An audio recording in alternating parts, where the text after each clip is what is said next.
Panda to Mago, panda to it, panda to it! Today we will be reading from Blanche But's Don'ts for Wives, published in 1913.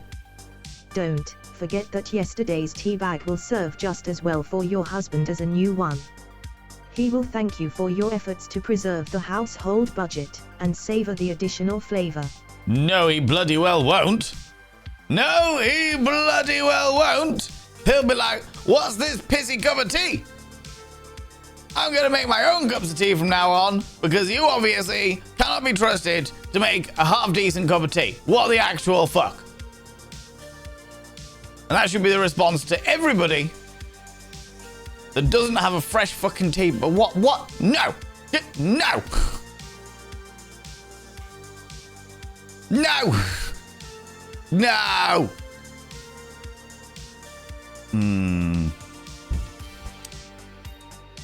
Tea.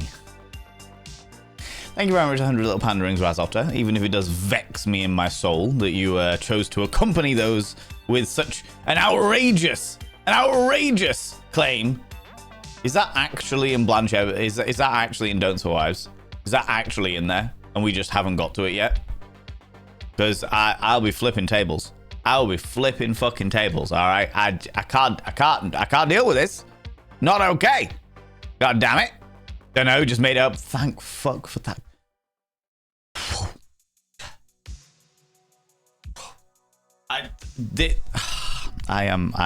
You panicked me. You worried me.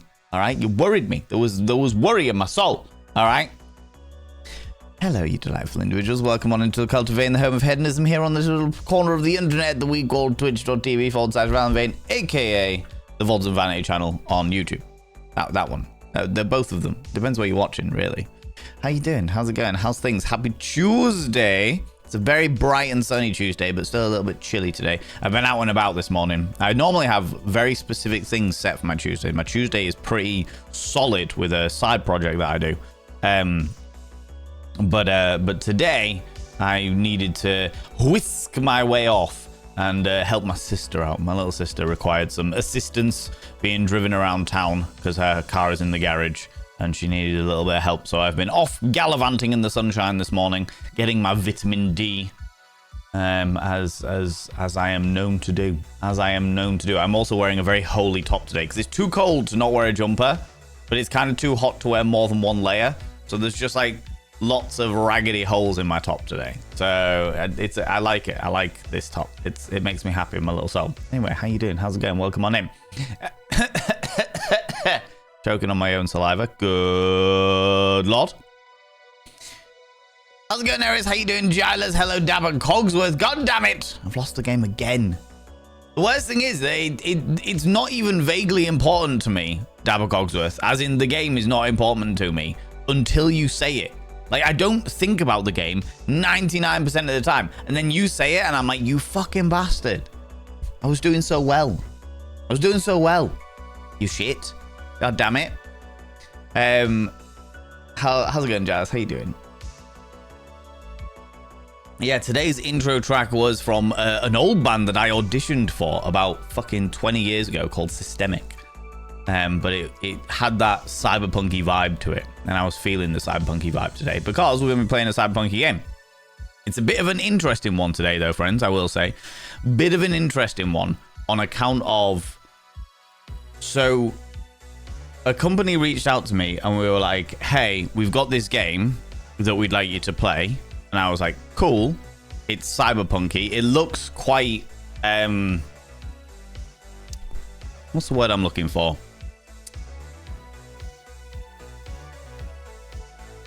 Roguelite? Also maybe like a card drawer thing. We'll find out as it is. But they were like, we've got a key for you that's like a press key that we'd like you to like go through and experience and tell us what you think. And I was like, fucking hell, yeah, absolutely, I can do that. This seems like exactly my kind of game. 100% I can do that, not an issue. And they were like, however, you can't show everybody that. Panda to it. Asterisk Richard Attenborough voice asterisk, and here we have the Lord of Hedonism in his natural habitat. True. He survives solely on Yorkshire tea, mushrooms, and dad jokes. Speaking of, what did one mummy say to the other? I've got a secret, but I have to keep it under wraps. You literally one thing in that entire statement was correct and made me happy. One thing. One thing and nothing else. Just the Yorkshire tea. Everything else can chew a foreskin. Everything else that you mentioned there, Eris, can chew a bloody foreskin. God damn it. Thank you very much for 100 little handrings. Like I said, you need to be saving your money, Eris. You're gallivanting around the UK to be doing, all right? I moved the camera a little bit so we can see more of the fish tank in all of its glory. I still haven't thought of a name for the fish because I don't really name fish, but I know as soon as the aquarium starts, you people will want names for the fish, so I'm sure that'll come to be. And now I don't know what I was saying. And Lord of Hedonism, no. God of Hedonism, absolutely. That's me. What the fuck was I even saying? Oh, yeah. So, he reached out. They were like, we've got a press copy of this game that you can play if you would like to. And I was like, I would fucking love to because it looks exactly like my kind of thing. And then they said, but I'm not allowed to show everybody it. I can show you all the demo today, but the rest of it doesn't release just yet. So I haven't played any of it yet. I don't know anything about the game other than what I have seen on the pictures, the images. So we're going to play that today. We're going to play the demo of that today. And then if we've got time, we'll play something else as well. But yeah, it's weird. It's interesting. But I thought it was appropriate because it was Next Fest this week. Next Fest this week. So I feel like that would be appropriate to do. So, fuck me. Excuse me. So the plan is that we're going to play that today. We're going to see what that's like, see what's going on and what have you. We're going to play the demo so that we're all on the same page, and then I'm going to disappear off and play the rest of it some other time. And let them know what I think, you know what I mean? But it looks very exciting. It looks very cyberpunky. It looks very RNG based. There's like a deck builder element to it. I don't know. It looks very exciting. It looks very intriguing. And I'm in a very cyberpunky mood at the moment. I've been rewatching some of the Ghost in the Shell standalone complex episodes. And this weekend, I'm off to go play Cyberpunk with my old buddies that I went for an escape with a few weekends ago. So, yeah, I'm in the mood for Cyberpunk. So this is actually perfect. You know what I mean? This is actually perfect. You're better than you were yesterday. Brilliant to hear. Great and brilliant. Brilliant to hear, Dapper Cogsworth. Razor, how you doing, you beautiful individual? Sexy Silver Star, good morning to you as well, you cheeky devil. Don't know, just made it up. Yeah. My son's American friend says they put hot tap water in the cup, and then the tea bag, and then milk, and then microwave it.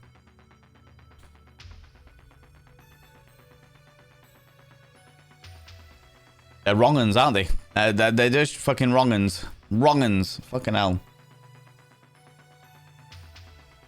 Mainly because it will never get to the correct temperatures. And also, it tastes like piss. I've done it. I did it for science. It tastes like piss. All right. Very 90s rocker look today. Love it. Thank you very much. I appreciate that. I never really went for the 90s rocker look, but I was like, do you know what? I'm going to go for bedraggled chic today. And that's what I've done. That's what I've done. I've gone for bedraggled chic. And I'm feeling it. Do you know what I mean? How's it going, Zooty Booty? How you doing, you beautiful individual? How you doing? How's it going? Poppin'. Hello. How you doing? How's it going? You are caller 16 in the queue. Ugh. I have no interest in being a caller in a queue. Ugh. If I'm not if I'm not in single digits in a queue, then there's a good chance that I am not joining that queue. I'm not being involved in that in any way, shape, or form. Fuck that noise. I'll call back later. Call back at another time, you know? I have some savings already, and what I sent was the remainder from last week's shenanigans. Well, it is appreciated, Eris, but still, just be careful. Standalone Complex is an excellent series. I agree, but I have to say, I think I prefer Second Gig. I don't know why, but I watched Standalone Complex and I was like, oh, this is pretty good. And I watched Second Gig and I was like, this is excellent. Don't know what it is. I know it's a different company. It's a different production company that made Second Gig.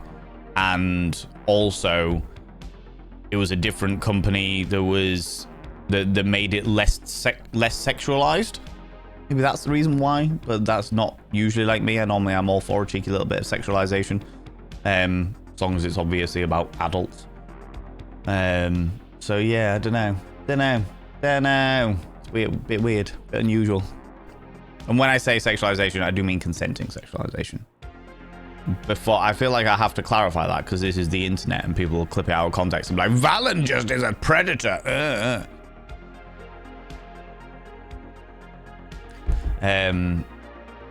Really are heathens? You certainly are. Certainly bloody are, it has to be said. Just happened to see the tea thing yesterday. As an American, I want to say that I'm ashamed by the microwave tea makers. I personally only have done it when I was not able to have access to a kettle. Did you have access to a hob? Like a cooker? You can boil water on an oven. Blub, blub, blub, blub, blub, blub, blub. Or an open fire. Bedraggled chic? No, not a bedraggled shake. Frankie D, how you doing? How's it going? Bedraggled chic, as in C-H-I-C. The fashionista variety. Do you know what I mean? Also, hello, Swagyu Beef and Frax. Hello, you glorious beans. Usually when I was at work, but at home, it's always been the kettle. Yeah, I know that in certain parts of America, the electrical current isn't strong enough to boil the kettle quickly, which means that people have to wait for fucking ages to boil the kettle, which is why everyone's like, oh, just microwave your tea. But it tastes like piss. It is worth waiting for the boiling of the kettle. Worth waiting for that, do you know what I mean?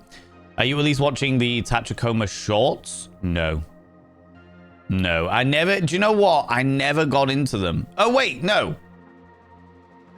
As in the after credits, Razotta? Are we talking the after credits of Standalone Complex second gig? Little shorts out on the end. Yeah. No, I have watched them. Yeah, I have watched them.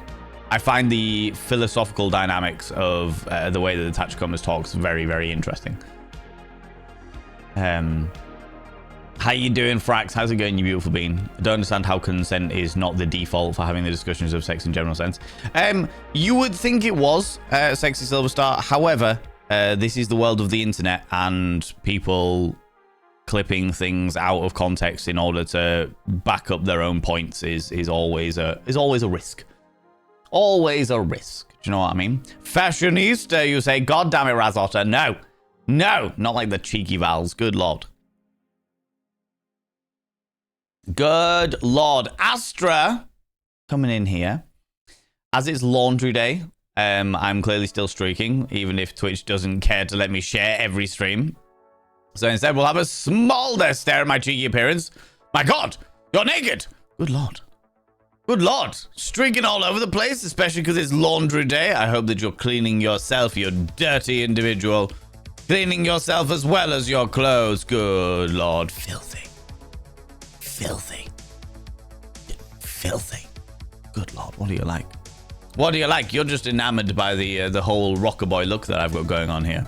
Desperately wanting to go all close and personal over my business. My smoky eyes, my tantalizingly straight hair. I know, I understand. Gets a little bit frizzy, but I was in the mood for straight hair today, so I've gone for it. You know? Just be one of those things sometimes. Cheeky little devil. Good lord, what do you like? Scandalous, I tell you. Bloody scandalous. Well, the Tachikomas are in their virtual space. Yeah, they're in their sort of like pseudo hub, as it were. Their little personal digital Zen space. Oh. What's the word I'm looking for? Why am I so fucking tired today? Do you know what it is? Because I've been doing more like physical work recently. Doing physical things. And my body's like, you're hungry and you're tired all of the time because now finally you're doing something with your body as opposed to sitting in front of the computer the entire time. It'd be like that sometimes. For sure. Technology connection. YouTube has gone down the kettle. Gone down the kettle rabbit hole many times. Oh, is that like a YouTube channel, Gilus? The kettle rabbit hole. What is their overall conclusion so far, Gilus? Out of interest. How's it going, J2? How you doing? In their own echo chamber? Not really. So there's a TV series, an anime series called Ghost in the Shell. There was a live action movie, Ghost in the Shell, and there was a couple of live action. There was a couple of Ghost in the Shell anime movies, and they were all fucking excellent. And then they made a TV series called Standalone Complex, which was based around Section 9, which is the crack team of expert gloriousness. The Ghost in the Shell series is based around. Ghost in the Shell franchise is based around. And then they made Second Gig. And in Second Gig, there are like some AI tanks that have got very immature personalities, but within the AI tanks, or the AIs of these tanks have their own server space, and within that server space there is a they have like basically philosophical discussions, because they're complete AIs. They've never had human interactions or acknowledgement, so they sit there and they're like, what is it about these things that makes humans what is the difference between an AI in a world where consciousness can be uploaded onto a mechanical brain? What's the difference between a human consciousness and an AI consciousness when it's all uploaded onto supercomputers and stuff like that? But they have like little breakdowns of these philosophical debates at the end of each episode. So you have this high intensity cyberpunk style episode with weird shit going on, people getting their brains blown out, and camouflage individuals throwing themselves off buildings and all kinds of shit. And then at the very end, you'll get these little fucking walker tanks just being like, I wonder what would happen if a goose became a sentient being like a human being and decided to take over the world. You know, it's a lot of fun. It sounds weird, is weird, but in a fun kind of way. Do you know what I mean? Are you eating more food with your increased activity? Do you know what? I'm eating really fucking well at the moment, Frax. I'm eating really fucking well at the moment. I had like an omelette and chips and loads of vegetables yesterday, and then I had a spag bol in the evening. I've been eating a lot of good. Like today, I had some breakfast, and then I had cheese on toast. And then I've got more spag bol for this evening, although I might interchange that with some what's the name of the pasta? Ricotta? No.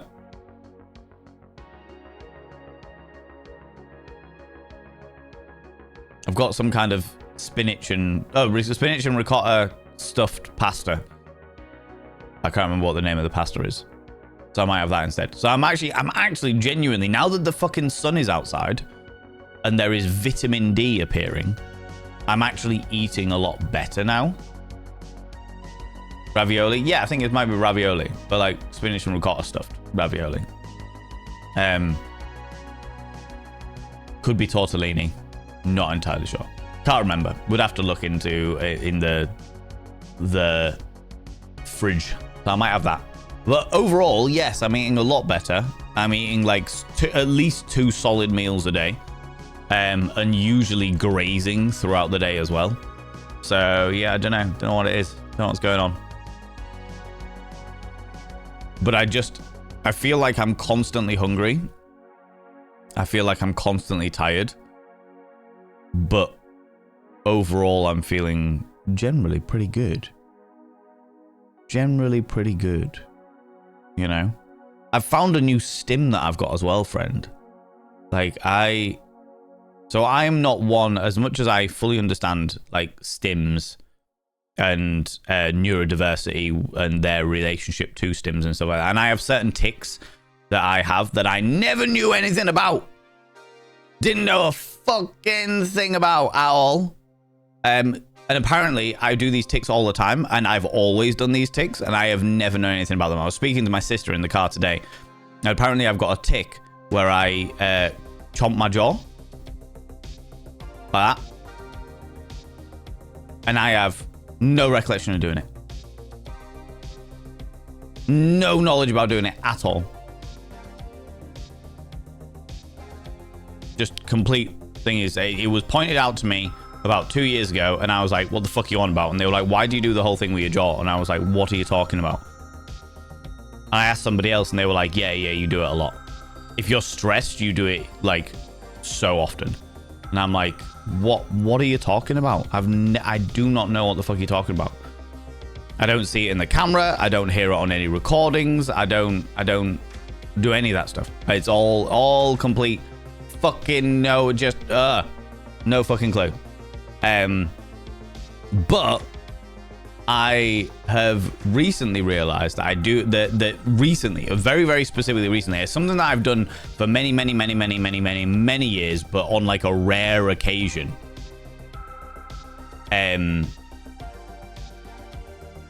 Like if I got too excited or too full of energy or too full of adrenaline or what have you, then I would usually raise my hands to my face in some way, shape or form. But the thing that I've been doing recently, I have been finding myself having pockets of adrenaline. And what I mean by that is I will be doing normal day-to-day stuff. Everything's fine. Still in my usual emotionally numb kind of existence, you know? And then every so often I'll just get a surge of adrenaline and I'll do this. I will tap my eyebrows. I get a surge of adrenaline and it literally lasts for a second and I'm like, ooh, and then I carry on with my life. I never even thought about it, didn't even bat an eyelid, and then I caught myself doing it and I was like, ooh, I wonder what that is. That's interesting. New stim. Didn't even know that I did stims. Didn't even know that stimmings was a thing for me. But that's a thing that I do, that I have done more regularly recently. Interesting. Okay. Color me intrigued, you know. Good channel now, you're asking. Yeah, I'm glad to hear it. There's also a TTRPG on the way. A TTRPG of what, Astra?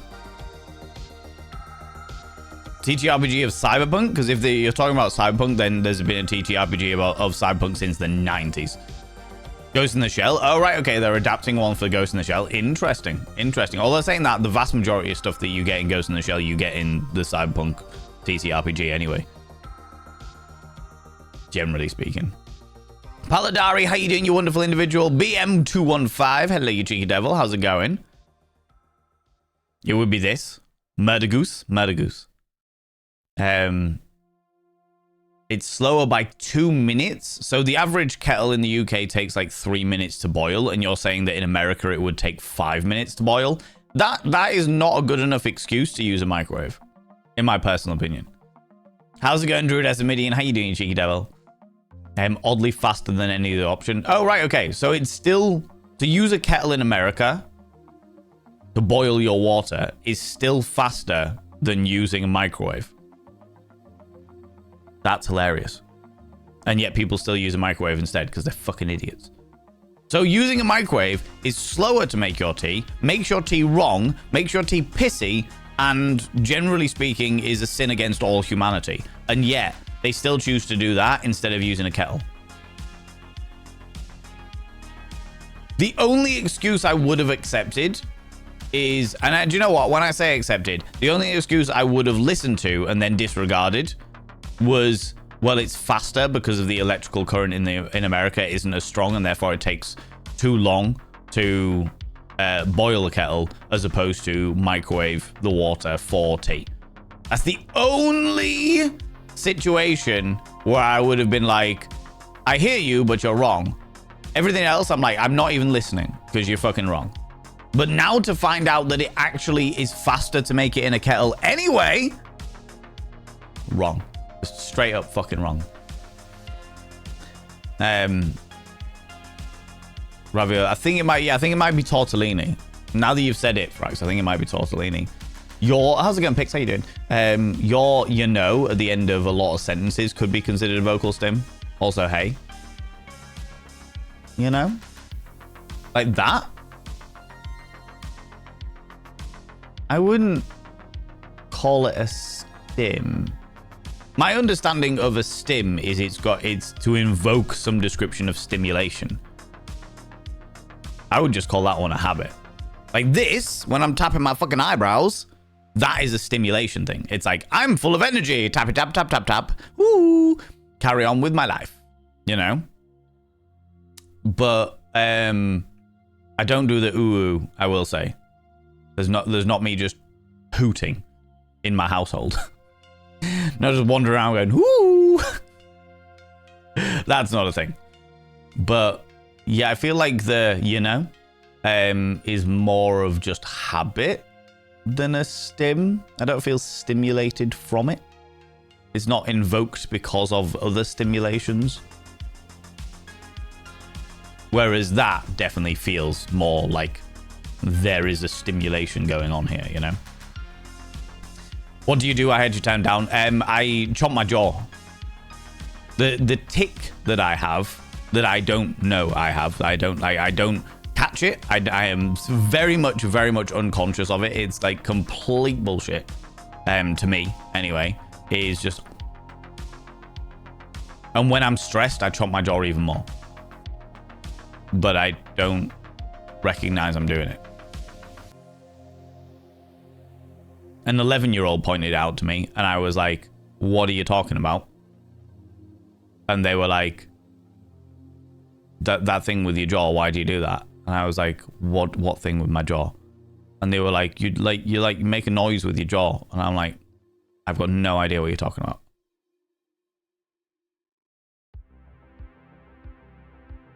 And I was speaking to his mother, and I was like, "Do I do this?" And she was like, "Yes, you do that all of the time. It's just a tick that you have." And I was like, "Oh shit.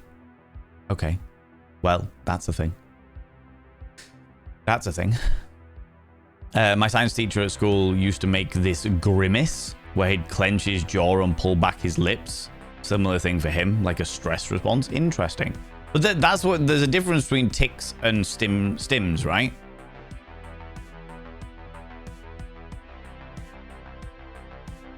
One's like an involuntary thing, and the other one's a subconscious thing, as I understand it. Because a tick is an involuntary movement that your body does, whereas a stim is more like a self-soothing thing. Is it a self-soothing thing? People who know more about neurodiversity than I do, more about soothing than anything else. Schedules in another tea. What, because of my weird new stim that I've got? I've done it. I've done something similar before in the past. Like if I'm getting really excited, I tend to raise my hands to my face in some way, shape, or form. Ooh, ooh, ooh, ooh. But this one, the tapping of the eyebrows, is a new one. And the fact that it's happening because of these periodic, I don't know, rushes of adrenaline that literally last a second.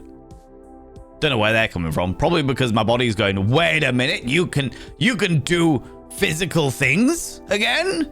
It's been so long.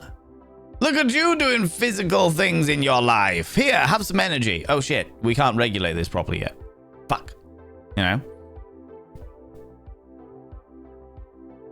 Don't forget to use the air fryer to cook the tea bag first. What is wrong with you? What is wrong with you? What is wrong with you, Raz? Fucking air fryer. God damn it. I have tea appointments with Al where I psychologically decimate him every couple of months. It's true. It's absolutely true. You know, keeps me grounded. Keeps me grounded. I started clenching my jaw and sticking out my teeth when I switched over to sertraline. Interesting. Is that like a known side effect of sertraline, Frankie D?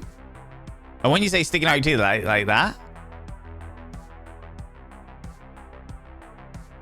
what are we talking? What does a sticking out your teeth look like? That's the only way I can think of physically sticking them out. Or is it just like showing your teeth?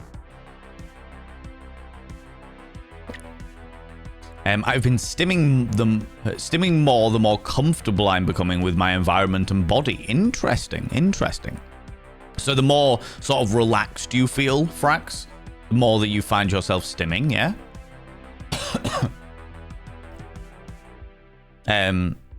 Still seem to be a bit of a thing now that I've changed to vortiositine. Is that how you pronounce it? All right, okay. So maybe it's your reaction to certain chemicals within the drug itself. You know, is why you need to prep tea bags for him. No, you're a wrong un, Razotta. Good lord. I click my toes against the floor when I'm trying to focus. Tend to bounce a lot when when you're sat still. Apparently, I also have a so-called NPC sway. As in, when you're zoning out a little bit, you just sway a little. I can't sit still. I definitely need to keep moving, even when I'm stood still. There's always like a movement going on. But again, I wouldn't call that a stim. I would call that just there's too much energy in my system, and therefore I need to move in order to get it out. Clicking your toes against the floor is interesting. As in like a tap picks? Like you tap your toes against the floor, or as in you press your toes into the floor to make them like cracking your knuckles type thing. Using a microwave to make tea is crazy. We all know the best way to make tea. We all know the best way to make tea in the Bay of Boston. Oh, fucking hell. Jesus Christ, Frax. That is a reference and a half. The best way to make tea is with a kettle, boiling water on tea bag, milk after. If you are adding milk. I do not add milk.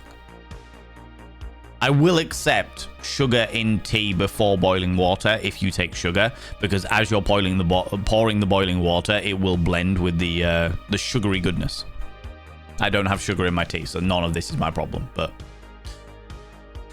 as a southerner in America, my friend in the UK told me I would make tea out of the bits that she would toss in the bin. To be honest with you, that would probably taste better than tea in the microwave, Berserker, honestly. Sven, how you doing, you wonderful individual? Alexi Leho, I'll take it. I will happily take it. What a beautiful man he was. What a beautiful, beautiful man he was. How you doing, you beautiful being? Welcome on in. My bark is a tick, but my stims are still unconscious actions. Yeah. But from what I understand, the difference between them is a tick is an involuntary movement your body does, whether you like it or not, and you're not always conscious of it, whereas a stim is a subconscious thing that your body does to try and help soothe you in some way, shape, or form. What is the tattoo on your left hand finger, ring finger? It's the ankh of Vampire the Masquerade. I got it done really, really, really spontaneously. When I was getting my goldfish done here, I was like, tattooist, darling tattooist. And she was like, yeah. And I was like, can you tattoo my finger? And she was like, what, now? And I was like, yeah. And she was like, yeah, sure, if you really want one. And I was like, sweet. Can you get me a pen? So I drew it on myself, and then she tattooed it straight away.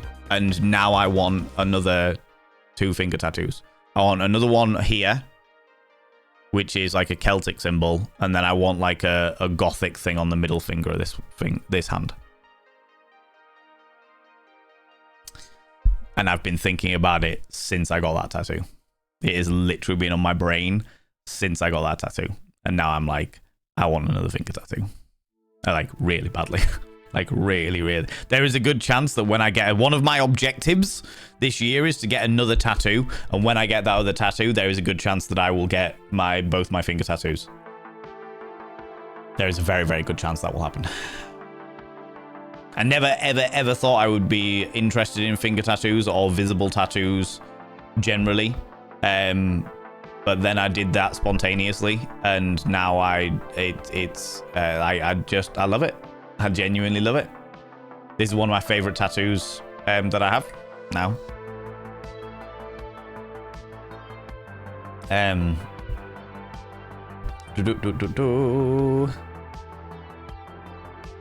Jutting out, the biting of the top lip. Okay, I got you. Thank you very much for explaining, Frankie. Bit of an odd one, as Swaggy Beef says, the majority of stims some of us have are still unconscious things until we are made aware of them.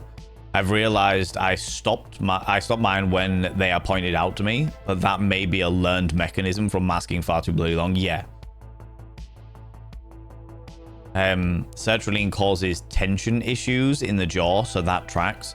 A lot of people start grinding their teeth on it. Oh, okay. Interesting. Interesting. You bite your top lip. Okay. I definitely chew my cheeks if I am particularly worried about something. I don't get worried very often. It's very, very rare that I feel worry in its core form. But when I do, I tend to chew my cheeks out. You'll sometimes see me, if I'm debating something, and I'm unsure about how to phrase it, then I might chew my cheeks on stream as well.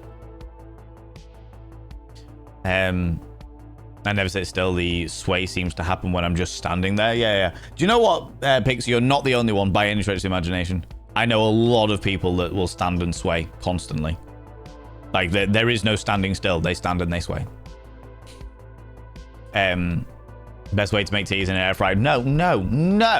That's even worse. Genuinely even worse than the microwave. That says a lot, because I fucking hate the microwave. Hard to describe, kind of like a one-handed clap, but with my toes. So one-handed clap is that, but faster.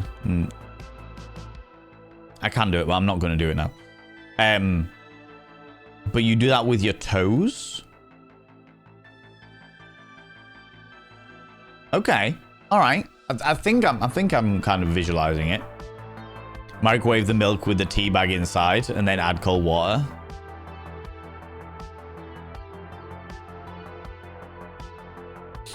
Frax, we were friends at the beginning of this stream. We were friends at the beginning of this stream, and then I read that statement, and now I have to ostracize you from society. What the actual fuck? What the actual fuck? God damn it! God damn it! I did this as a kid. Yeah. An Ankh, yeah. So basically, it was a very spontaneous thing, Razor, because I really like the symbol of the Ankh. Like it's just a nice symbol that is aesthetically pleasing to me. But like Vampire the Masquerade was the first roleplay game that I ever got into, and it opened up an entire fucking world for me. Like one of the big turning points of my entire existence was the roleplay game Vampire the Masquerade.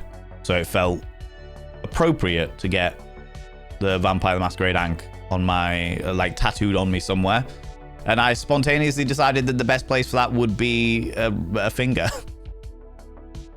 No idea why, but it happens. It happens, you know. I'm a spontaneous kind of person. Sometimes it's just got to be done that way, you know. You're still unaware of it until it's pointed out. Generally, someone will point out the noise it makes if I have my feet on the floor and they can hear it. Interesting. My brain will one day decide on the design for a new tattoo, but as with most creative things I do, it happens on my brain's time and not my own. Yep, I get that.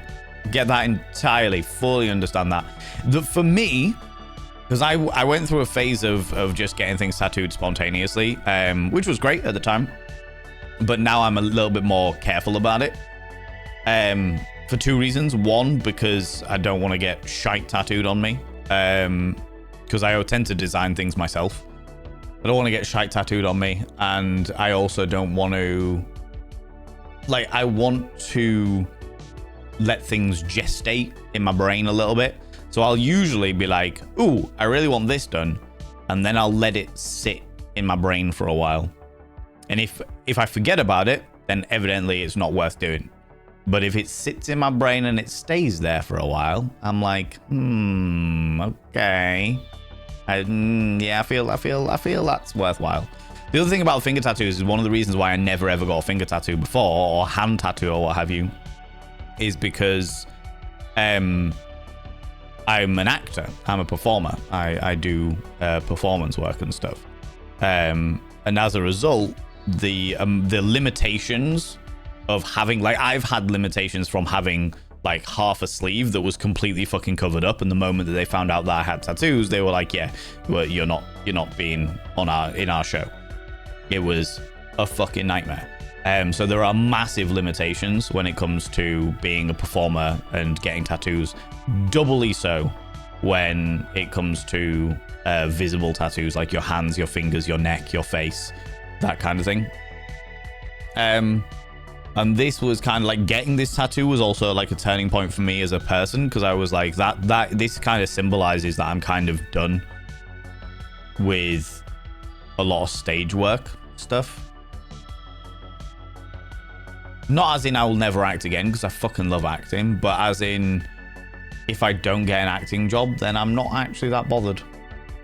Like, I love performing, I love doing it, but I don't need it, you know? Any company that's not happy for me to just wrap a fucking plaster around it or something like that doesn't really deserve my skills and talents.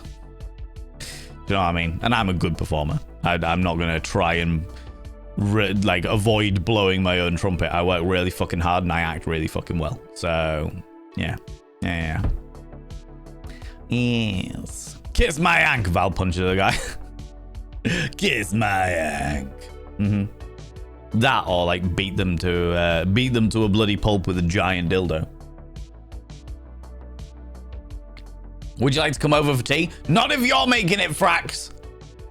I'll come over for one of Sway's cups of tea, but not if you're making it with your bloody microwave milk with a tea bag in it. And how you doing, Nibrin? How's it going, you beautiful bean? I love Ankh, one of my favorite symbols. I agree. I'm a big fan of the symbol of the Ankh. I can understand why it was so popular in ancient times. I do wonder the origins of some symbols as to where they came from. But yeah, like the one I've got in, I know when you can see that. Boop. This one, that's like meant to be a symbol for lust. But it's one of the many variations of a symbol for lust, but I quite like it because it also looks a little bit like one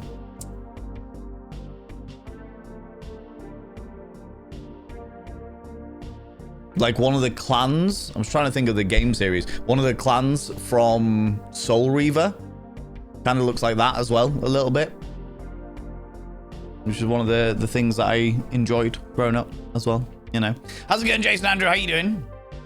A massive anchor? Yeah, I am a massive anchor. It has to be said. It has to be said. Just one massive anchor. You're safe. He's not allowed to microwave the fancy cups. This makes me very happy. Swag you. This makes me very happy indeed. Good lord. Fucking microwave tea. Do you know what? Like I said, friends, I've had a microwave tea. I've done the microwave tea. I did it for a charity thing. That if we hit a certain target, I would microwave a cup of tea as per the instructions from an old video, an old American woman. Hey, did I say no? It was an old video of an American woman like teaching us how to make the perfect British cup of tea. And I followed her instructions to the letter, and it was diluted sugary milk. It tasted fucking vile. I literally brought the microwave from the kitchen when I had a microwave, because I don't have one anymore. I brought the microwave from the kitchen, put it in my old studio space, and we made it live on stream. It was fucking disgusting. So I have had a microwave cup of tea, and I can tell you all for absolute fucking facts that it is fucking vile. And therefore, none of you should indulge in that shit. None of you should indulge in that shit. Good lord. Disgusting, I tell ya. Disgusting. I even tried it with Yorkshire Gold because I wanted to make it as nice as it possibly could be, and it was still horrible. Mainly because there was no way, like you've got to have boiling water to be able to get the flavor out of the leaves, out of the tea leaves. And because the water wasn't going to get to boiling temperatures in a fucking microwave, there was no way to get all of the flavor out of the tea leaves. Not to mention the fact that the lady in the instructional video was like, put your tea bag in, stir it around a couple of times, and then pull it straight back out again. So it literally got like the mildest caressing of a flaccid queef of flavor from the tea bag, and just nothing else. It just milk and sugar and tepid water.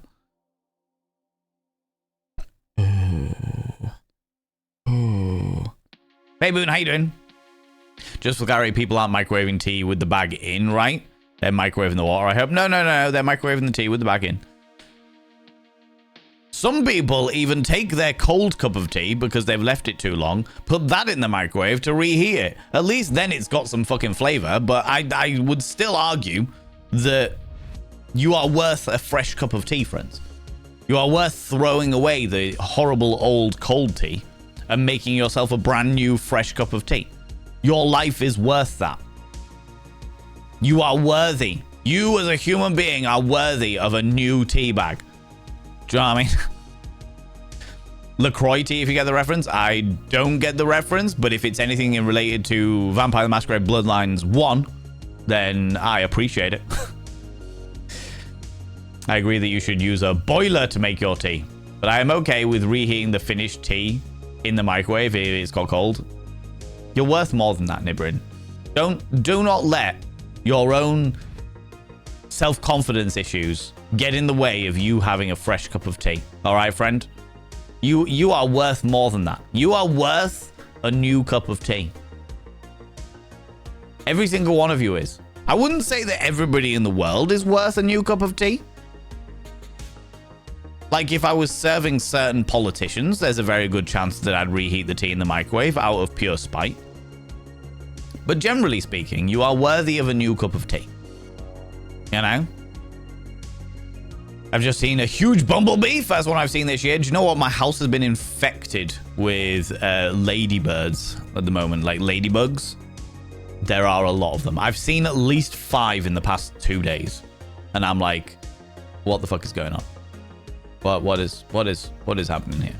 Why is there so? I don't have a problem with them because they're like carnivorous, so they'll eat the genuine, real pests of the household.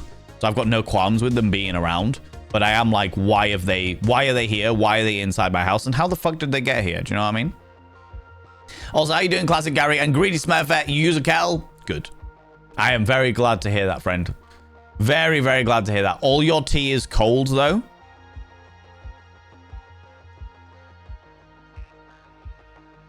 Is this a reference to iced tea, Berserker? Are you drinking iced tea? Or are you just saying that you make a cup of tea, let it go cold, and then drink it?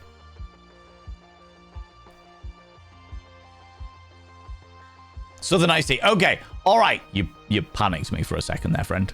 You panicked me for a second. There was a moment there where I was not sure what was going on, but I was ready to flip some tables, all right? God damn it. How's it going, Authentic Cat? How you doing? Welcome on in. LaCroix is a brand of flavored seltzer over here. They taste like if someone whispered a fruit name to an envelope and someone licked the envelope. Aha. Yeah. Okay. Fair.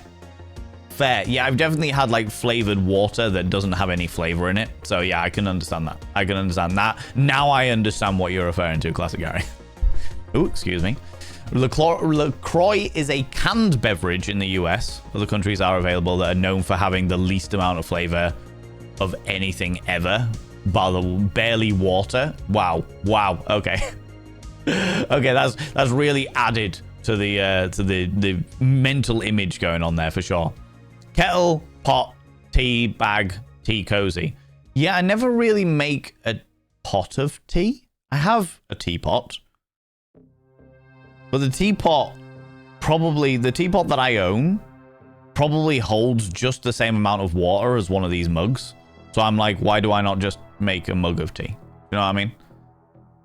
I would understand it if I was doing like some kind of like, is it like a Japanese tea ceremony or something like that? But I'm not. I'm just drinking tea. I want this cup of tea that I made. It's mine. It is, but you are worth and just use the same cup. Just use new boiling water and a new tea bag, Nibrin. You are worth more than this. You are worth more than this. God damn it, right? Making tea is a very mindful activity for me, like with cooking the water, boiling the water, letting it cool down a bit before brewing, etc. Imagine microwave tea makes me shudder a bit. Good. So it should, Paladari. That is a perfectly normal and natural reaction to the idea of making tea through the medium of microwave. All right. Like brain semi dissociated. Yeah, that's fine. That's cool. Probably not accurate, but as one of the resident Egypt nerds, the Ankh symbol has no full origin story, which I always found interesting. Most other hieroglyphs have some kind of background as to why it looks the way it does, but the Ankh, as far as my research has taken me, it has nothing interesting.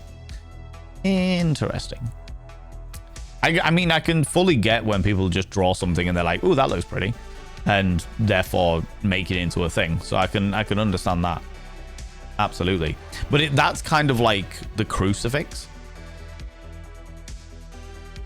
I watched a documentary on this a few months ago. But the crucifix, as we understand it today, as in the big piece of wood, is a made-up symbol.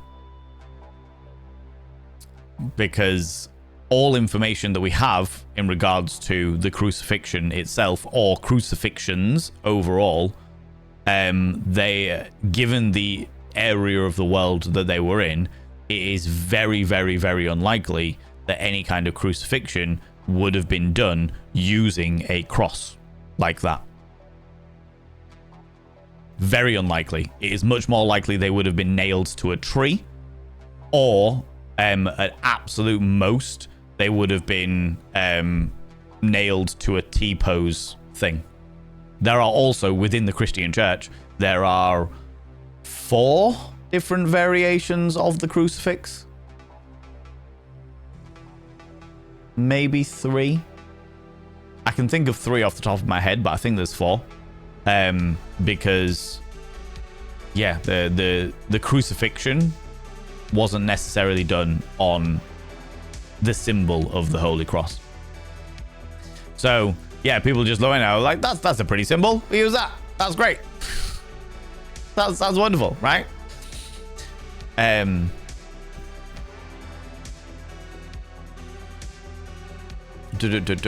are worth the 21 grams to 40 grams of CO2 emissions. Yes, you are.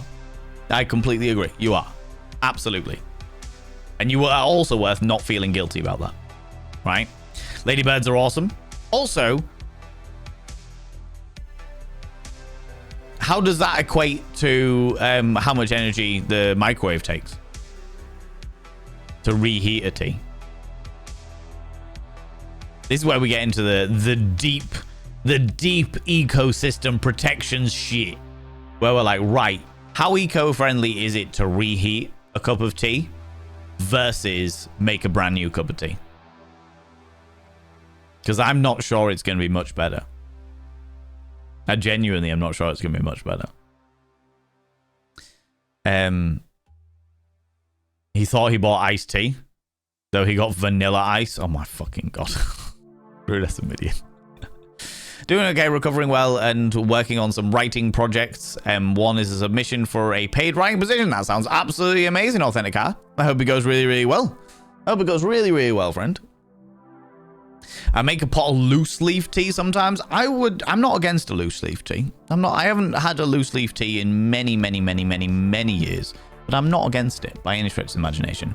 Grand Zenarch, come here, cheeky devil. What do you like claiming cheeky kisses, you cheeky individual, you good lord? Darling Nibirin, as you are the moderator that I can physically see, can I get a shout out for Wild Annie, please? I would appreciate that. How's it going, Wild Annie?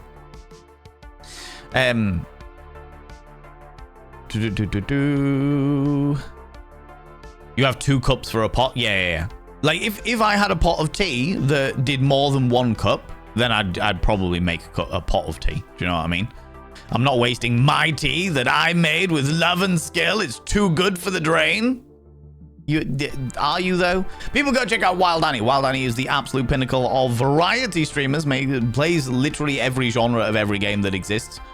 And usually has a really, really fucking good time with it. Really good time with it. How are you enjoying Next Fest, Wild Annie? How are you enjoying Next Fest? We're going to be playing a demo momentarily of like a cyberpunky style game, which I'm very excited about.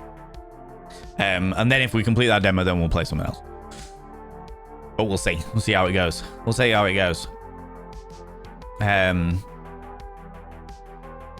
Feed it to your plants as a show of love. Yeah, that's true.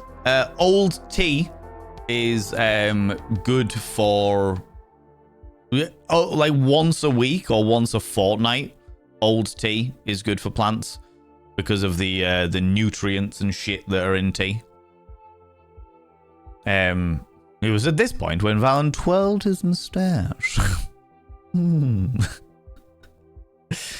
If I had a cup of tea and I forget to drink it, it's gone cold. I'm just going to drink the cold tea. Saves it going to waste. I will not drink cold tea. But I also won't reheat it.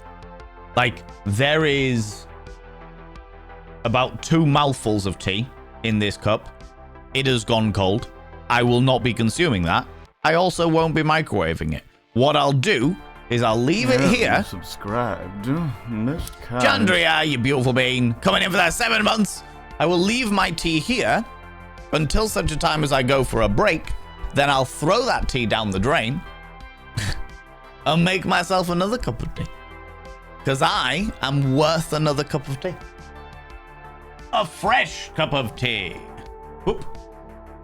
Chandria coming in for the 7 months being a paid subscriber, taking us that 1 step closer to the 60-40 split for February.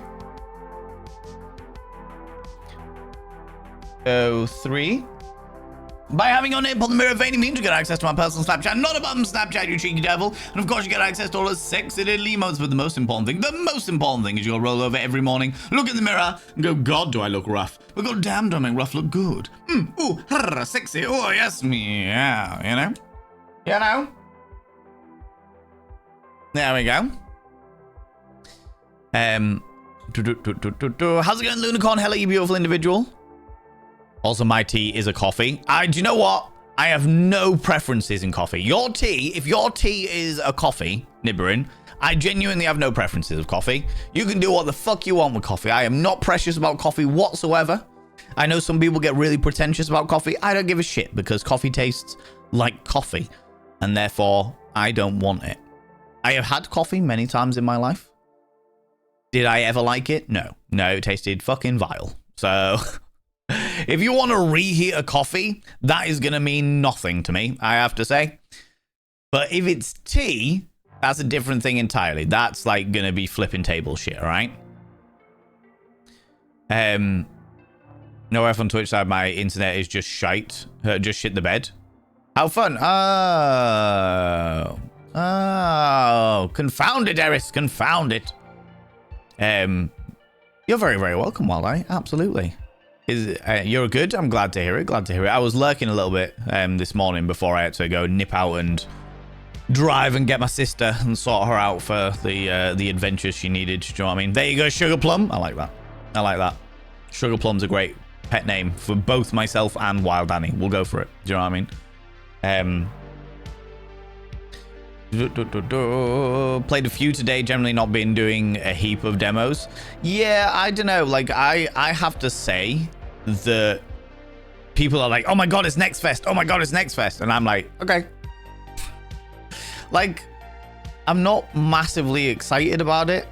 Like, I have to say, I don't know what has happened this year that's different to other years, but I have received more emails from different companies about demos this year than I have ever experienced before. And I have a look over them, and 90% of them, I'm like, this isn't my cup of tea. This isn't going to appeal to me or my audience. This isn't going to appeal to fucking any of us. What the fuck? What is this? Do you know what I mean? Today's one is different because today does look genuinely quite interesting.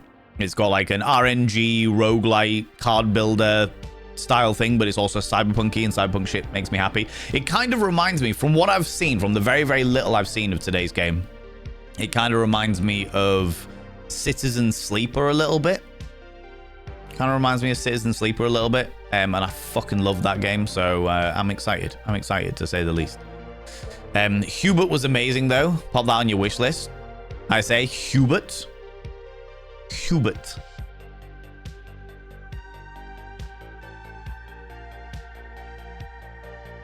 Hubert.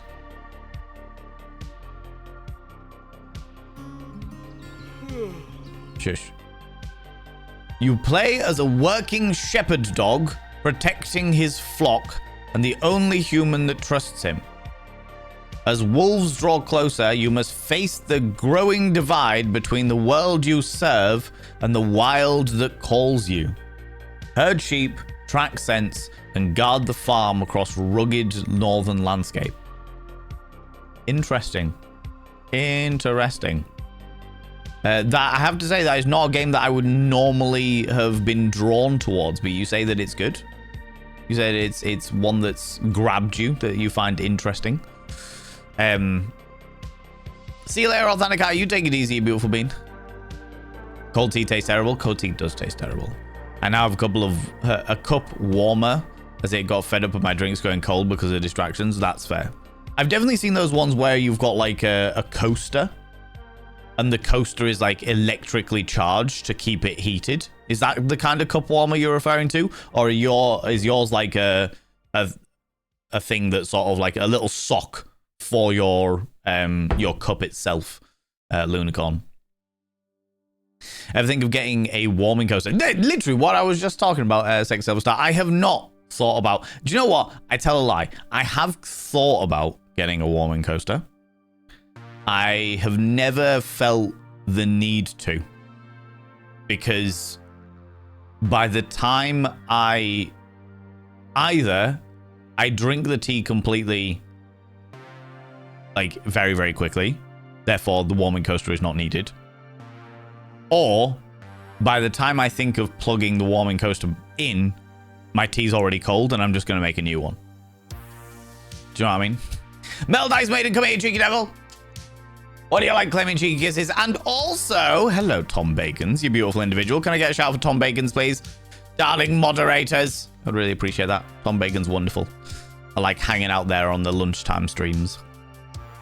If you were trapped in a room with a cup of cold tea and a microwave, and you had to choose between reheating the tea in the microwave or drinking the cold tea in order to escape from the room, and there was no other options, what would you choose? In that very unlikely event, I'd choose the cold tea. People, go check out my dear friend, Tom Bacons. Tom Bacons plays, also another person who plays quite a large variety of different styles of game, and is a wonderful, wonderful human being. You should check out The Bacon Stop, aka twitch.tv/Tom Bacons, because he's fucking hilarious and wonderful and glorious and plays a large variety of different games that tickle all of the dopamine receptors in my brain, you know? I have a caramel macchiato once a week and drinking tea the rest of the time. I'm not a big coffee fan either, but a caramel macchiato is pretty tasty. I'm not a massive fan of caramel, the flavor of caramel, so I think that's probably where I'd fall down on that one, Millen. Also, how you doing, Millen? How's it going? When we had one Next Fest in the year, it was a cool event, but now we're getting them every 2 to 3 months. But do you know what? I was thinking that, Wild Annie. I was like, this seems like a weird time. I'm sure we only had like a Next Fest at the like September time last year. But I was like, maybe that was a different festival. Maybe I was just misremembering it. But no, Next Fest is just a constant barrage of demos. Yeah, kind of not really bothered. Not really bothered. Happily played today's demo. Today, like I said at the beginning of the stream, today's demo is a little bit different because they've sent me a press copy of the game, which was very, very kind of them. but I'm not allowed to show you the press copy of the game because of other restrictions and the fact that the game isn't out yet. And the press copy of the game is like a review copy, so it's got like extra bits in it that is in the main game but isn't in the demo. So I'm going to be showing you the demo today, and then I'm going to go away and play the rest of the press copy and give them feedback and stuff, which I'm quite excited about because it does look like a very, very good game. It definitely looks like one that's going to tickle my fancy. Do you know what I mean? For whatever reason, I think it's killed the hype for it. Yeah, I feel that. I mean, I was never really hyped about it anyway. Like, I've seen so many people on Twitch do, like, watch parties of, like, big game announcements, festivals, and shit like that, and I'm just not that person. Mainly because I don't think I really get excited about new games. Maybe because of the way that Twitch as a platform has sculpted me personally. Like, I don't get excited about new games because, or very rarely get excited about new games because I know that the new game will come out because I only really play games for stream. So I know that a new game will come out and then it'll be a year before I play it. 6 months to a year before I play it, because most people who want to watch the game will have much bigger streamers to watch. And people who don't want to watch the game will not want to watch me because they don't want any spoilers. So, like, a classic example of that was Hollow Knight Silksong. Bought that game the day it came out because I fucking loved Hollow Knight. Really, really, really liked Hollow Knight. It was a very, very cool game. Very fun, very excitable, very enjoyable. I played Hollow Knight, the original Hollow Knight, the first game, about a year after it came out, thereabouts. And I didn't know what the hype was. I didn't know anything about it. People were just like, you should play it, Val. So I was like, cool, I'll play it, sure. And it turns out, really fucking enjoyed it. Chat was very much right. I very much enjoyed it. So when they announced Silksong, I was like, fucking hell, I'm going to get myself some of this. This sounds great. Bought it the day it came out. It's been sat in my library ever since. When I will play it, no idea. I still think there's an awful lot of people in the community that don't want any spoilers because they haven't had a chance to play it themselves yet. But yeah, I don't know. It's one of those things where I'm keen to play it, but I want to play it on stream, and I don't want to lose people because they're avoiding spoilers. Do you know what I mean? Do you know what I mean? Very short demo, but excited for it now. Interesting. Well, maybe if we complete today's demo, then maybe we'll play this short demo of Hubert as well. It's in my cup of microwave tea, learning English idioms. This isn't my cup of microwave tea. Good. Nobody should be having a cup of microwave tea. Ugh. Not okay. Not okay. Very kind words. Very honest words, Tom Bacons. Very honest words. Absolutely. I only do honesty. Can't be asked for that shit. Do you know what I mean? Can't be asked for lying. Lying takes too much effort. Not liking caramel would definitely rule out the caramel macchiato. Yes, I feel that it probably would. I feel that it probably would. However, friends, it seems that I have caught myself up with the joys of Twitch chat, which means that perhaps we should jump into the game. A music pause. Perhaps we should jump into the game and see how we get on with Celestial Return, the demo of Celestial Return. That sounds quite exciting and invigorating, to say the least. So yes, friends, this is the demo of Celestial Return, which I was very kindly asked to play, and they have sent me I haven't put the ad thing on because it's a demo, and therefore anybody can actually they've asked me to play it, but I'm not gaining anything for playing it, as it were. Whereas if I was playing the other thing, I would be putting hashtag ad on everything because that's where it fulfills the legal criteria of it, as it were. Do you know what I mean? Jesus Christ. That went from very quiet to very loud very, very quickly. Excuse your ears, friends. I hope nobody got deafened by that. Also, the music's badass. That's some good fucking music. So yeah, so they reached out. They were like, would you like a press copy of the game? I was like, fucking yes. And they were like, you can't play this on stream, but you can play the demo, and we'd love for you to play the demo for your community until such time as obviously embargoes and all that jazz are released. So we're going to play the demo, which is currently available on Steam for Celestial Return. This is a cyberpunk style, potentially roguelike, potentially card builder. We're going to be fine now. I basically absolutely bought into it because of the aesthetics, the graphics, the aesthetics. It kind of reminds me a little bit of Citizen Sleeper in its aesthetics. So and I fucking love that game. And cyberpunk is very much a genre that I'm a big fan of. So yeah, I think it's gonna be one of those ones that we'll check out. We'll find out together. So we'll play the demo, see how we get on. If we complete the demo, then maybe we'll look at the one that Wild Annie was talking about as well, called Hubert. But for now, let us jump into the game. After only an hour, Ailazana, yeah. After only an hour and 17 minutes of streaming, I'm already jumping into the game. Quite surprising, no. Quite surprising. Right. First things first, settings, because we always check out the settings. Now these are, obviously, let's move.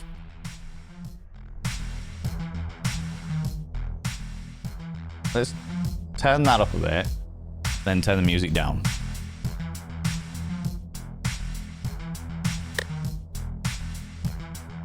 Still very loud, isn't it?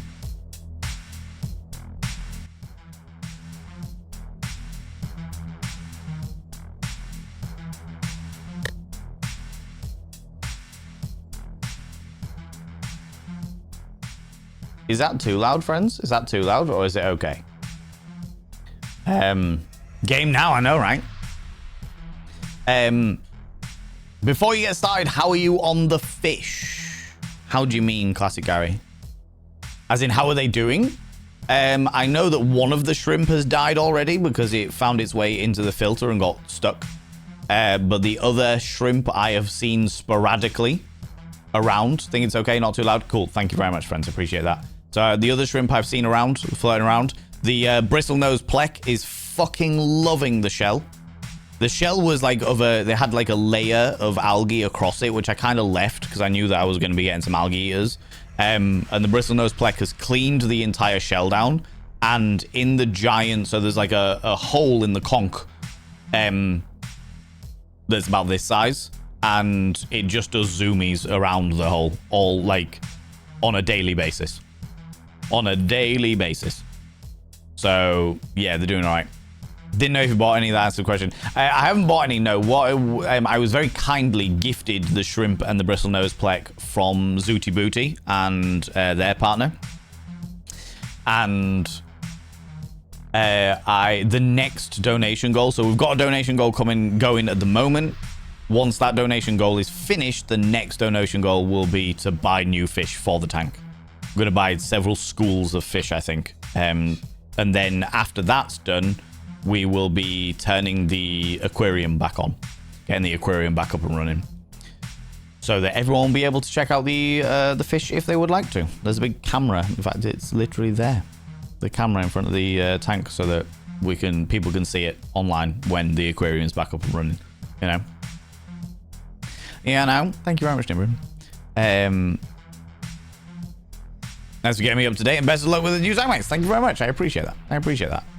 Right, let's go back. We've done the settings. So there wasn't too many accessibility settings yet, but this is still the demo. So I'm not entirely sure what other options there will be when the main game releases. There's nothing to load because I have no loads.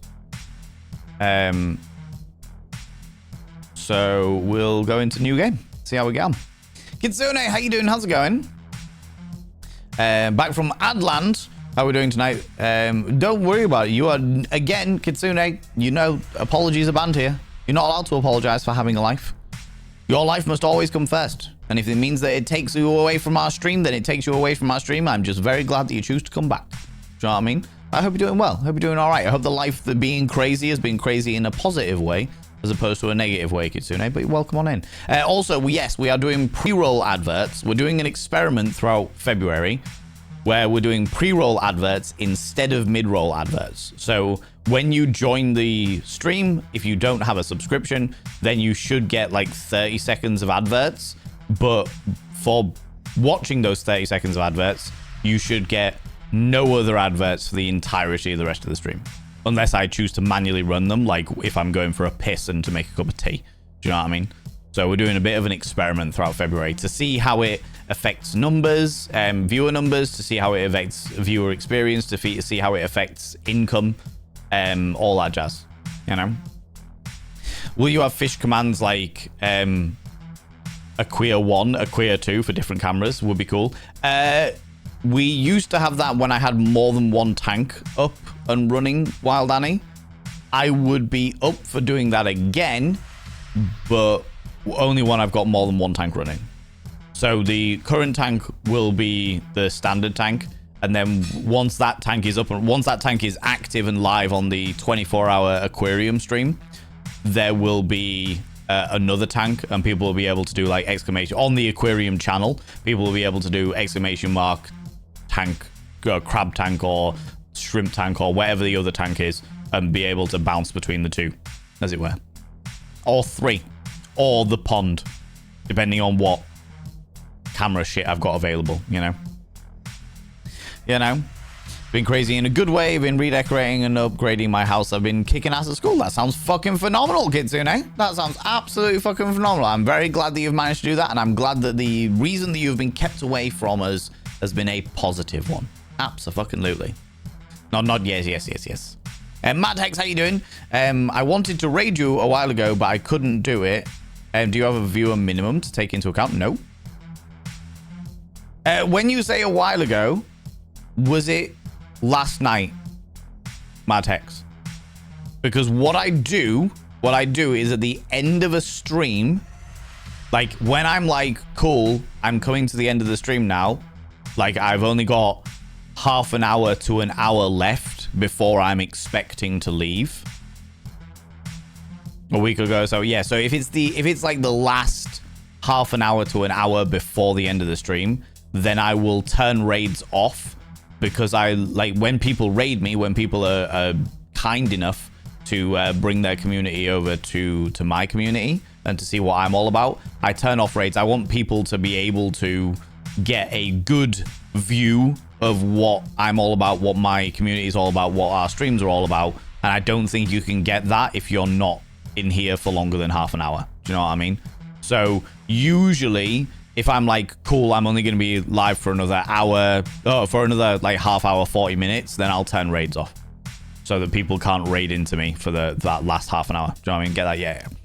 It's like it's a quality of life thing, I think. But it's something that means the world to me because I used to fucking hate it. I personally used to hate it when people would raid in just as we were about to raid out. So people would raid in and I'd be like, oh, we gotta go now, see you later, like go on, we'll all raid out. Like I didn't like that. So exactly, I'm a full package. I want people, if people are gonna be new here, then I want them to raid in, come in, actually get a taste of what we're all about, and then decide whether they want to press the follow button or not.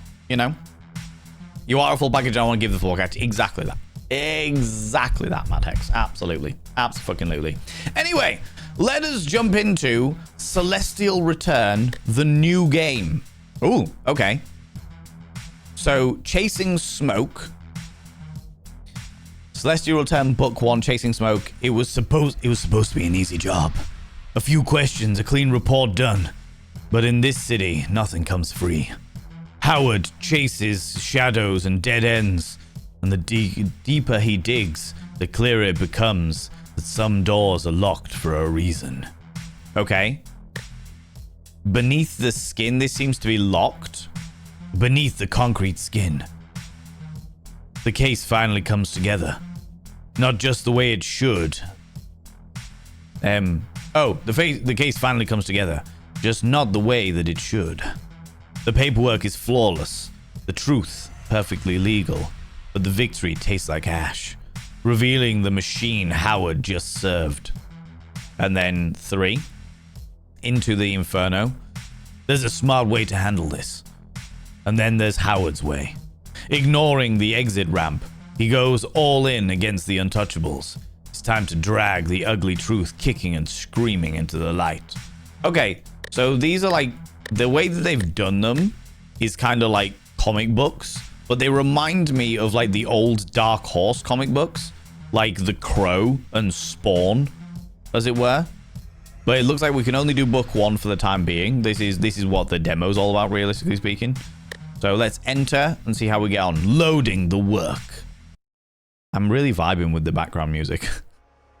Ooh. Celestial Return, book 1. This is very cool. I like these aesthetics. Chasing smoke. The Prelude. Blood Red Rose.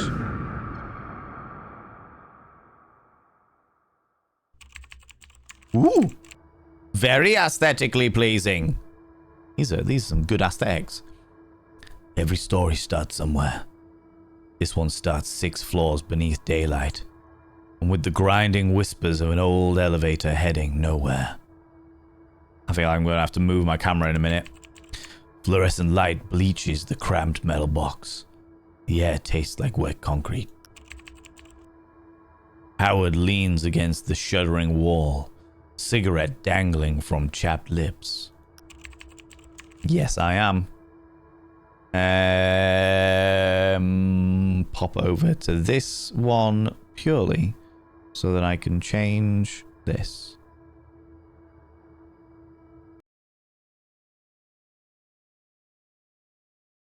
Yeah, we'll pop over here for a minute. That's all right. Okay. His knuckle dragged beneath his left eye. Again. Like scratching at something that never quite heals. That's PID? PID. That's the people we're a part of, apparently. Crack a joke to lighten the mood. Flick the ash. Watch it fall through the cage floor. Close your eyes and pretend you're anywhere else. Just stare into the void below.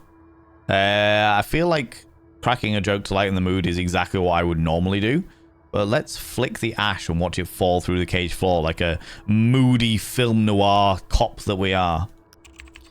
The ember drifts into the dark like it's got somewhere better to be.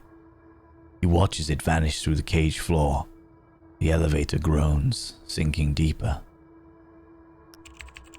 Around him, 5 PID troopers stand tense. Faces hidden behind dark visors, fingers locked stiff around their rifles. Neural archive sync complete. The PID. Quest log. That's a very beautiful aesthetic. We like that. Insights. Ooh. I've got no insight points. Perception, the ability to perceive and interpret the environmental stimuli. Intelligence, an intellectual being who understands its surroundings and can make correct decisions. Foolishness, irrational and erratic thinking leads to impulsive and often comedic decisions. I love that. Anger issues, uncontrolled outbursts of anger and excessive inconsistency, including anger problems affecting the thought process. And virtue, a character trait that is morally correct and acts with good intentions. Okay. Boosts. So this is our character. I really like these aesthetics. The graphics they're using here are cool as shit. You can't see the original one behind me. Look, just here. Oh no, you can see it. You can see it over the other side. Boosts. Neural archive.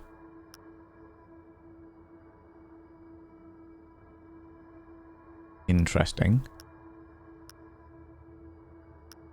They're like ocular implants and stuff. Oh, these are like my implants. Okay, interesting. Right. Inventory. Dice. Howard's die. Got a lot of die. The old PID badge, a relic from a life Howard walked away from, the metal. Oh, so this is the prelude. So he's no longer in the thing. So we should probably not go through all of this stuff until after I've done the prelude, realistically speaking. The archive. Detective Howard. Excuse me. Once a musician, soldier, and PID agent. Now a paranormal anomaly detective. Intelligent, yet grappling with anger issues. Sometimes surprisingly foolish, but always ready for trouble. He spends most nights at the Crow Jazz Bar, despite repeatedly failing to charm the bartender. His most trusted friend is a talking rose. We'll get to that later. Okay. And the PID? The Paranormal Investigation Division, PID, is a state agency dedicated to investigating and containing abstracts. It was created when the first manifestations overwhelmed the city, neither police nor military, but something new built for a threat that no one understood. A place Howard once served. Interesting. Okay. So this is the Paranormal Investigation Division. So investigating anomalies in a cyberpunk world. Okay. All right. No worries, Druidess admitting you do your thing. Do your thing. You beautiful being. Indulge in the zonk. The Codex. Abstracts. Paranormal entities that blur imagination and realities. Concepts made flesh. Slipping into homes and cities across Planet Zero. Their arrival sparked global fear and the creation of the Paranormal Investigation Division, tasked with tracking and studying and eliminating them. This would make, like, this is the kind of anime that I would watch. Like, if there was an anime that was based around this concept, I would watch it. Absolutely. This is cool as shit. I didn't know any of this shit before, like, getting into it, by the way, friends. Like, this is all fucking new to me. I absolutely accepted, like, playing the demo, and also the press review key that they've offered me, purely based on aesthetics. That was it. Purely based on aesthetics. I was like, oh, that's really cool. Cyberpunk. Oh, that's cool. But this is the... I am excited for the lore. Oh, friends, my nerd is showing. My nerd is showing. Oh, my God. I hate when my nerd shows. I don't. That's a lie. I lied to you. The Codex, your streetwise gossip rag and survival guide. What's inside? Lore, failed experiments, cosmic horrors, and dice, keeping the whole mess spinning. Characters, heroes, villains, and that one girl who tries to steal sushi recipes. Trust no one. And the world, flooded districts, neon alleys, and places best left to the rats. Okay. One called him Trooper Vex. Checks his environment. One, call him Trooper Vex. Checks his environmental sensors for the 5th time. I don't know what I'm seeing. Readings keep resetting. There's like, it's there 1 second, gone the next. Then it shows up somewhere else. You sure it's just the one? Yeah, abstracts don't do groups. Not their style. Neural archive sync complete. Abstracts. Archive. Abstracts. Where are you? There we go. Paranormal entities of blurry imagination. Oh, we just read this. Okay. Cool. So that was one of the pop-ups from before. Bear with me 2 seconds, friends.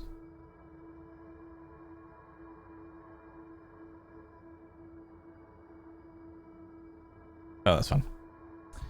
All fine. That's the thing about abstracts. None of them like being understood. You think this cares what it's supposed to be? I stopped counting on rules.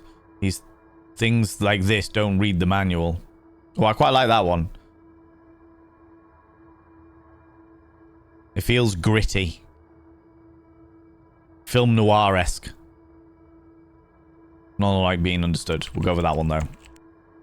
Somewhere far below, a gunshot cracks. Faint. Then another. The sound spirals up the shaft like a warning. Kiri from comms. Alpha's gone dark. You're going in cold. Abstract activity confirmed. Follow protocol. Contain the abstract and extract clean. Every few seconds, the floor counter ticks down. Level 15. Oh, level minus 15. Level minus 16. Level minus 17. Howard, status. Level 18, no contact. Descending, not dead yet. 18 down, still no welcome party. Delta Squad, report. Do you have visual? Can we click on this? No? Okay, continue. Shh. Containment failed. It's moving through the...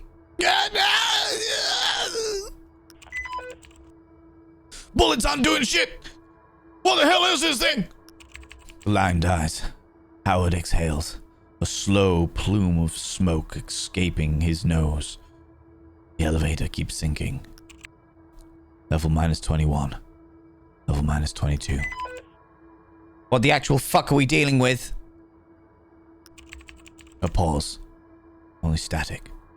No answers. Just distant gunfire echoing like thunder through the shaft. That's 3 squads down. This wasn't supposed to happen. Vex reloads with shaking hands, whispering to himself. No one responds. The number keeps ticking down. Deploying Scorched Earth Unit, Gamma Squad, Escort, and Protect. Elimination protocol is active. Repeat, all squads, elimination authorized. No asset recovery, no exceptions. Burn everything. Kiri's voice shatters through the earpiece, a raw, uncontrolled rage. Howard's never heard. She doesn't lose control. Until now. That should matter. Would have before the meds. Now the pills dull everything. The fear, the instincts, the ghosts in his head. He wonders sometimes if he still needs them, especially on days like this. Then the familiar numbness whispers back in his veins. Alive is enough. The elevator door screeches open with agonizing slowness. A wave of stench floods in. Blood, wet soil, and... roses? Smells like a summer garden. A honeyed, sun-warmed sweetness that cuts through the slaughterhouse reek. Worst garden party ever. I love the writing in this so far is really good. The writing in this so far is really fucking good. I'm excited by this. And it's definitely reminding me of Citizen Sleeper. That sort of like steady role play at your own pace, but and it can be as gritty or as humorous as you want it to be. And I like that. I like that about games like this. I really do. Howard steps out, rifle up. The squad follows close behind. His flashlight spears the darkness, illuminating a graveyard of corporate sin. Not corporate sin! Desks, toppled chairs, shattered monitors, keyboards buried beneath cascades of paperwork, whiteboards smeared with half-erased equations and frantic red marker. Violence! Dice Delight. Time to learn the Nethervale's one true economy. Let's keep it simple. The basics. Every challenge has 4 slots.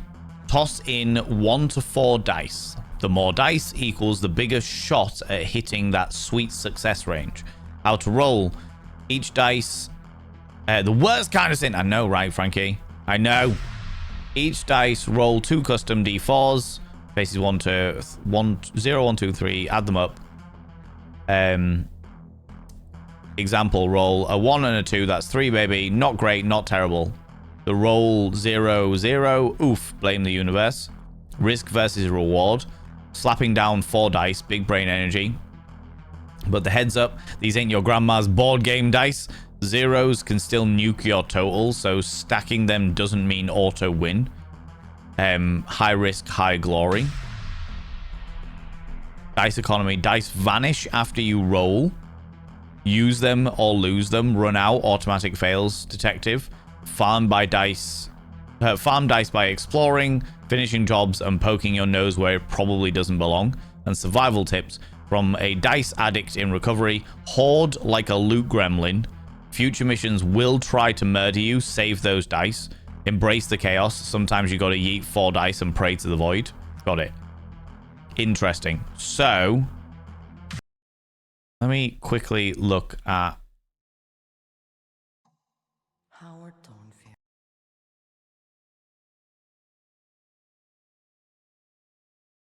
Ooh.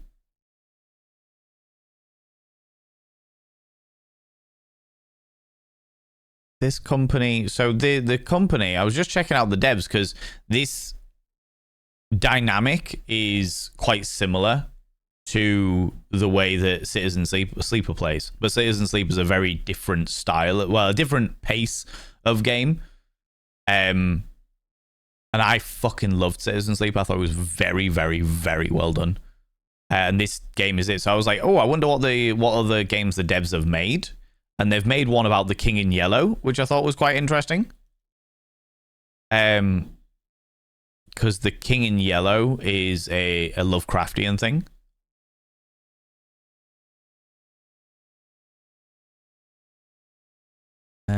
Publishers also haven't made many games like this. Joe, I'm going to add the King in Yellow to my library immediately.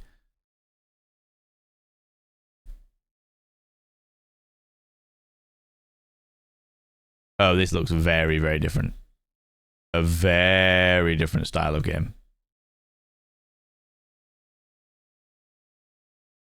I'll add the demo to my library and we'll check that out later. Because this dev team have impressed me already with just the pacing and the stylization of the roleplay. It's very much a roleplay game. Very, very much a roleplay game, for sure. No worries, Eris, you do your thing. Didn't know Valen is having Jay over for a visit. How very dare you, Sea Viking? How very dare you? Did you play the Baby in Yellow? I have not played the Baby in Yellow. I have seen clips of people play the Baby in Yellow. It looks bloody ridiculous. On the far wall, a door stands wide open, waiting. Beyond it, chaos, relentless gunfire, screams from PID troopers. So we've got action, easy peasy, recommended 1 die, and you get +2 success to check the desks. Spectral sight, activate your boost, rush towards gunfire, or inspect the whiteboards. I feel like spectral sight. Let's activate the spectral sight, because no matter what happens, that's going to be a useful thing, because that gives us a boost. And a boost can never be a bad thing, right? Howard blinks. The implant kicks in with a low throb behind his temple. The HUD markers bloom to life. Ambient temperature, EM distortion, trace chemical levels scrolling faintly in the corner of his vision. He scans the room. Left to right, ceiling to floor, no targets here, but whatever's chewing through the other squad is waiting on the other side of that door. That's... Unless the boost is limited uses. Yeah, that's a good point. It didn't say it was limited uses. It didn't say it was, but this is the prelude, so this is like the tutorial effectively. Let's check the desks. Easy peasy. 1 die.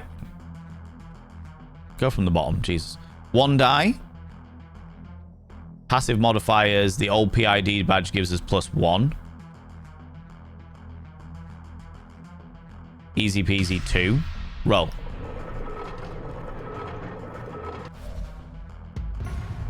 Oh, okay. So one die gives us 2 results.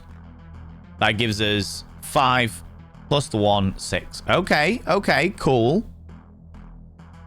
This game felt very complicated, but actually it's quite simple. Howard sweeps the flashlight over the nearest desk. Buried beneath scattered files, a lab log catches his eye. Eden Corp letterhead.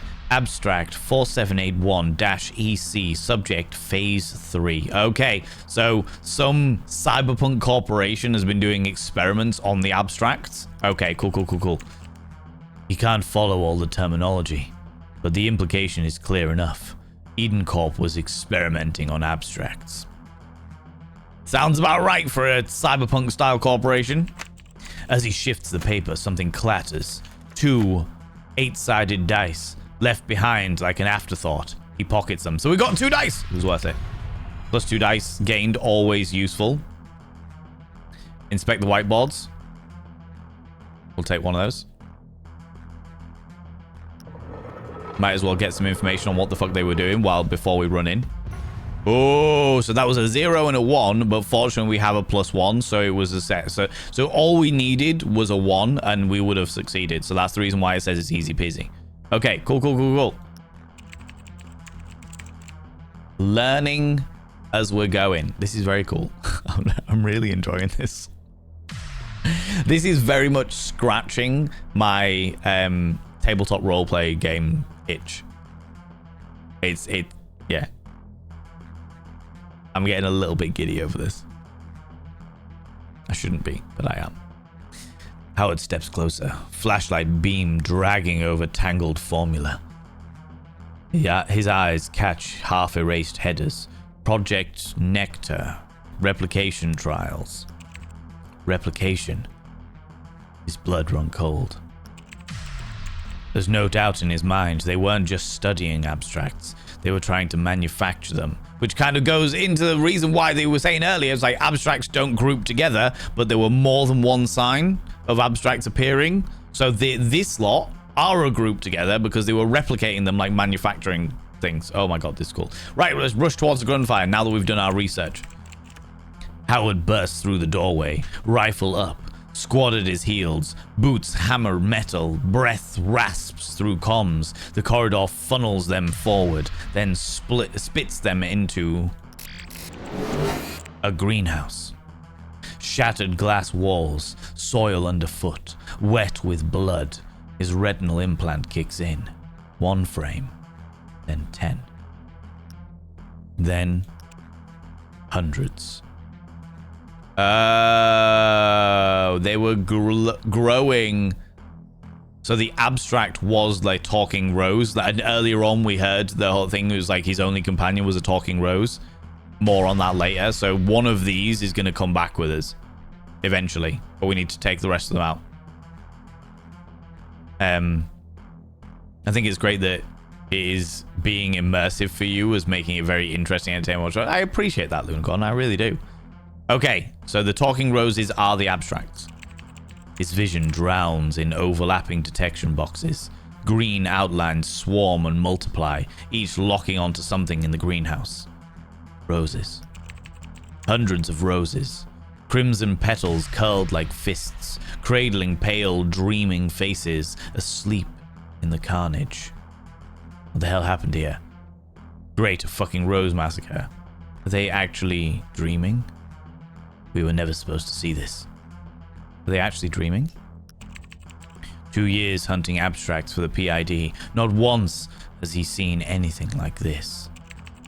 He's seen things phase through walls, heard screams that liquefied bone, watched creatures bleed light instead of blood. Never this. 2 years of service. A short stretch by any measure, except the PIDs. The division didn't exist before the first abstracts began appearing in the Nethervale, which makes Howard, by default, or by bad luck, the most experienced field agent still standing. Now, watching his sight drown in green ghosts, more than he could ever shoot, let alone understand, a cold thought settles. This might be the last day that he holds that title.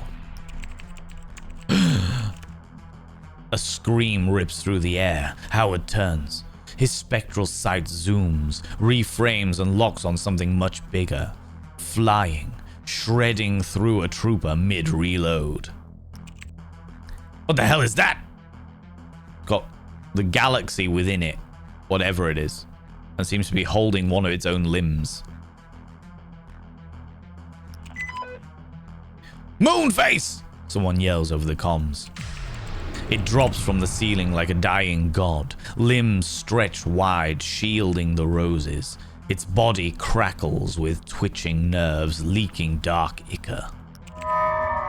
Leave my roses! A trooper panics and fires. The bullets ricochet, tearing a small hole through the abstract's side, but it doesn't flinch. Don't touch them! I stand! I'll bleed! I'll suffer! Just don't wake them! That's all that matters! Why? What happens when they wake? Oh, the temptation. I would imagine that they might be kind of like mandrakes. That when they wake, that's when when the shit really hits the fan. Movement slow. Every breath feels like a decision. Howard raises his rifle. The squad follows. One wrong move ends everything. Okay. Get off my lawn! Feels that way, to be honest with you. Yeah, feels that way. I need to start playing with some vocal effects. See if I can get like a hauntingly out of space kind of audio effect, as opposed to just doing everything manually with my own voice. Excuse me. Okay, Persuasion tried to keep PID squad calm. Persuasion tried to kill it before it can strike again. Persuasion tried to enforce containment procedures. I feel like containment procedures are off because auto-tune, yeah, similar, yeah. that's otherworldly. Because I don't think we are trying to contain it anymore. Remember, the orders were to just cleanse everything. So I think trying to keep the squad calm is probably the best way of doing it. Let's take 2 dice.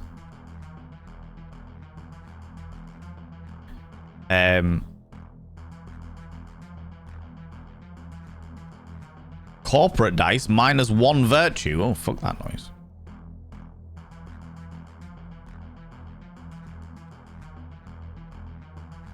Ugh, not like that.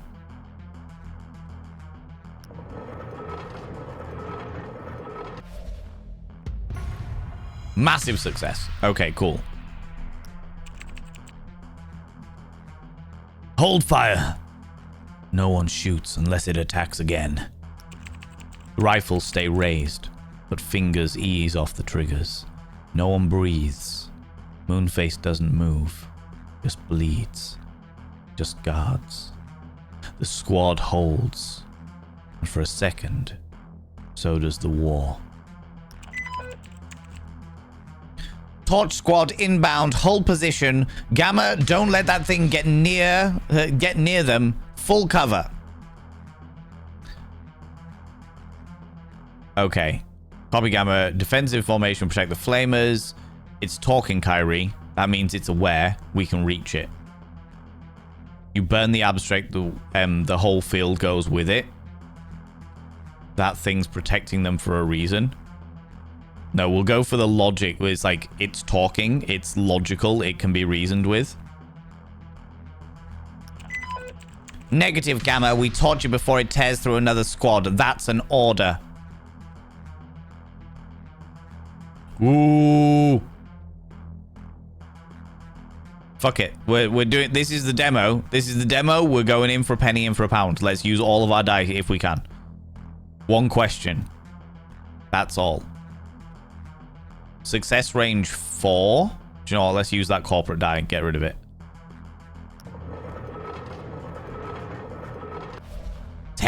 fucking sweet. You got seconds, not minutes. Ask your damn question, then we torch the whole garden. Howard moves. Slow, deliberate. Steps crunching over soil and broken glass. His squad tenses behind them. Stop! Howard halts, drops his weapon just a little. Just enough. Why are you protecting them? Where is home? And why are they dreaming of it? What did Eden Corp do to you? Is this what they were trying to replicate? What is Project Nectar?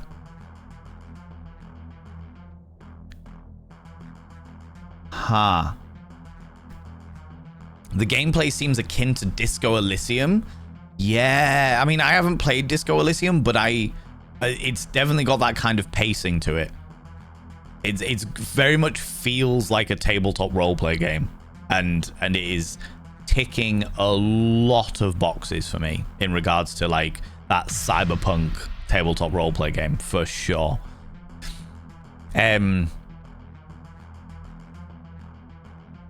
Where is home? What are they dreaming of? Why are you protecting them? What did Eden Corp do to you?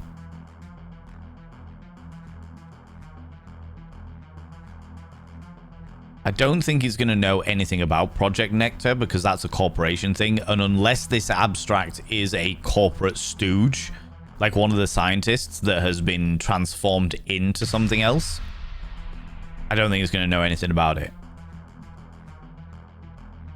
What did Eden Corp do to you is probably the best one of it. Instead of them dreaming of home, why are you protecting them might be a good one as well. I've only got the shot. I've got one question.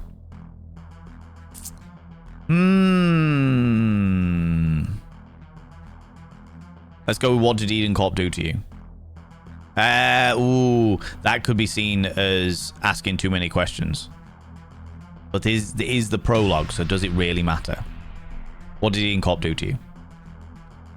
Why are you protecting them? What did Eden Corp do to you? Eden Corp understands. It will send us back. Back to where? So they do come from a different place. So the abstracts are not like manifestations of a thing. They literally come from a different plane of existence. Interesting.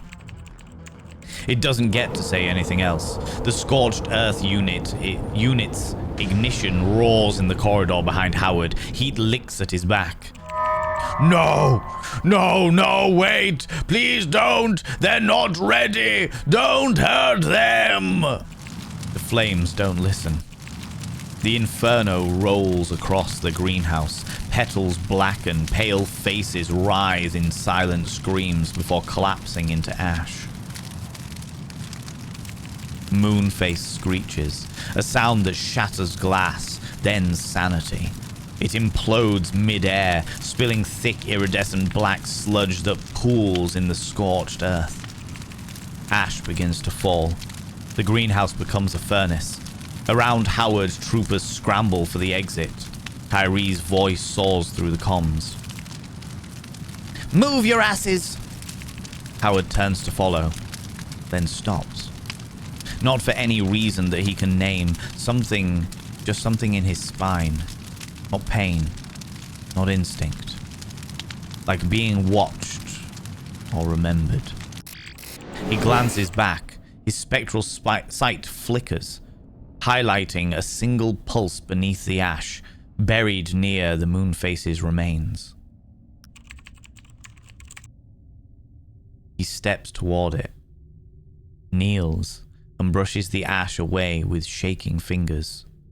A single rose, unscorched, untouched, eyes still closed. Moonface's ruined mouth moves, a wet rattle, almost inaudible. The stars remember. Say nothing and just take the rose. Tell the stars I remember too. Whisper I'm sorry. and take it.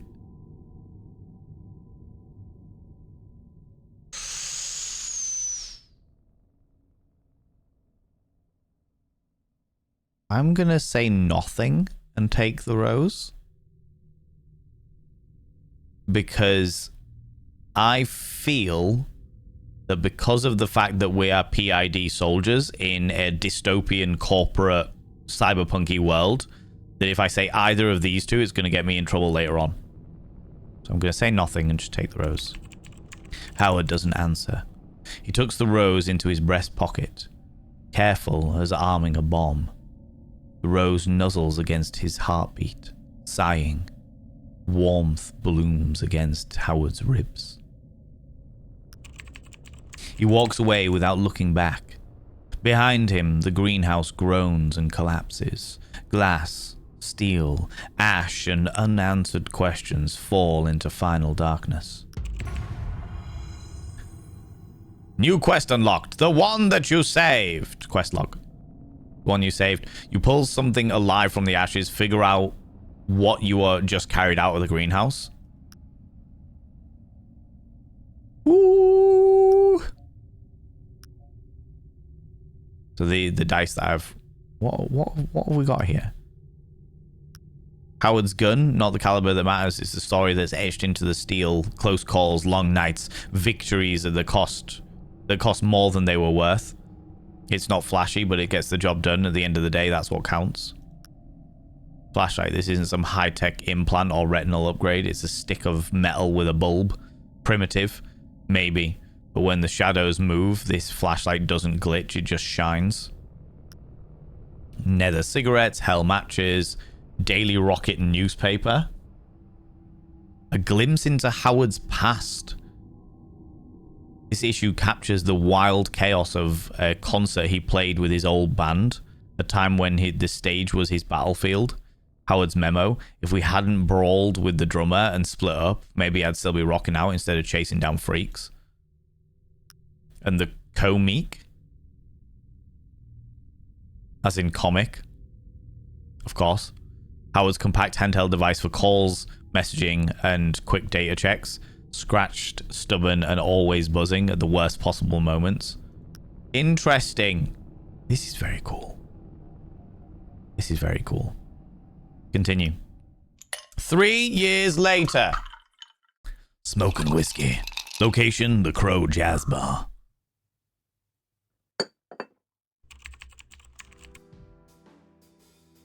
I gained some dice. How many dice? All of my dice have returned to me. Howard sits alone at the counter in the Crow Jazz Bar, a refuge for those who've given up trying to keep pace with the city outside. Itchy nose. The faint glow of neon signs outside filters through the blinds, painting fractured light into the bar's worn surface. His whiskey sits untouched, a faint ring of condensation beneath it.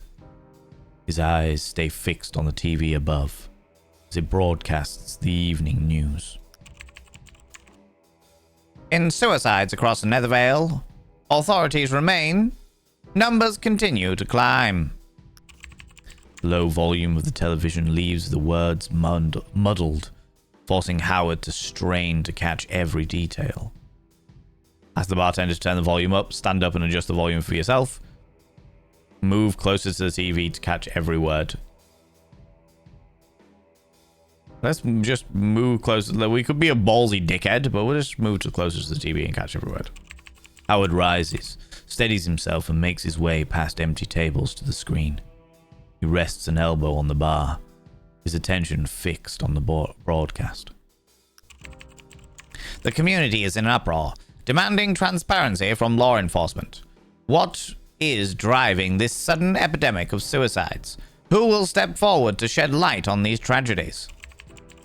The bartender stops wiping the glass. She folds her arms and watches the screen for a moment before turning to Howard. The aesthetics of this game are so fucking cool. Like the character design, the music.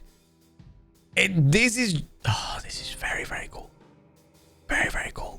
Also, I want to take a moment to say thank you to all you beautiful people that are lurking, especially those people that are using your channel points to redeem lurking, to let Twitch know that you're still a person here. The bartender. It's been like this for weeks now. Feels like the whole city's falling apart. Take a sip of your whiskey. Hear anything about these suicides? The rumors going on. The city runs on problems. If it's not falling apart, it's not the Nethervale. Maybe the city's way of promoting extreme sports, jump off a bridge week. We're not going to go for the dark humor. Let's go. Let's ask the question. Hear anything about the suicides? Bartender hesitates. She glances around the bar as if checking for eavesdroppers, even though it's practically empty. People are saying it's the abstract. Like, maybe they're behind it somehow.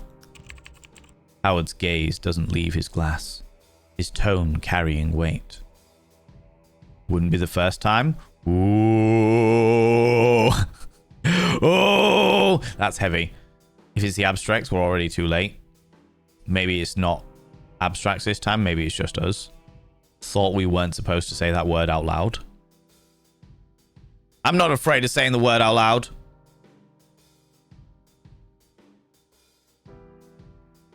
Wouldn't be the first time. Let's be dark and mysterious. Yeah, but what the hell are they? Aliens? Something new Genesis cooked up? Doesn't matter, right? They show up, PID takes them out, and everyone pretends that's enough. But it's not. Not even close. It's not. The PID doesn't ask questions. That's not what they're for. You don't need me to tell you the answer to that. Stay silent.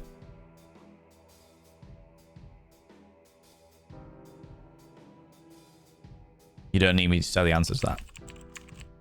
You worked with the PID. You must have seen things. You really don't know what they are either? Nobody knows, no. Let's just say I've seen enough to stop asking that question. If I did, we wouldn't be having this conversation.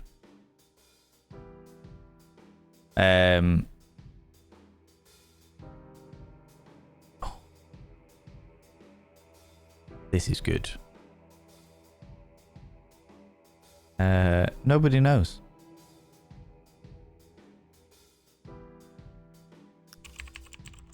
That's what scares me.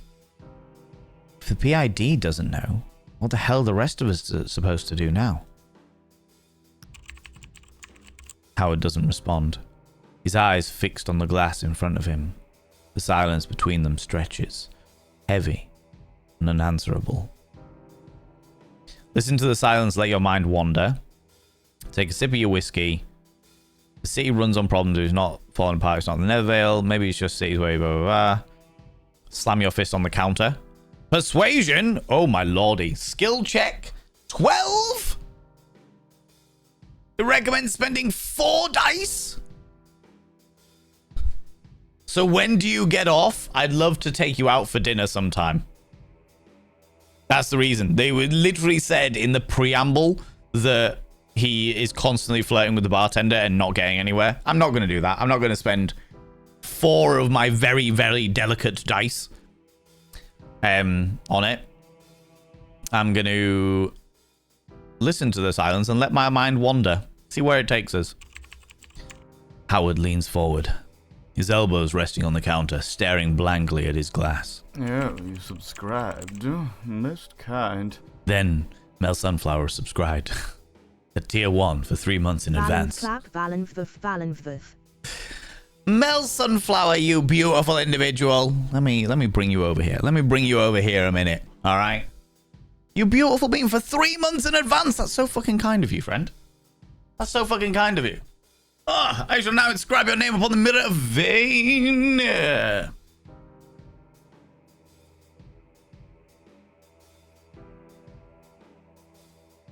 By having your name upon the mirror vein means you get access to my personal Snapchat, not a bum Snapchat, you cheeky devil. You also get a discount to all the merchandise, and you get access to all those sexy little emotes. But the most important thing is you'll roll over every morning, look in the mirror, and go, God, do I look rough? But God damn, do I make rough look good? Ooh, sexy, oh, yes, meow, you know? You know? You love it here? I'm very glad to hear that. Thank you very much. I appreciate that. I appreciate that a lot. I appreciate that a lot.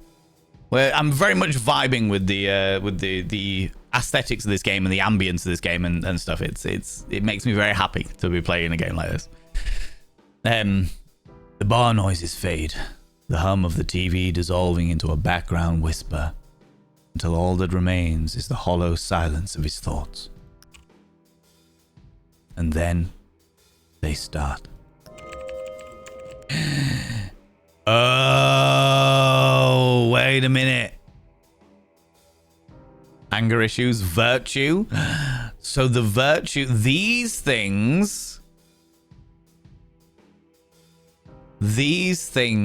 actually have an influence on us. Ooh, secret insights. What's this? Nothing. We have no secret insights, but it's cool to know that they exist. Okay, all right. Virtue, a character trait that is morally correct and acts with good intentions. You've been here before, haven't you? Sitting in the quiet, pretending it's peace. It's not. It's avoidance. Haywood, my man. You're staring at that whiskey like it's got all the answers. It doesn't. Trust me, I've tried. Stop. You say something? Ask her for another drink. Something fancy. A cocktail with one of those little umbrellas. That'd cheer you up. Yes. Because a man brooding over suicides absolutely screams Mai Tai. Great suggestion. Shut up! He doesn't need this crap right now.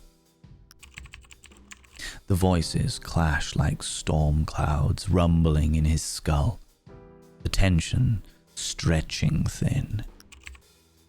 Shut the fuck up, all of you! Few heads turn, giving him a familiar look.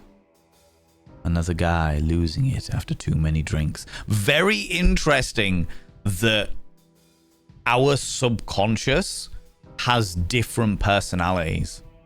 Like, originally, I thought they were kind of like just character traits, but the fact that they literally have different personalities that can interact with us is fascinating.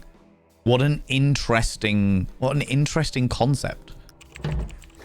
Then, as if the universe has been waiting for the right moment, the door to the bar swings open and a figure steps inside. Howard's head lifts.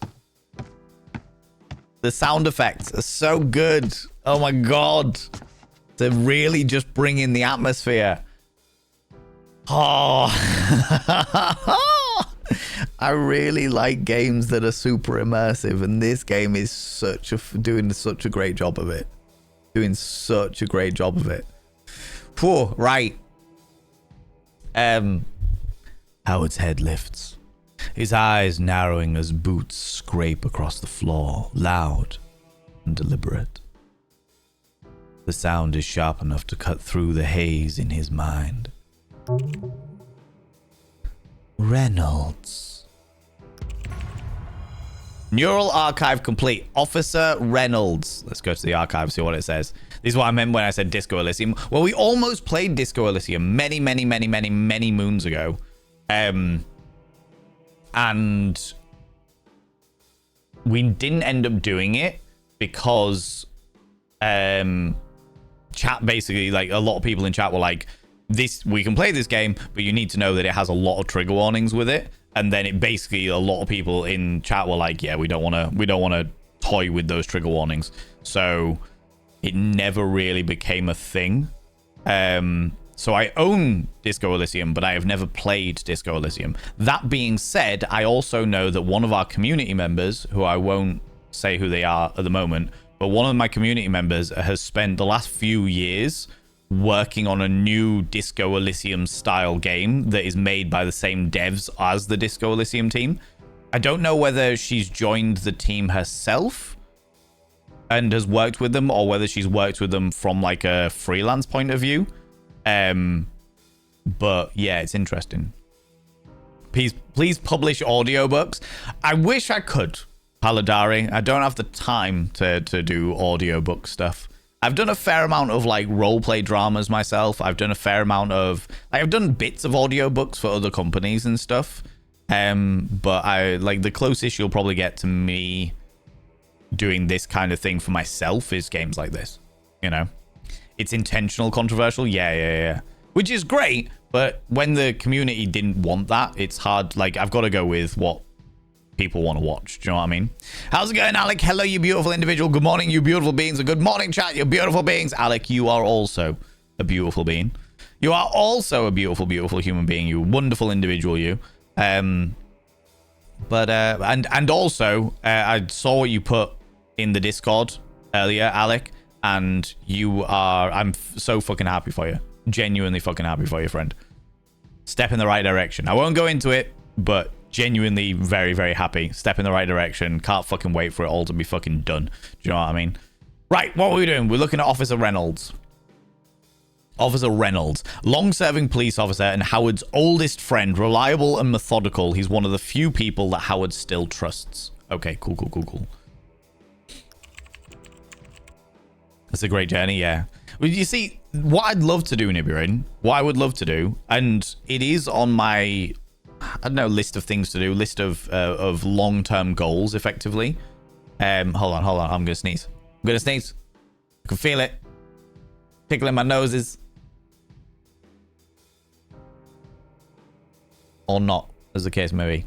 What I'd love to do is I'd love to get to a point of financial stability where I can actually spend time like playing those games, like playing the games that wouldn't work on live stream, but I could put the VODs up on the VODs and Vanity channel, for example.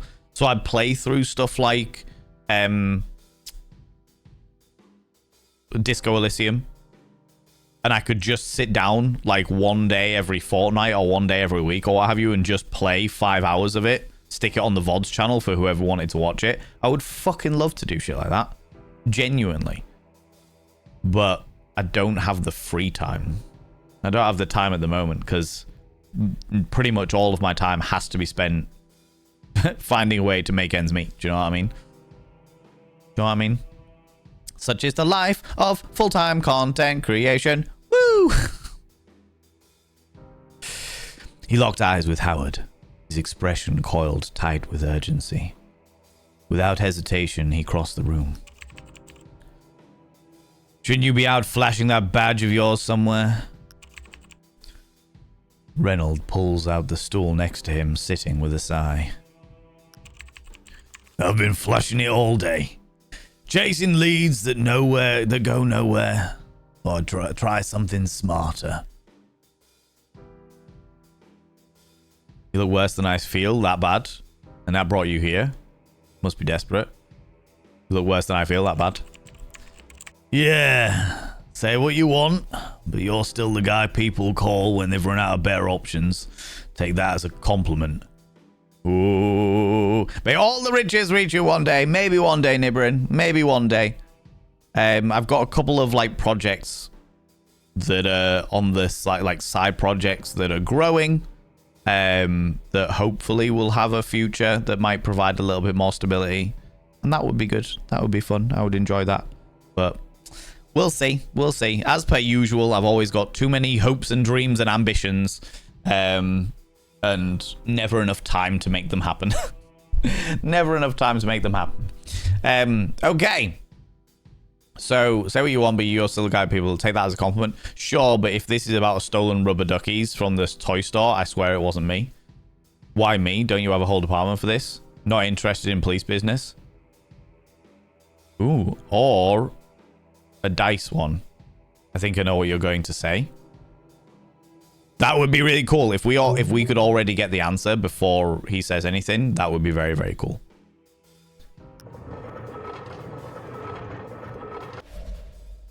I only needed 2, and that was good. Okay, continue. This is about the suicides, isn't it? Yeah. Too many, too fast, and none of it makes sense. No notes, no connections, nothing tying them together. He leans forward, lowering his voice. Started wondering if it's abstract, but there's no proof. If I say it out loud, it goes straight to the PID. You know what that means? They take over and we're left holding our dicks while they hold the budget and the glory. We used to run this city. Now we beg for scraps. Reynolds sighs, pulling a thin folder from his coat and dropping it on the counter. I'm here because I want this solved before they catch the scent. You worked for them. You know what to look for. I need your eyes on this, Howard. Here we go. Detective. Oh, here we go, Detective. This could be the case that you've been waiting for. You've been drifting for too long. A case like this could be your way back. Back to the work that mattered. Back to being the person you once were.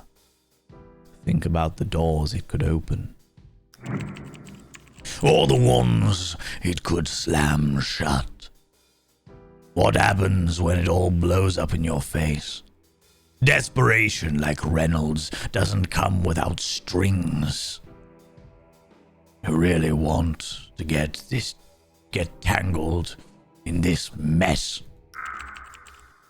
A big case means a big payday, right? Sounds like easy money to me. It's not about the money or the reputation.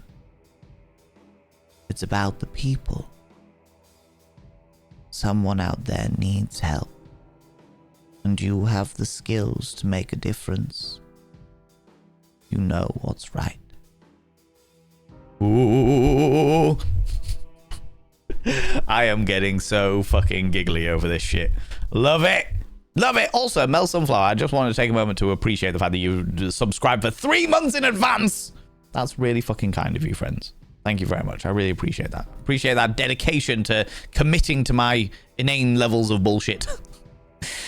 I'll do it. These deaths deserve justice. Sure, why not? Could be fun. Fine, I'll take a look, but no promises. No way I'm not getting dragged into this. I'm going to go with the virtue. New quest unlocked. Smoke, shadows, and body bags. Check your quest log. The hunt starts in 5, 4, 3, 2. Quest logs. The one you saved. Head back to the office and dig into the case files. Connect the dots before the trail goes cold. Okay.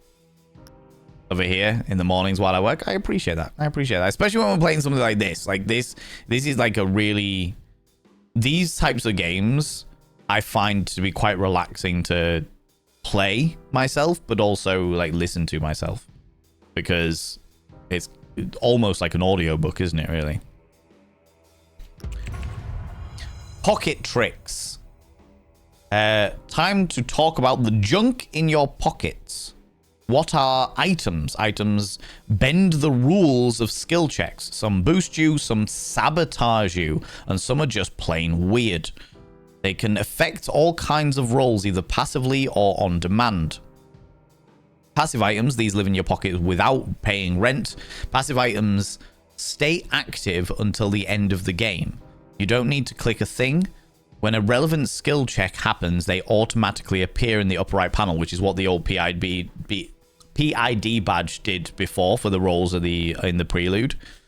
Got a perception bonus, rolling perception. Congrats, the item shows up and does its thing. Single-use items. These are your panic buttons. Use them to stack bonuses onto a difficult roll and then kiss them goodbye. To use one, drag it from the left side into the lower right item slot before you roll. You'll remember these right after the roll fails. That's so fucking true. That's the dev knowing the way their game was going to be. Absolutely. Okay, so this is what we talked about before. Okay, this is case file 1, suicides. Growing list of lives cut short under suspicious circumstances. NVPD, which is the, what was it, Nethervale Police Department, is out of answers. Officer Reynolds knows something is not right. Suicide my ass. Okay, all right, interesting. Oh, shit. And then goodies. So I'm guessing... Oh, no, they're all goodies. Never mind. Oh, shit. So we can actually carry shitloads of dye when it's relevant. Interesting. Okay. No refund policy. Sorry. No. I knew I could count on you. There's one more thing. Or you should hear it from me before it gets twisted through the grapevine. DK's father. He's dead. Jumped off the top of PID's research wing 2 months ago. Shit. Yeah. Don't know if you two still talk, but figured you should know. He adjusts his coat, tugging the collar up as though bracing for an unseen chill. You know where to find me? Don't take too long. The door creaks open. A gust slips in and then shuts with a thud. Howard leans back, eyes on the folder, heavy with the promise of trouble. Ooh! Cranky Kong? Cranky Kong, yes, very much so. Not Donkey Kong, just cranky. Time to break your protagonist's brain. Here's the essentials for shaping their personality, flaws, genius, chaos, and all. What's insight? So insight points equal brain upgrades. Earn them by collecting 6 experience points. 6 experience points equals 1 insight point. Grind missions, push conversations too far, survive things that should have killed you. Insights are the core part of your psyche. Forge them together, build a genius psycho, a virtuous fool, or your own unique contradiction. The system won't stop you. Your move, build a hero, a disaster, or a meme. P.S. Virtue won't stop you from looting corpses. The game won't judge. We might. I'm definitely looting all of the corpses. Anything new? Oh, I've got my own die, and then I've got bureaucratic die. Interesting. Okay. I have no insight points currently.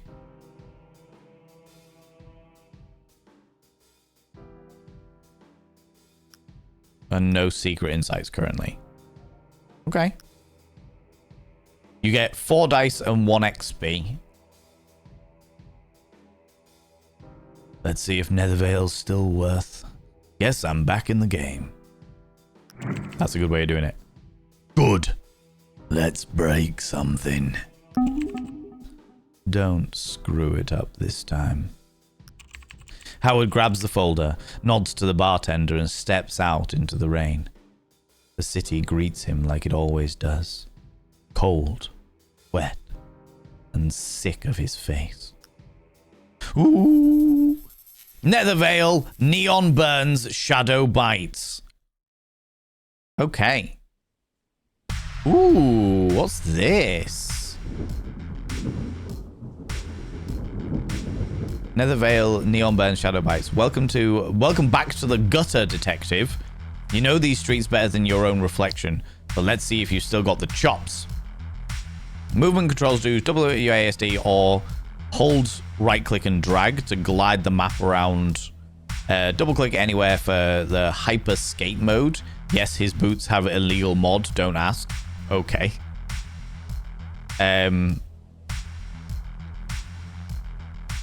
Open spots glow with icons. Think cyber breadcrumbs.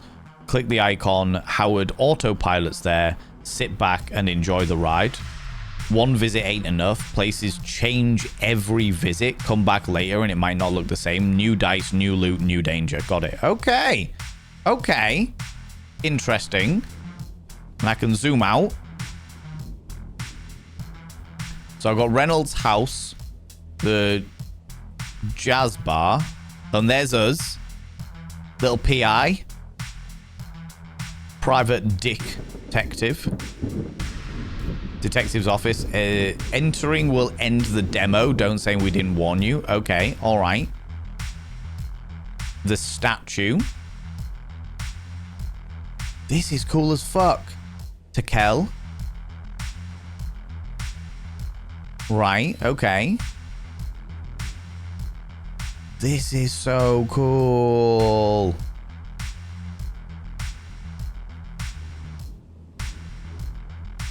Can we not just travel down? We've got to do it ourselves. If we go back into Crow Jazz Bar while we're here. See what happens if we walk out and then go straight back in again. The bartender looks up as Howard walks in. A mix of surprise and amusement crosses her face. Back so soon? You looked as if you were heading out for good last time.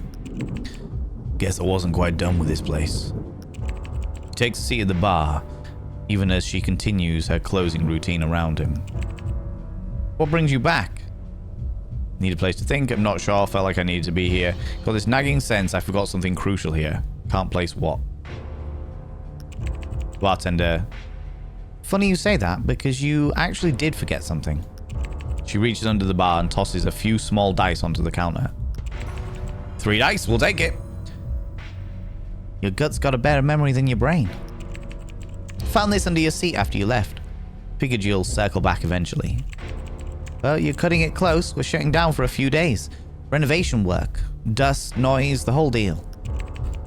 You'll need to haunt some other bar until the lights come back on here. It's gonna be strange not coming here.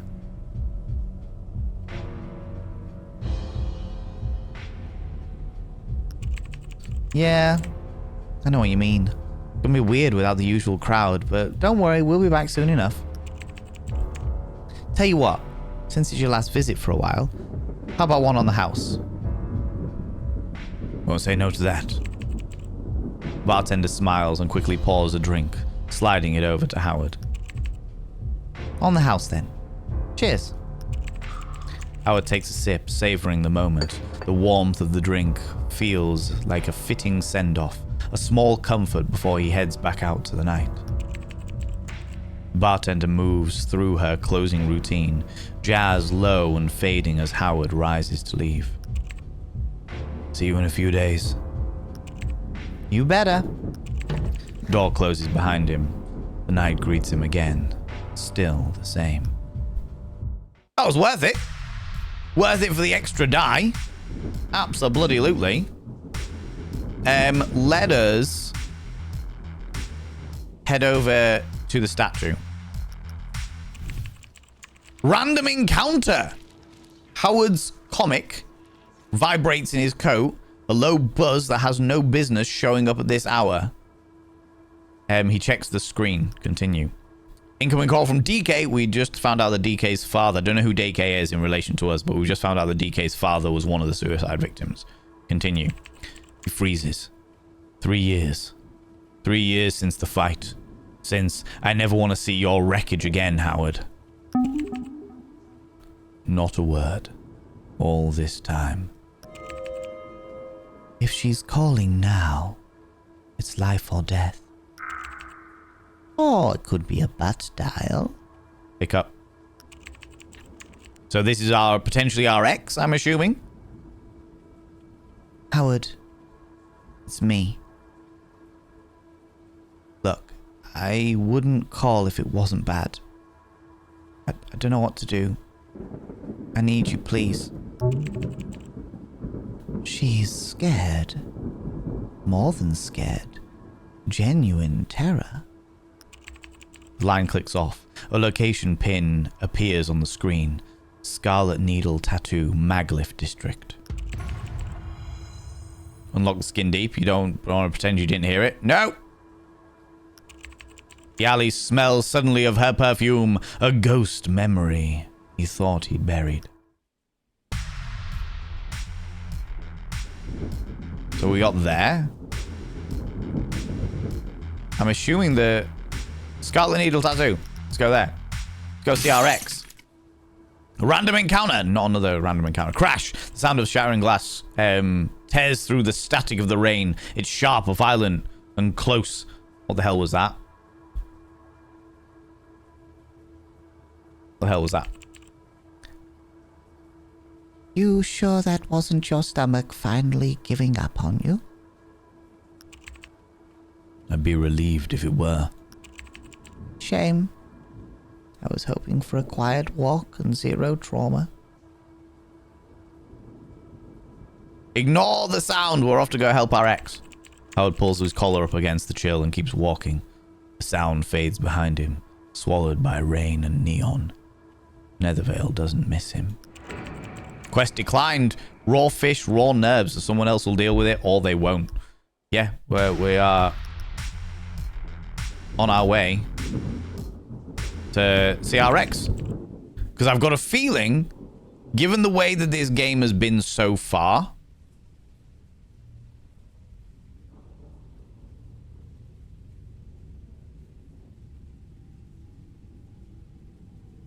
I've just seen this. I've just seen this sign.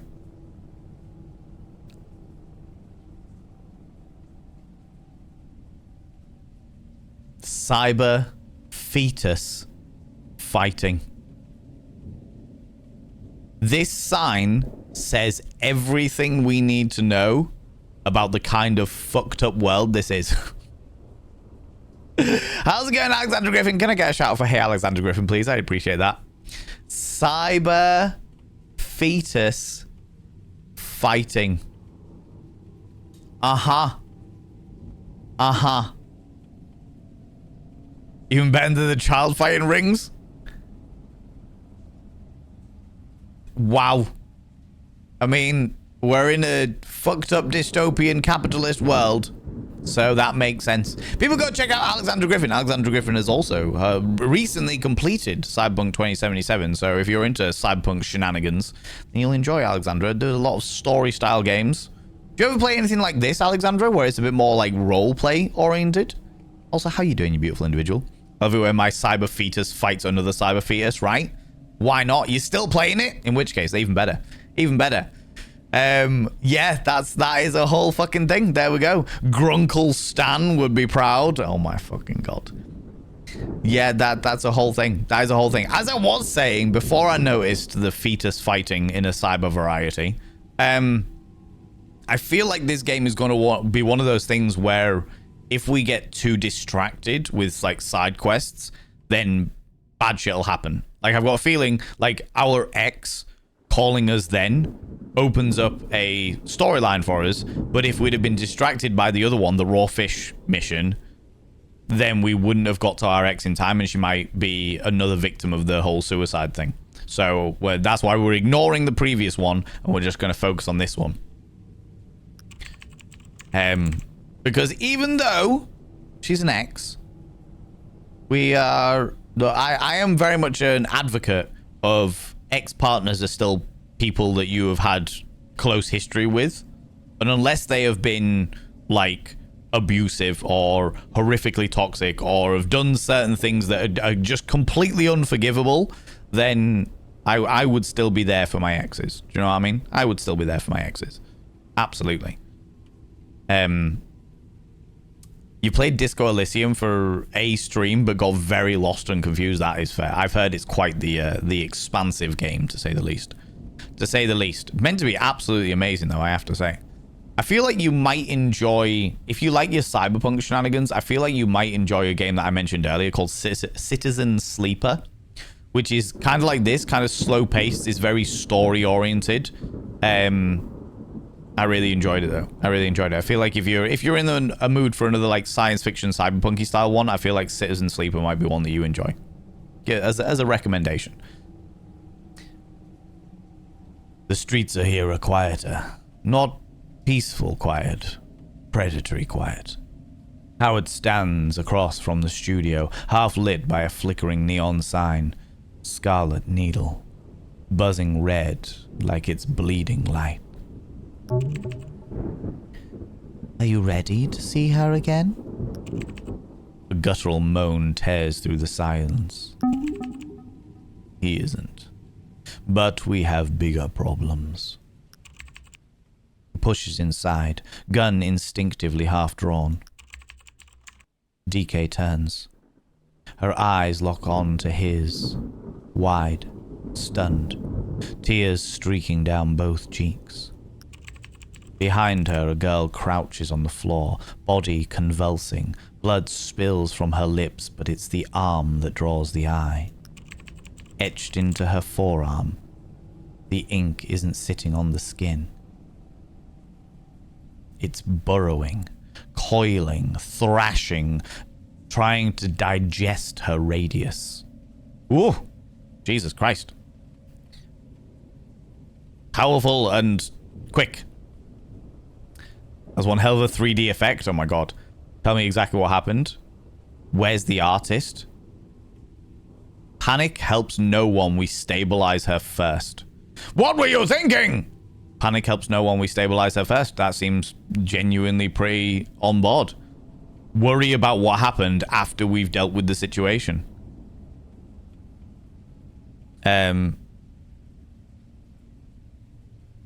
Played that before. A friend of mine has also recommended Save and Sleep. Yeah. I haven't played the second one. I've only played the first one, but the first one was great.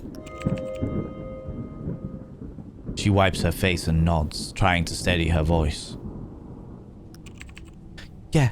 Oh, okay. Focus. Help her, please. Is she your girlfriend? No. What's her name? Yara. We've been together a while. I can't lose her, Howard. That's all right. Howard steps closer. The ink squirms under Yara's skin like it's being pulled from inside. Spectral sight. Boost on. See the ink's true form. Kick the back door. Find the bastard who did this. Scour the workstation. Look for the specific ink or tool used to inflict this. Take Yara's hand and speak gently. Try to reach the abstract. No, I feel like perception is going to be useful in this one.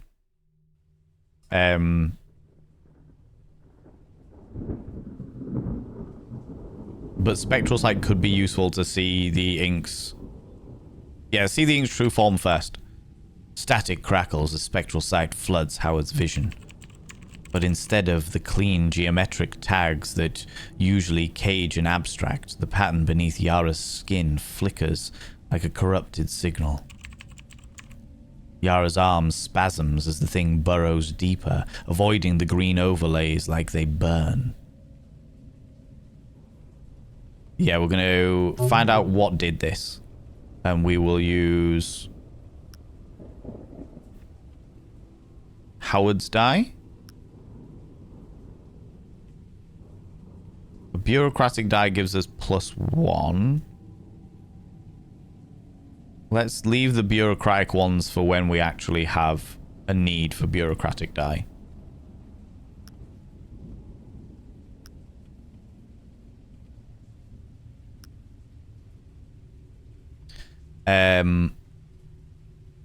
We get a +1 from the old PID badge. Go. We only need a 4. You got a 10. Okay. Elmer Fudd D... what? Elmer Fudd D-Day? What does don't be a dick mean? It's on so many rules and I don't understand. It means if you are behaving in a way that is designed to specifically go out of your way to offend somebody, or you're trying to get a negative style of reaction from a streamer or from their community or from a moderator or something like that, if you are going out of your way to behave in a way that would create a negative atmosphere or cause problems in a community, then that would be considered dickish behavior. Behaving like a dick, as that makes sense. Provoking, yes, yeah. Or trolling in a harmful way as opposed to a playful way. I hope that answers your question.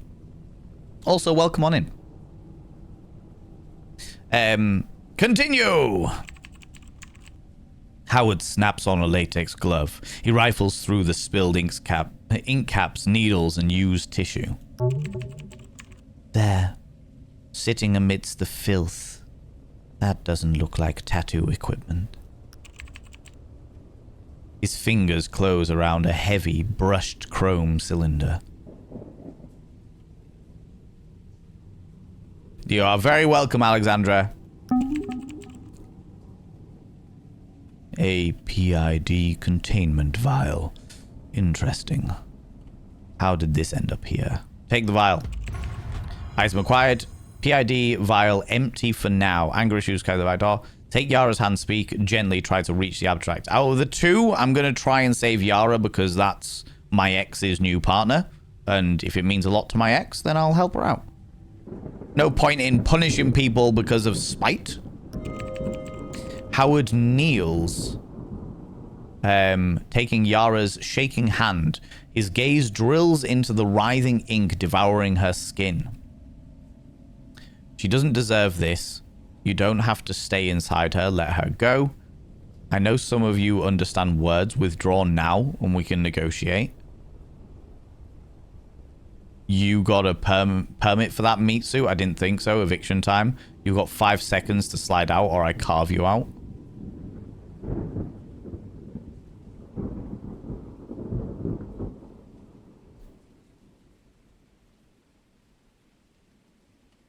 I don't think she's going to give a flying fuck about whether she deserves this or not.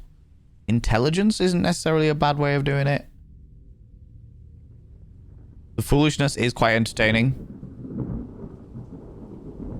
Let's try and negotiate. Do the negotiation side of things. The ink doesn't answer, but she does. Her voice slips out between clenched teeth, every word soaked in pain. I shouldn't have come here.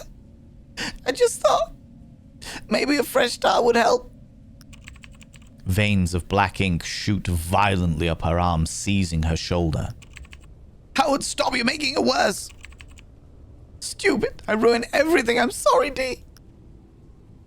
Perception! There is a rhythm to the growth. What is triggering it?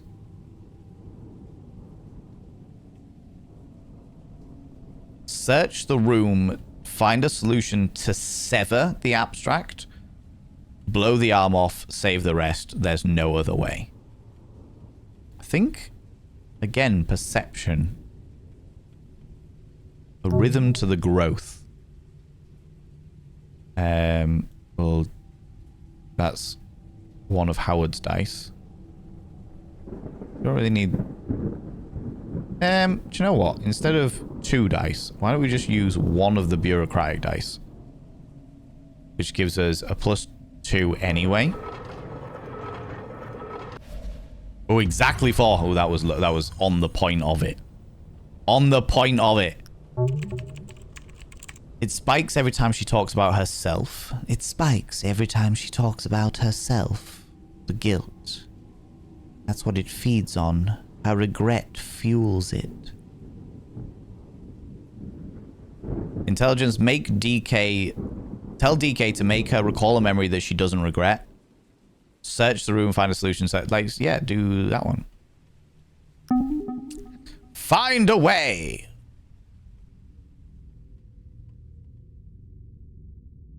To find a reason that you don't regret, mademoiselle. Ooh, 2 zeros? That's bad. That is bad. But we managed it. We were all right. Continue. Howard locks eyes with DK. She hesitates, then cups Yara's face, forcing her gaze away from the pulsing ink. Yara, look at me. Remember the protest? When you threw that brick through the new Genesis limo? The ink slows, drawing inward like it's listening. Felt good. I'd do it again. Damn right you would. It was fucking glorious.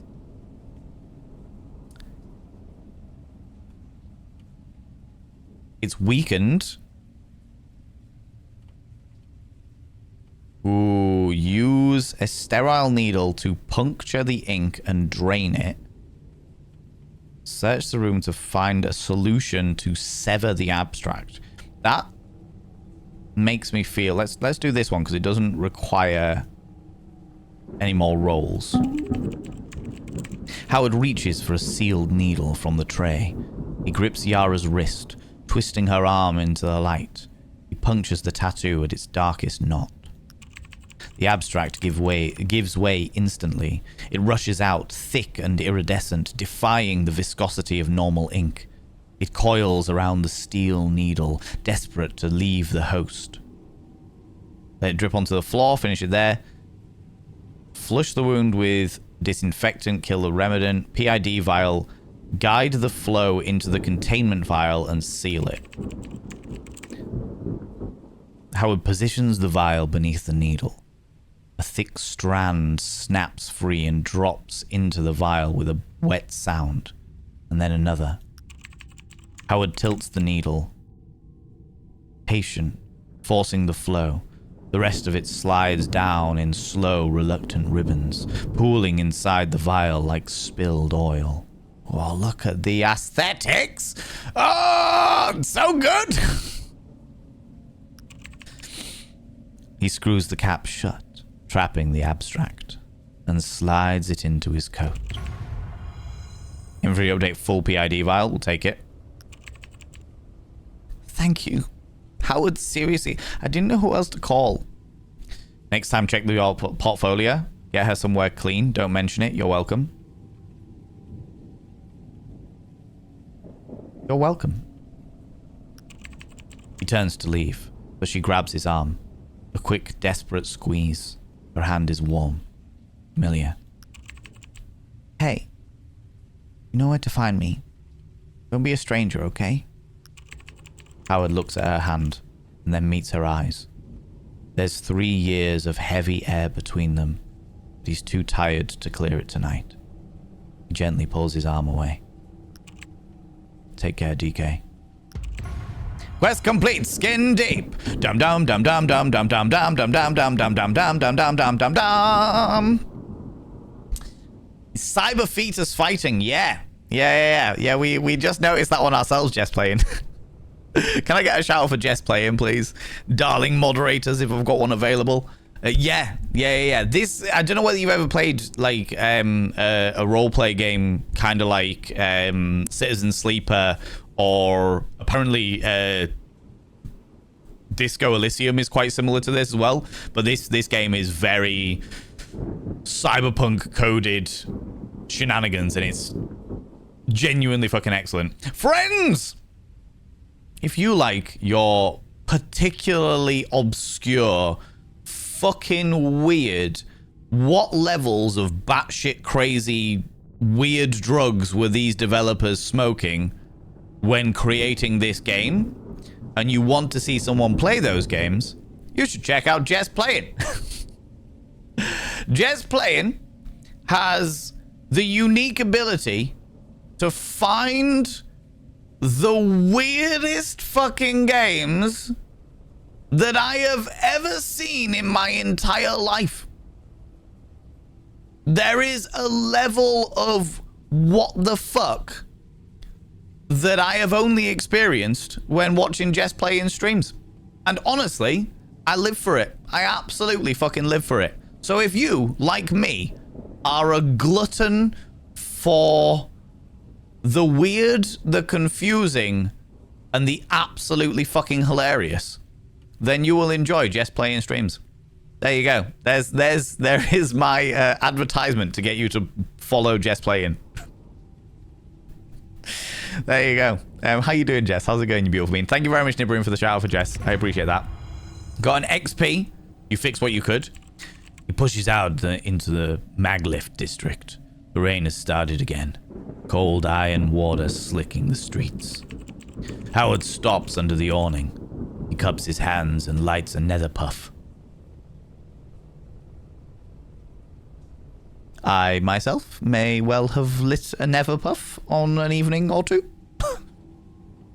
Doing good, excited to have you on while I'm doing some work. No worries. You do your work. Do your bits and pieces. I'm very much enjoying this game. It will go between absolute atmosphere and me just giggling because of how much I'm enjoying like the whole dynamics. It is ticking a lot of boxes for me, this game. The smoke fills his lungs, hot and grey. He lets the burns settle in, searing the ghost of her touch back into the dark where it belongs. Because we can help amputations, we can help our exes, even when there are exes. I mean, Tekel is only there, but do I have to...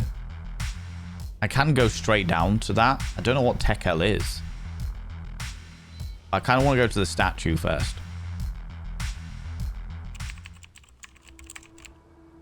Ooh, what is the statue?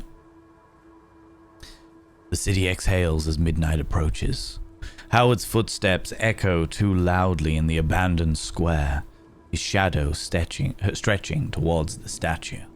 How's it going, Stupedia? How you doing? A jagged spire of oxidized bronze masquerading as a sailboat.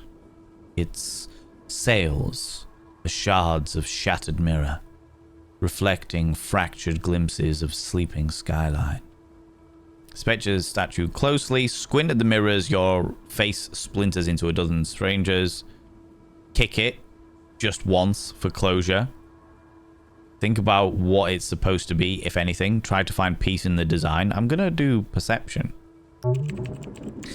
Howard crouches, gloves scraping against the statue's unnervingly smooth base. His fingers trace the seams where the metal meets pavement.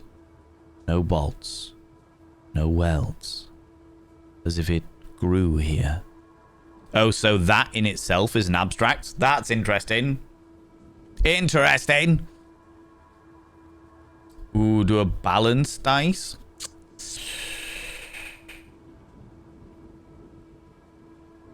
I'm gonna do that, actually. I'm intrigued. Let's do one bureaucratic dice and just roll it. We need 2 or more on the die and we'll be fine. Yes, okay, we're good. As Howard inspects the statue more closely, he discovers something unusual.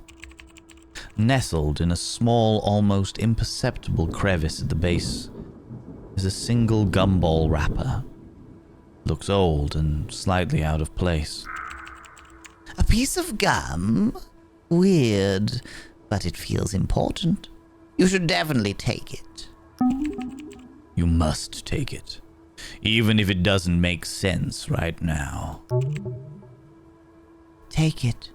Well, we're obviously going to take it. If 3 of my 5 subconsciouses say take it, we're taking it.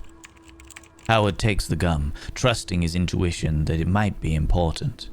Even if he can't see the connection right now, it's a hunch that he decides to follow, hoping it will make sense later on. Clarity Chew, smells weird, feels important.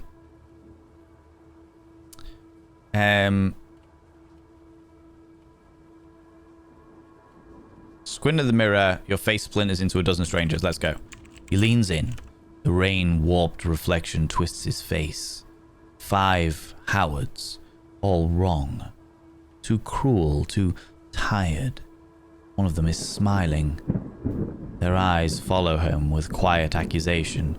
Are the 5 ones these ones, by chance? That one, I mean, none of them are particularly smiling. 5 different Howards. Could well be those, though. Could well be those. How you doing, Stupedia? How's it going? One of them is smiling. Their eyes follow him with quiet accusation. What are you afraid of seeing? Optical distortion. Stress-induced paranoia. Logically. Break the glass. See what they do. Howard staggers back, collar damp with sweat. The mirrors reset, showing only his face.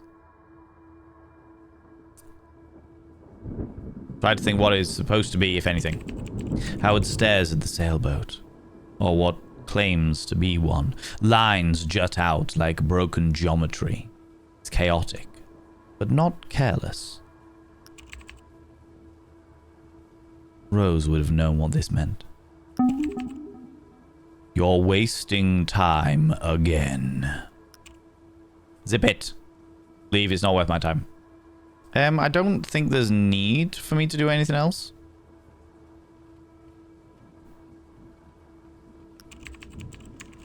Howard takes one last look at the thing before turning away, hands in his pockets, telling himself it's just a statue. Nothing, not worth another second, not tonight. I'm intrigued. Oh, okay. They say focus can't be bottles. Something managed with clarity chew. So a reroll a perception check, single use. Okay, so we've finally got our single use item. And we've done that one. Okay. We didn't get a one for DK either. RX. We could go to the Tekel while we're here. Though I feel like maybe we should head down to our house first. Random encounter? Or is there only so many random encounters? Oh, it wasn't our house. It was Reynolds' place. Ah, fucking never mind. I forgot that we weren't called Reynolds. We're Howard. Howard arrives at Reynolds' place. He knocks. A moment later, the door slides open with a soft hiss. Reynolds stands there, his face showing a mixture of fatigue and concern. He looks at Howard with a questioning gaze, as if searching for answers in his expression. Didn't think I'd see you again tonight. Got any news? Still piecing things. Just missing you. Just read the damn file. It's not like you got anything better to do. You'll hear from me soon. Almost forgot. Here. Found these tucked in the evidence stash. Thought they were junk, but you've always had a knack for making use of the useless. Press 2 small, heavy objects into Howard's hand. 2 dice gained. Some favors don't come with strings, just history. Howard steps back into the downpour, the collar turned up against the rain. Reynolds gives a small nod and steps back without a word as the door hisses shut. Okay, so we got another 2 die, but what kind of die are they? Oh, more bureaucratic die? Yeah, more bureaucratic die, which give us pluses to stuff. Okay, let's go to... That ends the demo, so I don't want to do that just yet.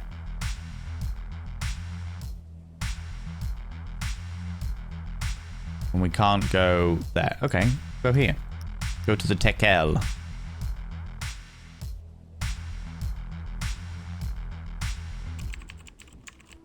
The Tekel's interior is cramped, not designed for human comfort, but for maximum efficiency. Dozens of spider-like drones skitter across walls and ceilings, pulling packages from the grid lines shelved and zipping out through a revolving delivery chute. Behind the counter stands an alternated humanoid chassis, his statue still, head drooping slightly like it's asleep standing up. Neural archive alternated. Let's have a look at what that is. The alternated. No information. NVPD. So that's police department drone. But we have no information on what an alternated is. Okay, so that's not been included in the demo. From its chest speaker, a tinny, chaotic sound leaks out. Pew, pew, boom. Reloading.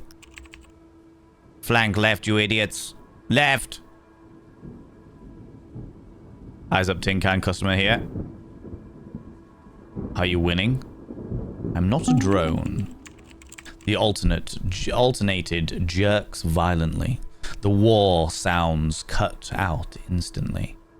Its head snaps towards Howard, lenses spiraling as they focus. Whoa. What the? You actually walked here? On the street? Physically? Are you insane or just stupid? Why? What's out here? Are you serious? Abstracts.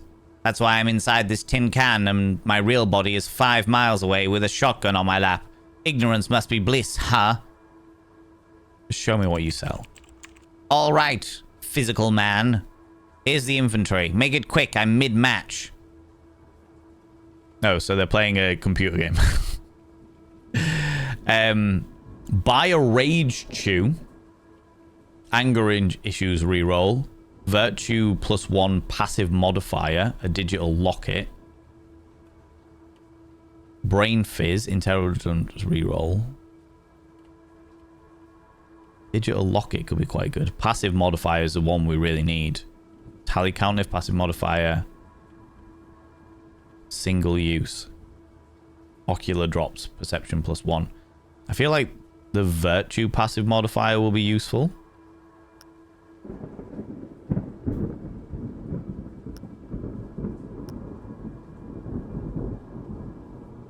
I could just use 3 of my die.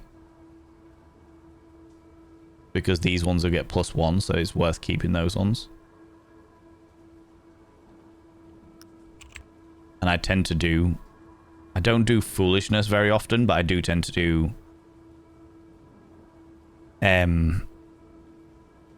virtue a bit. The alternated immediately loses interest, its head snapping back towards the invisible screen only it can see. Whatever. Howard turns back to the neon-soaked streets. Behind him, the pew-pew noises immediately start again. Okay, so the Tekel is like a store. Is there anywhere else I can go? I'm kind of gutted. I thought that maybe we'd get more side missions. Otherwise, I would have gone with that side mission before.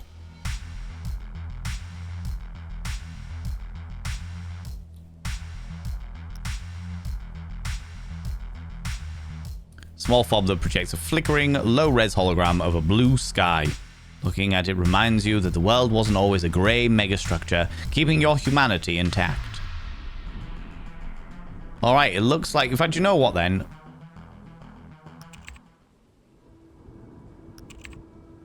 Are you blind? Steps closer. Yeah. Give me... need to restock. I don't really care about the... Oh, we could use the perception one. Gives a perception +1. Intelligence reroll for 1. Let's do that. Let's... Oh, we don't have that many die left.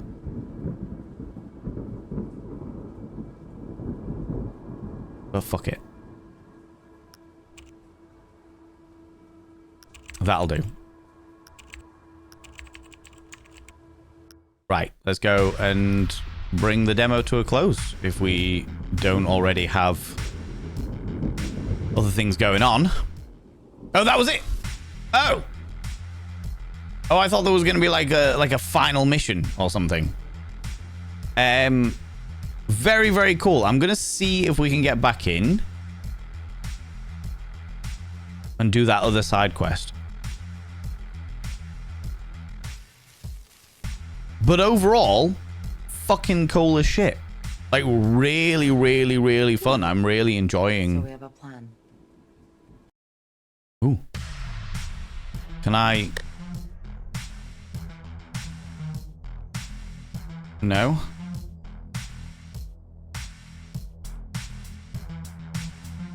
Do I want to go through all of that again to play the extra side mission?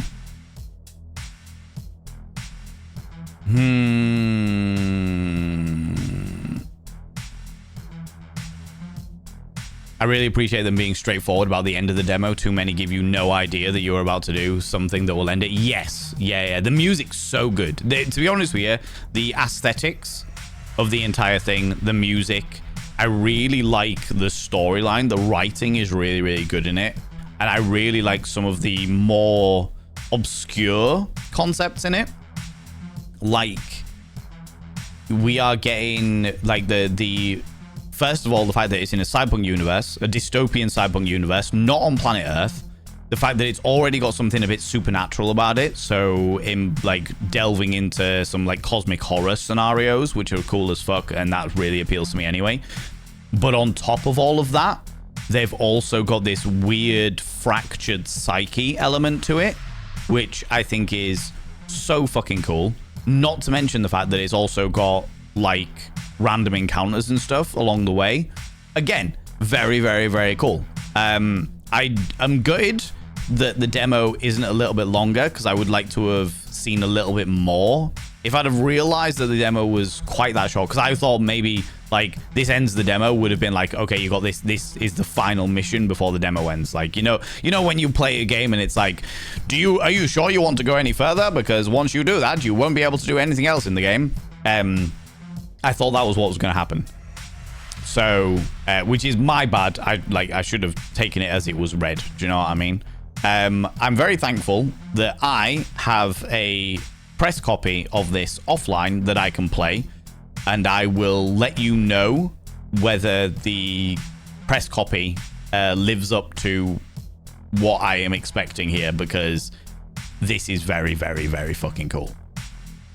Like, very, very, very fucking cool. I really, really like this. Was it Steam? Yes. Friends, if you like this, then please check out Celestial Raven. Check out Celestial Return, not Celestial Raven. Celestial Return. If it's the kind of game that you enjoy, is the kind of game that you would like, then please, please, please, please, please stick it on your wish list. Listing a game on Steam is one of the best ways that you can support indie developers.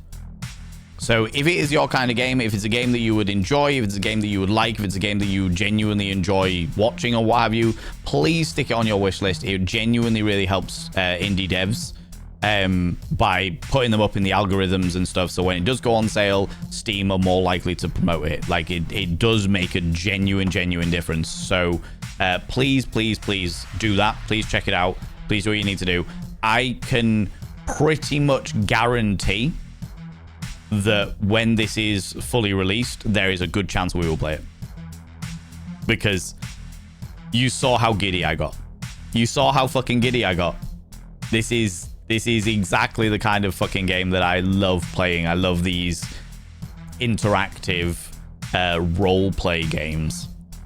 It's very cool. It's very, very cool. I like it. It is absolutely ticked a lot of boxes for me in regards to like, yeah, the way that I feel about it. The way I feel about it is really, really fucking cool. It's really, really cool.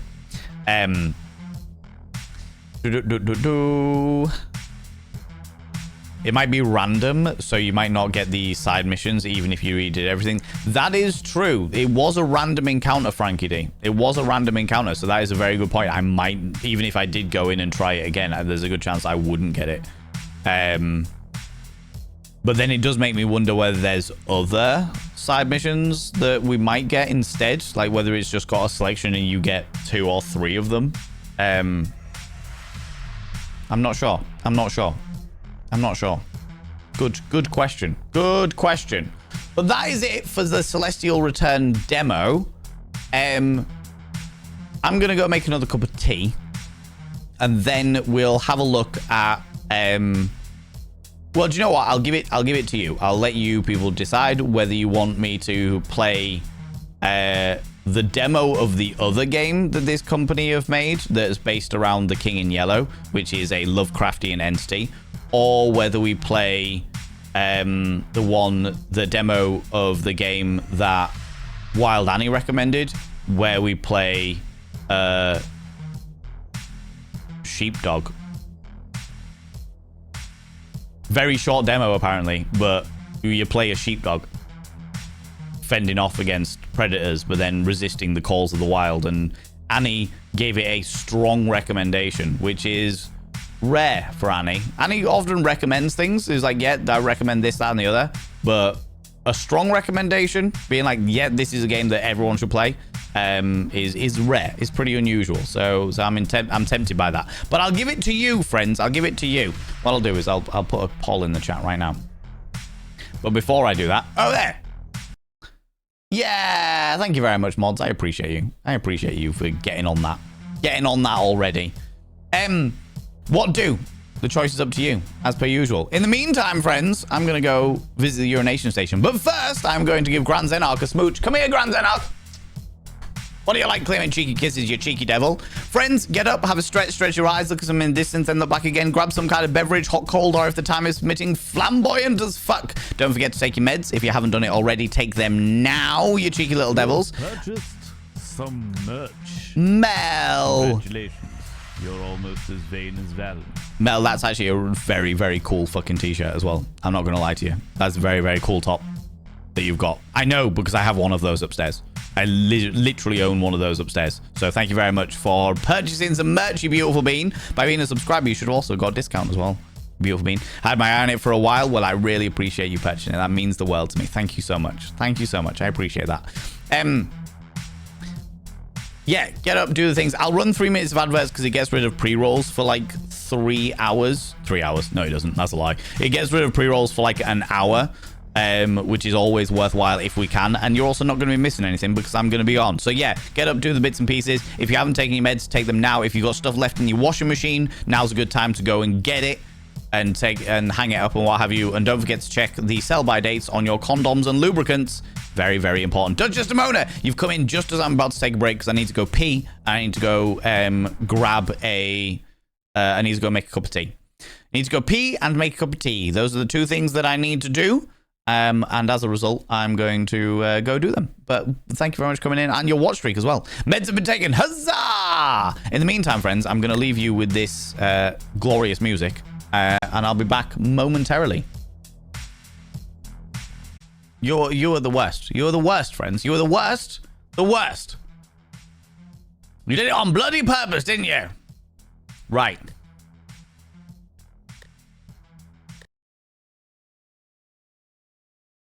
So, we had an option of the king in yellow or the thingy. So, we will do the coin flip simulator. Because apparently, you people can't be trusted to make a decision for yourselves. Heads.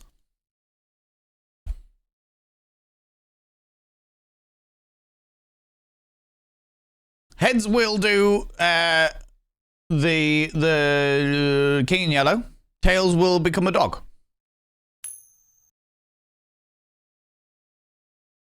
Heads, king in yellow. All right, there we go. Done. I'm a Gemini with ADHD. Of course I can't. No, it's too late. It's too late. It's too late. All right. Library. The Cult of the Yellow King demo. Let's have a look at this.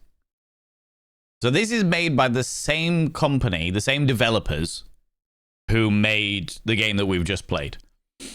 And I'm a big fan of H.P. Lovecraft. I'm a big fan of H.P. Lovecraft's works, not necessarily H.P. Lovecraft themselves. But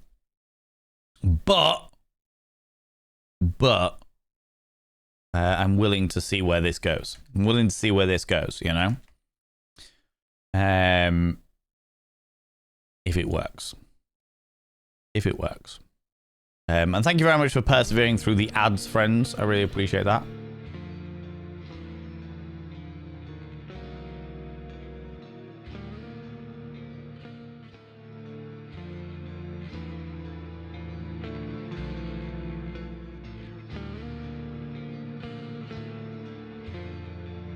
Okay, already pretty interesting. Let me quickly change over our thing to yellow in it. Change it from Celestial Thingies to Cult of the Yellow King.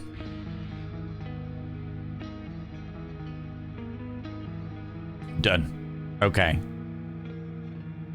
So this is made by the same devs. It's going to be on the same Same VOD. I'm not going to split the VOD up because we're only doing thingies. Do you know what I mean? I would have voted the Yellow King. I appreciate that. I appreciate. Well, the heads or tails managed to do it. We managed to get there, regardless. Regardless. So fate was to have it, apparently. Right then. Let me just jump over here. In fact, you know what? No, it's not going to work like that. It's not going to work like that. That's fine though, because we can do that.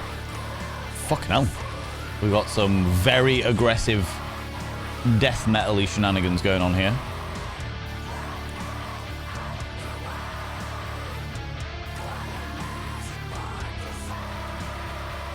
I hope this isn't DMCA'd music.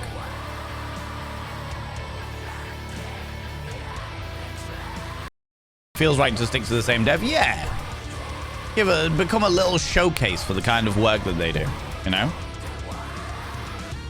The indie devs that have made this game, like this seems to be their only 2 games, so we'll go on board it. Do you know what I mean? We'll go on board it. I was just vibing to the music and completely just got distracted. Nah, it's alright. It's not a problem.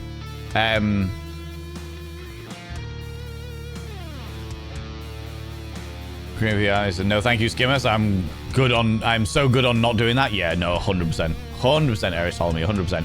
Right, the only settings we've got are full screen, noise amount, and music volume. I've brought the music down, and I've brought the noise amount down. And I genuinely hope this isn't DMCA music. But we'll find out. New game, demo. Let's go. Upgrade your prayers, 50 insight. Oh, okay. They've just thrown us straight in here. The King in Yellow is a H.P. Lovecraft story that I have not read in a very, very, very long time. So I can't remember much about it, but I know that the King in Yellow features in an awful lot of different cosmic horror style things. Okay. All right. And they just thrown us straight in there. Nothing else going on there. Nothing else happening. Raven Willow, how you doing, you beautiful individual? Welcome on in. Welcome on in. Sawblade Manor as well. Hello, you cheeky devil. The Yellow Mold. It began in silence. Not a sound. Not even the wind through the pine. Just a damp, sulphurous corner in a rented cabin. A stain. Yellow, veined like marble, alive like skin. I thought it was just mold, but it shimmered. A week later it whispered. Not words, just a wet, subterranean sigh. Like the sound of roots shifting in the deep. Like something waiting for me to notice that I was no longer alone in my keep. Okay.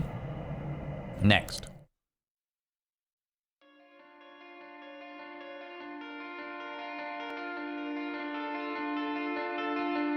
So this says Breaching Whispers.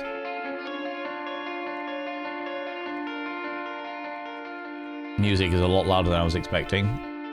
Summon 10 whispers to unlock a cultist. Breaching Whispers. We have no insight, no cosmic knowledge, and no yellow mold, and no yellow circle at the moment. So we need to upgrade our prayer? Oh. Oh, is it a clicking simulator? Oh.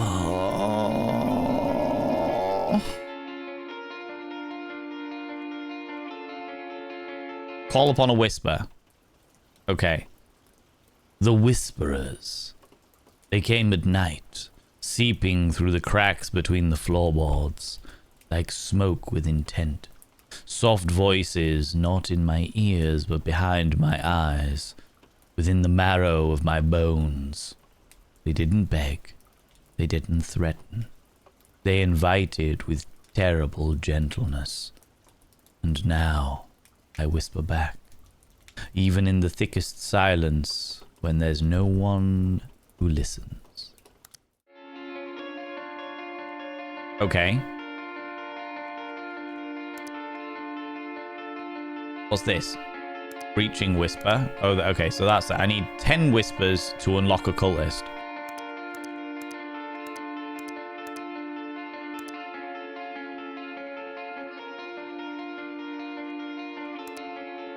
Unlock a cultist. What do these do? 50 insight. Hold on. Hurry up. The Whispers are making this a lot easier. Fair enough. Upgrade your prayers. 50 insight.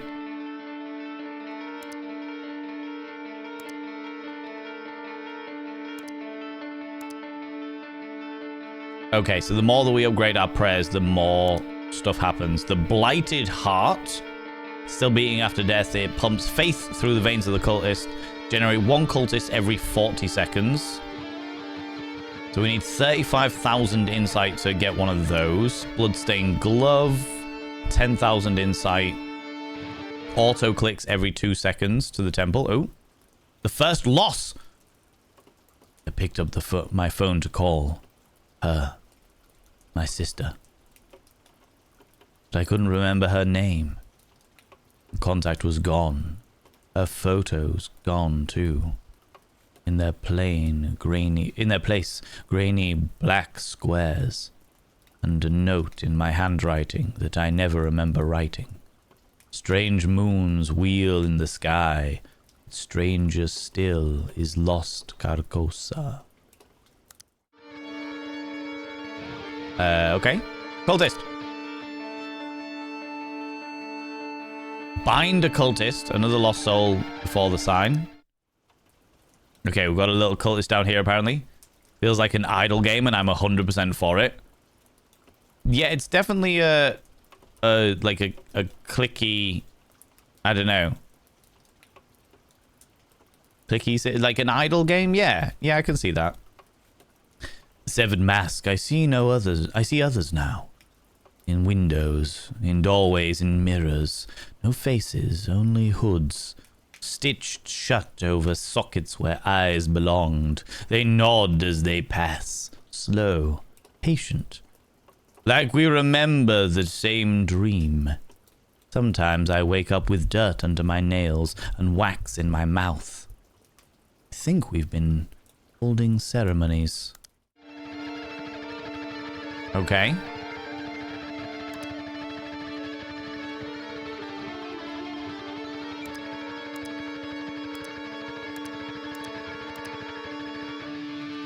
Right, we've got a load of things. What's this? Plagued Larva. A newborn godling whispers hymns from the rotten cocoon. Generates 5 insight per second. For 500 insight, I can buy one of those. Equip the relic.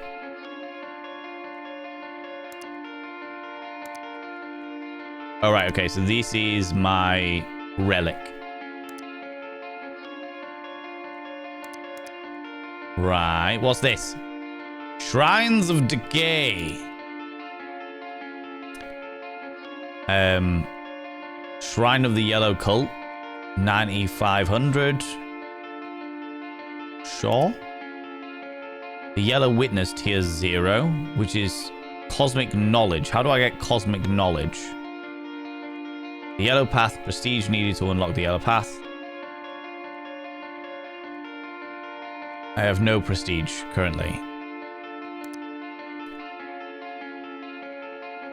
Oh, so I need a shrine to the Yellow Cult in order to generate cosmic knowledge. It does. I think it's exactly what you say, Alec. It's an idling game. It's a game that you just idle the time away with.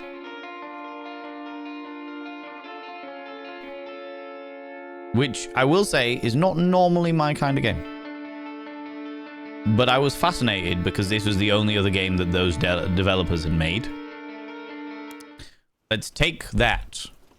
I'm a fan of idle games. Numbers go up is my favorite stim to split my attention. I usually run at least one on my tablet while I am working to avoid getting distracted by other stuff in my office. That is fair. That is fair. And I can imagine like a game like this will probably be quite useful in that scenario. If you need that sort of split attention thing going on, then this kind of thing would probably be very useful. I never really considered something like this being a thing, but that's fair. The first shrine A beautiful young woman came to my house today. Her face was covered with yellow mold, soft as lace. She said, "Brother, you are not answering our calls." She spoke like we'd shared childhoods, secrets, blood, but I didn't know her. Or if I'd ever had a sister. She smelled of the turned earth and old books. I peeled her skin with care. It came off in long, silent ribbons. It draped perfectly around the shrine. The yellow one is pleased. Interesting, because we did have a sister, but we don't remember having a sister. And we've just murdered our sister in sacrifice to the yellow one. The great king in yellow. Bye, Tra, how you doing? Hello, co-subordinates of late-stage capitalist dogma. Exactly, how you doing? How's it going? Next. Okay, that gives us cosmic horror stuff. Shape a horror for 2,500. Sure. Let's shape a horror. Okay, we've got one there. The horrors. It arrives as a shifting absence that drank the light, a thing without a name, without shape, until I gave it one. It feeds on the prayers that we chant, on the fear that we offer. Sometimes I think it's pleased, other times a predator who knows its prey is already caught. Ooh. Do you know what I want to do is I want to max out our whispers, I think. So we can get a maximum of 24 whispers. What about cultists? Okay, we're going to have to wait a little bit for some of this generation stuff to happen.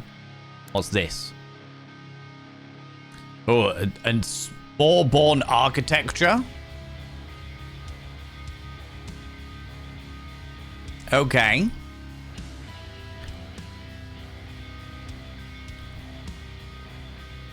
Just steadily but surely. An observatoire.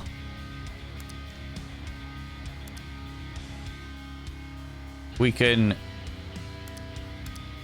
get another couple of cultists. I don't know what these... So how many cultists?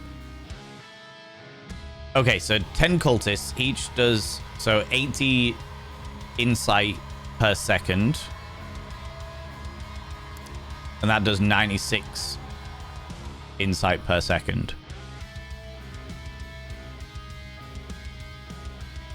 We need some more cosmic horror shenanigans. We need to learn some more stuff. Shrine of the Yellow Cult. Shrine of the Lake of Halley. Oh, I can't click on that one because I've already got one.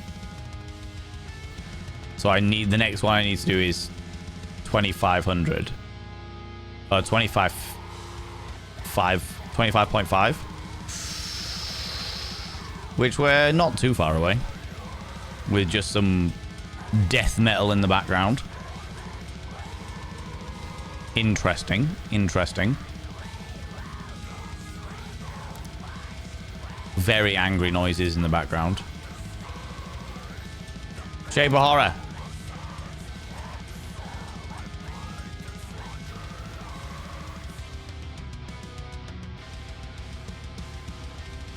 We can't do more than that until we get more of this stuff.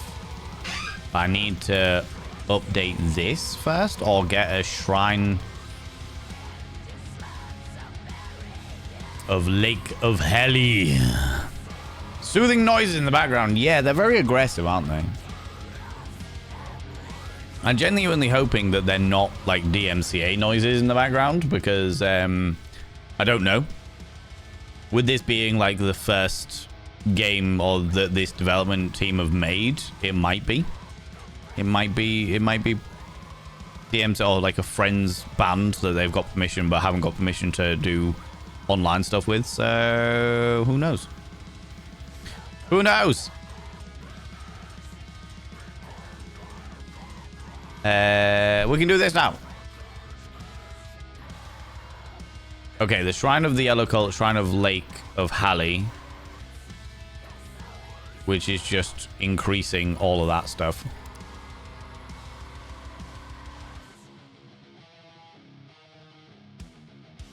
Spawnborn architecture.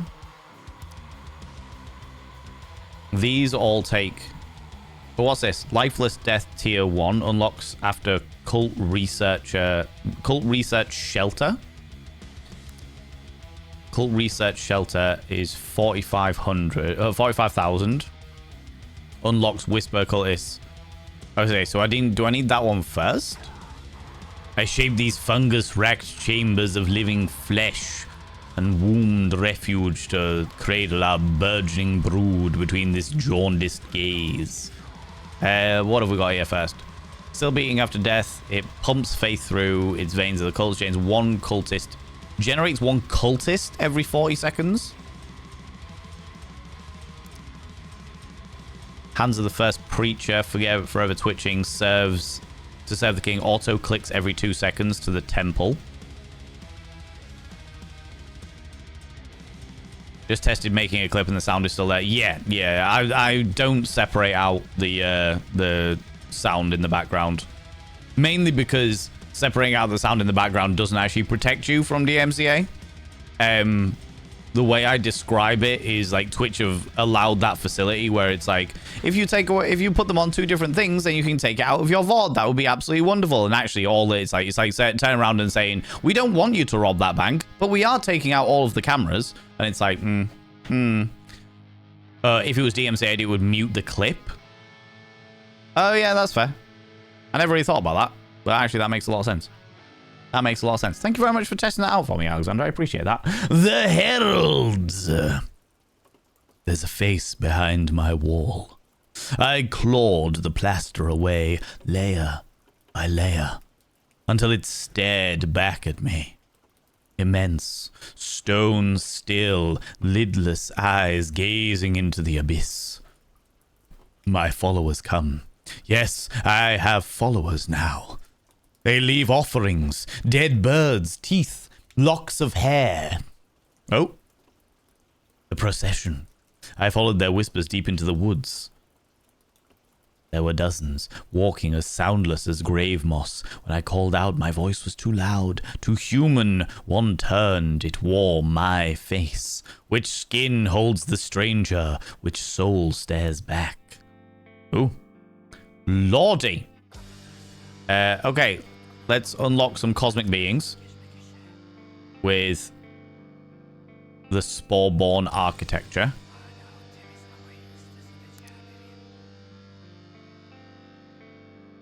And we could do a cult leader. Clicks to generate yellow mold and cosmic knowledge.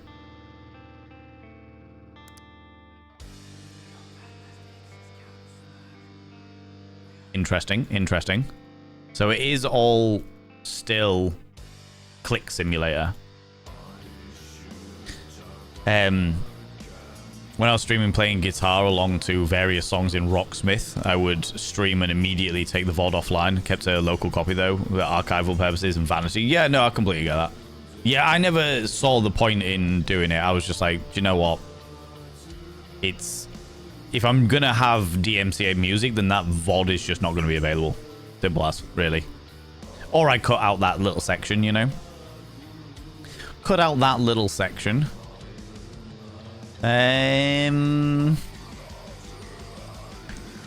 What was this one? Generate one cultist every 40 seconds. That'd be pretty useful. That's bind a cultist. What do these things do? Multiplies the insight generation by 0.2%.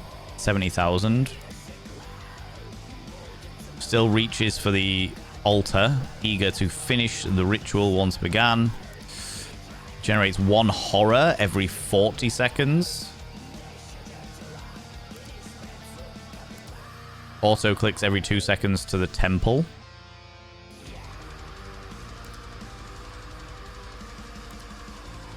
Sure, we'll go for that one. What does that do? Oh, that's just auto clicking that side of things. Okay.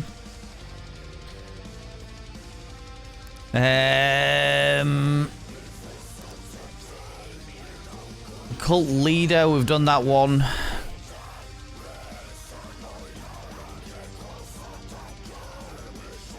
Oh, we can't do this one just yet, it seems. Ritual altar. The observatory. Cult research. So that's the one we need. Unlocks whisper, cultists, or horror upgrades. Yeah, that's one we need to upgrade all of this stuff. Can we just buy new cultists?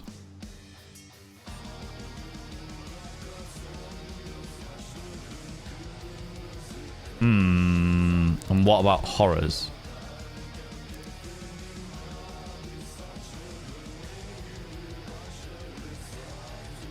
Interesting. Like, I can see why, if you are into these kinds of games, like, this would be quite a fun game. It's not my, like, there's not enough going on for me. Like, the main thing that's causing me to enjoy it is the fact that it's to do with the King in Yellow. You know what I mean?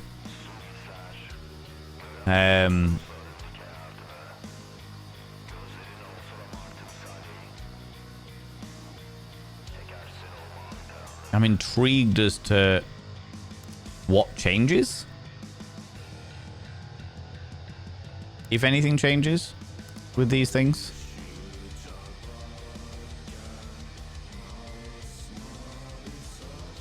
One yellow mold generation per second. But what do I need the yellow mold for? Do I need the yellow mold for anything yet?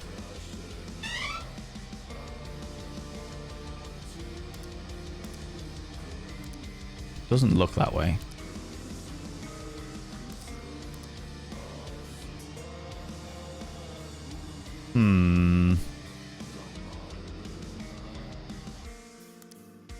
Ritual altars.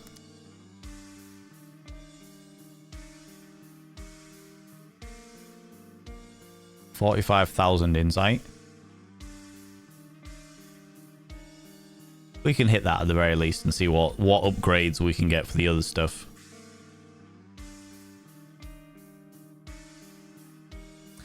If it's worth it. If it's worth it, you know.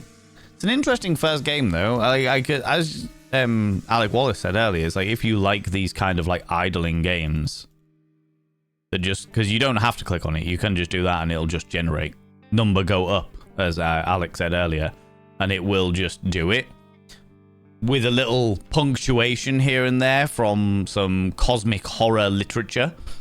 And I can see why people would just have this like on in the background, and it's kind of like a good one to have if you're chatting, like a just chatting stream. If you wanted to have good, like deep conversations while also playing a game, or talk about, I don't know, the King in Yellow or Lovecraft or cosmic horrors or what have you. Right, cult research shelter. The library. We need to learn to communicate with the cosmos. The stars speak, but not in ways our little minds can bear. They pour their meanings through symbols, through feelings, through mold. But we're not ready. Not yet. Not here. At first we took the trespassers, lost hikers drawn by the forest's wrongness, split them throat to navel, searched wet flesh for yellow sign.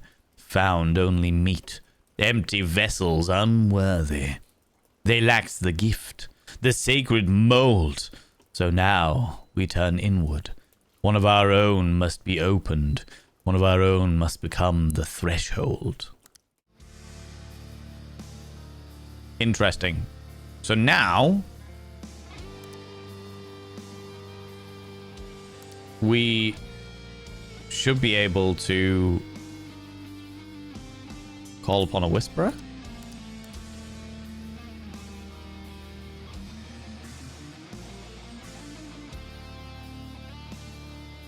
How many whisperers can I get? Because that looks like I've filled it all out already.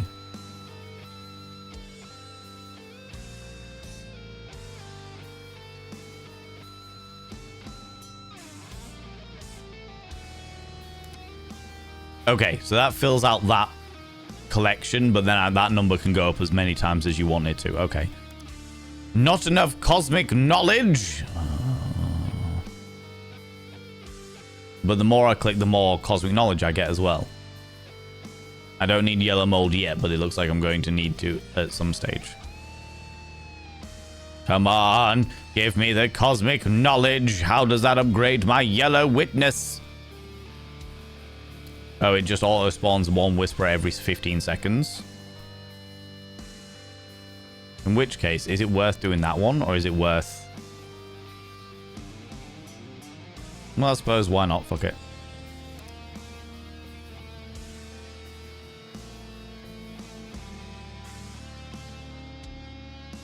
So every 15 seconds, this will go up.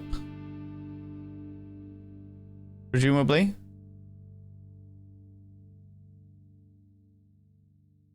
It has indeed. And every extra whisperer we get, every extra culter we get, every extra cultist we get, every extra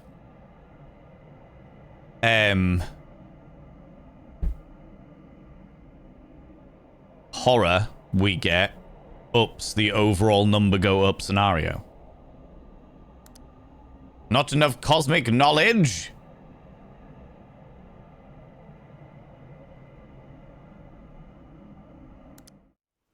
The sickness. I stopped eating, not by choice. Just forgot the feel of hunger. That's me. I do that. The need. My gums ache. Teeth feel loose, foreign. Nails blackened and fall away without bleeding. There's a thrum beneath the cabin. Slow heartbeat through the soles of my feet. When it surges, my lips move unbidden. I chant. The words are mine, yet not mine. They coat my tongue thick with loam. Loam.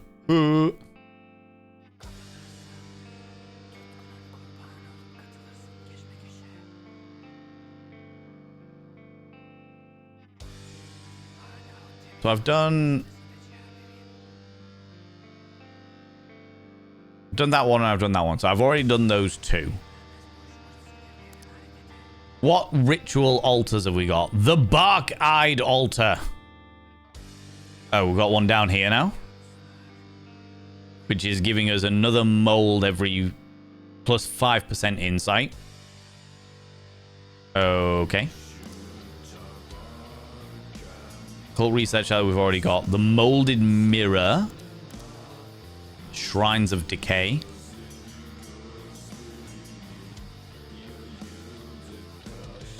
Huh. What's the other one we got? These are the ritual altars. And then cosmic beings. This all seems to go towards mold generation, which I don't really need at the moment. I'm assuming that when I've got to a certain level,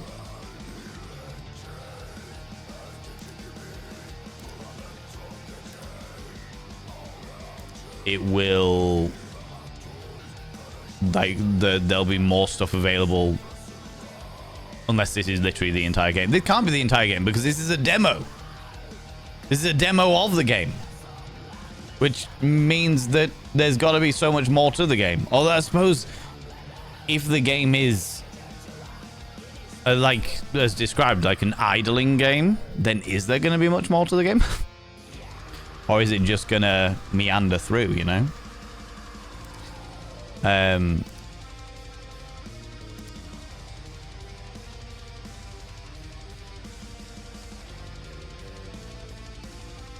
Auto spawns a cultist.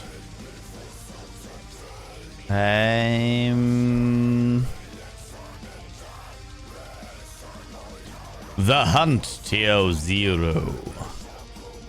Eyes forced open. It multiplies the insight gained by these. Okay. So I've got my eyes forced opened. Now I just need the hunt for my cultists. Theoretically.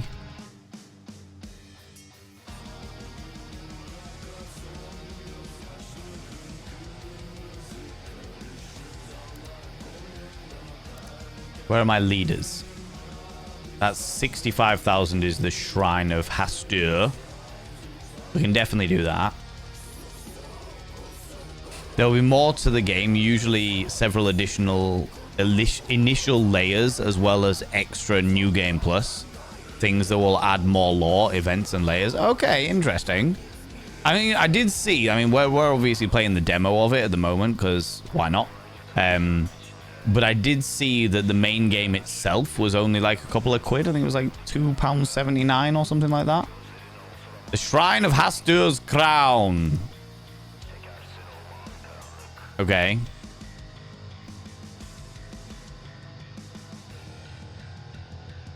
Which is great. But...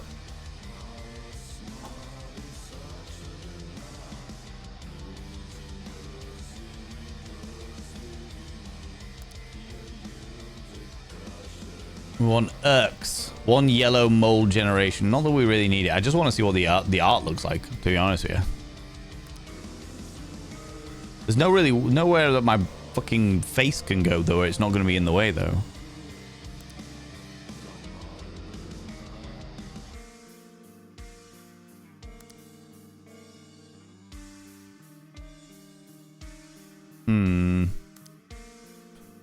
Archive altar.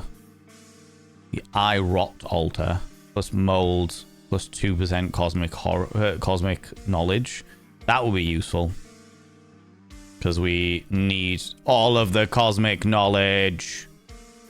All of the cosmic knowledge. Give us that. The eye rot altar. The crafting. The mold is more than a gift. It is a tool. A key.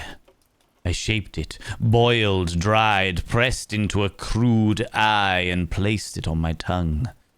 The cabin dissolved. I saw elsewhere. I shouldn't name. Where black stars rise and twin suns sink. And it looked black. Oh, and it looked back. Curious.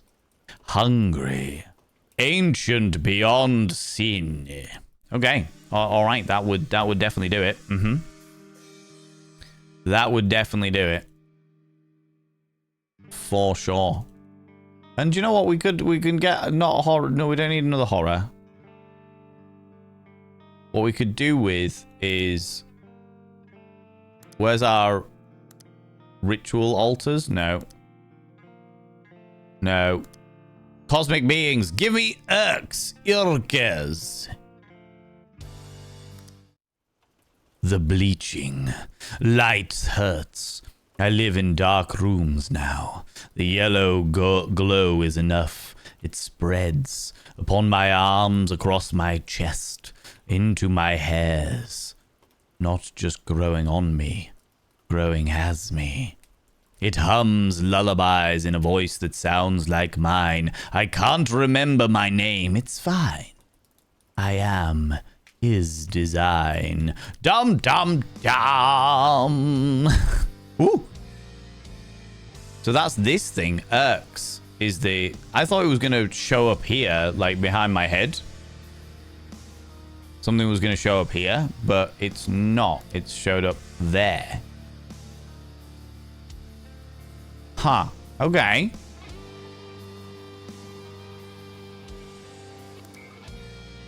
Can we... No, the eye's forced open. That's that one done. Not enough cosmic knowledge. I need more cosmic knowledge. The molded mirror unlocks prestige sigils. The blooming sky. I think we're understanding now. Not just the mold. Not just the rituals. But the earth. The cosmos. The pattern beneath it all. The library scraped our brains clean. Now the stars pour in. It's raining again. Thick droplets of yellow falling like spores. They cling to skin, to thought, to fragile soul. We look up, and the stars look back. They're blooming now, like tumors of light in the dark. I saw a constellation rearrange itself last night. It formed a tattered regal crown, and the void bowed. So did I. This is the reason why you don't take shrooms, everybody. This is the reason why we do not take mushrooms. All right? Mushrooms are evil. This game is proving it.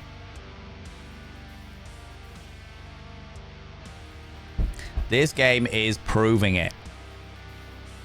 I do kind of want to start generating some more cultists, if possible.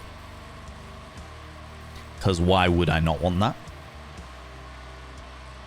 Generate some cultists. Yes. Yes. Is there any way to up my cosmic knowledge without... That's 65. The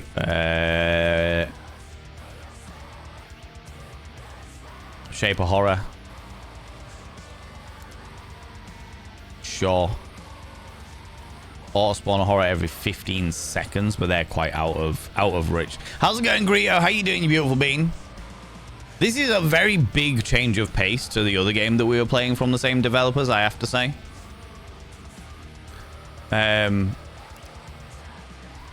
A very different style of game entirely.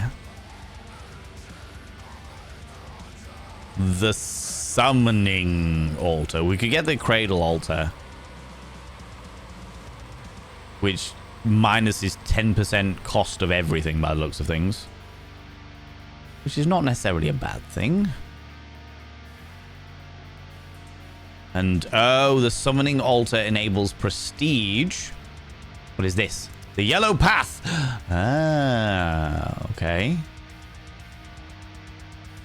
When I close my eyes, the yellow path still gleams behind my eyelids. I no longer follow the path follows me. Which we can't do anything with it yet, but it's opened up. That's probably because we probably can't do anything with it yet because this is still the demo.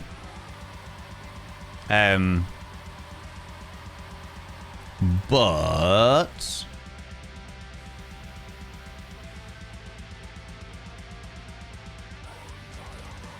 what have we got? The Prestige Sigils. Okay. Prestige Story Arc 1. Okay. Prestige to move deeper into the tail and awaken the new systems. Every reset gives you 3 yellow circles, offering you to carve your way through the yellow path. Oh, this is one of those reset games. Sembar Flay was once trying to teach me how they work. Specifically reset games.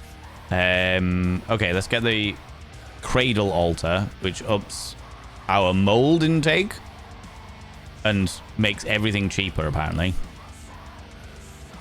But we'll see. I will upgrade my prayers as well, which should make everything a little bit easier. Auto clicks every 2 seconds. Generates 1 cultist every 40 seconds. The Blighted Heart. Thoughts Drenched multiplies the insight generation by 0.2%. By 0.2 times. Generates 5 insight per second. Generates 1 Whisperer every 40 seconds. Generates 1 horror every 40 seconds.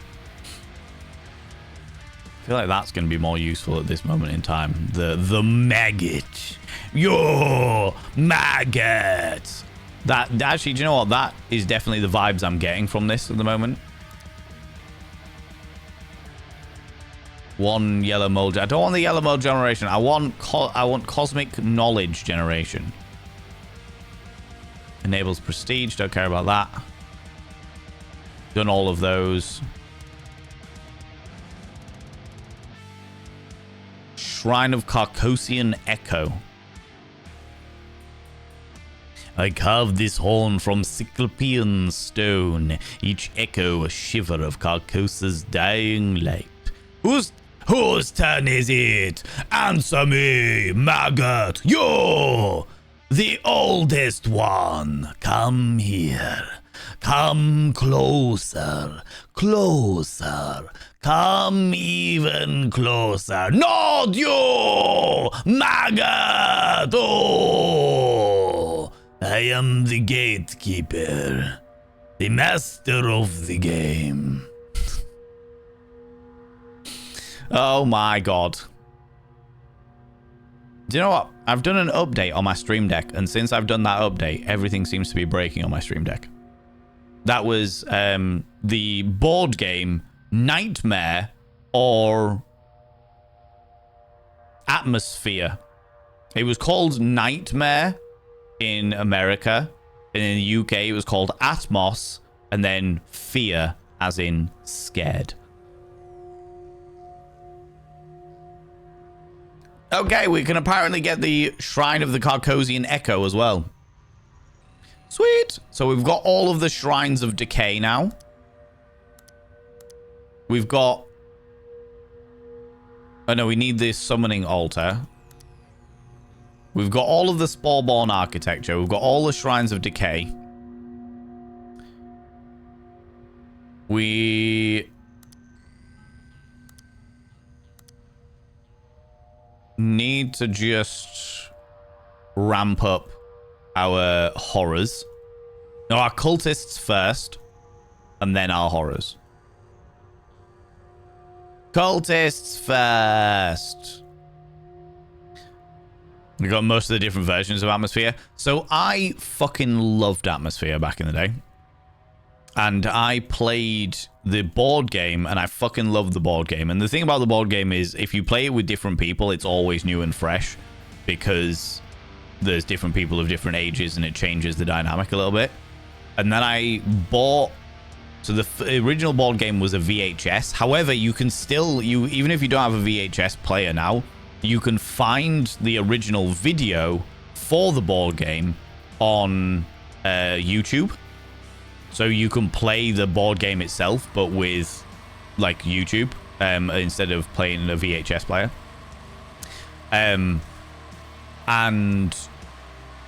that's always fun, for starters. And then I bought the next two VHSs. The next two VHS versions, which use the same board, but use different characters and use a different VHS. And then I bought a couple of the DVD ones, and the DVD ones were awful because they tried to green screen in weird, obscure backgrounds, which made no fucking sense, instead of it just being dark and dingy and terrifying, you know? But I did enjoy them. They were good. They were good. It was one of those ones, actually, you know what? I would do Atmosphere with streamer friends, I think. I think it'd be a lot of fun to get, like, 6 of us playing Atmosphere, but, like, make a digital table or something like that. Requires too much effort, but it would be a whole thing. Right, should we buy all of these?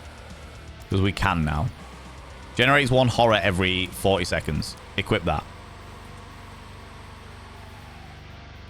Which means that we should just see these start building up. Steadily but surely. Not that we really need those. What we really need is the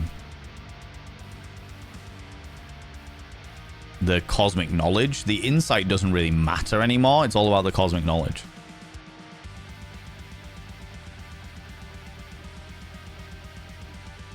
But I don't think we can get any more cosmic knowledge. It's at, like, maxed out, because we've maxed out our Shrines of Decay. Unless that's what this is all about. We've got to get the prestige paths.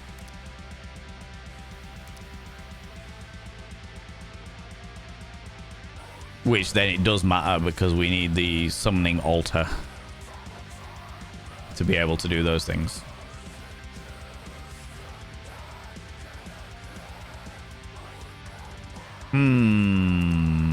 We've done all of these ones. That's the next one I want. We could do multiplies the insights gained by the horrors.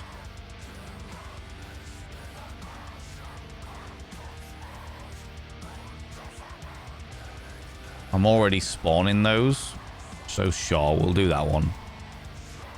Which should multiply 353 every second. 899 every second, but that's pretty much the best I can do with that one. That's like maxed out. It's just going to keep regenerating. That's 218 per second, so this is completely superfluous, but it won't be once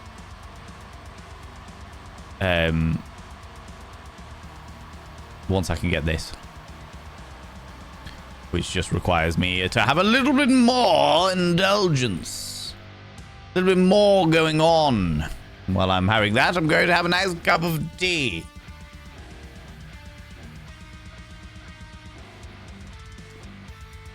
To be fair, friends, you could literally, like, even if you didn't have the £3, you could buy this demo. If you were interested in games like this, you could buy this demo and it'd be enough.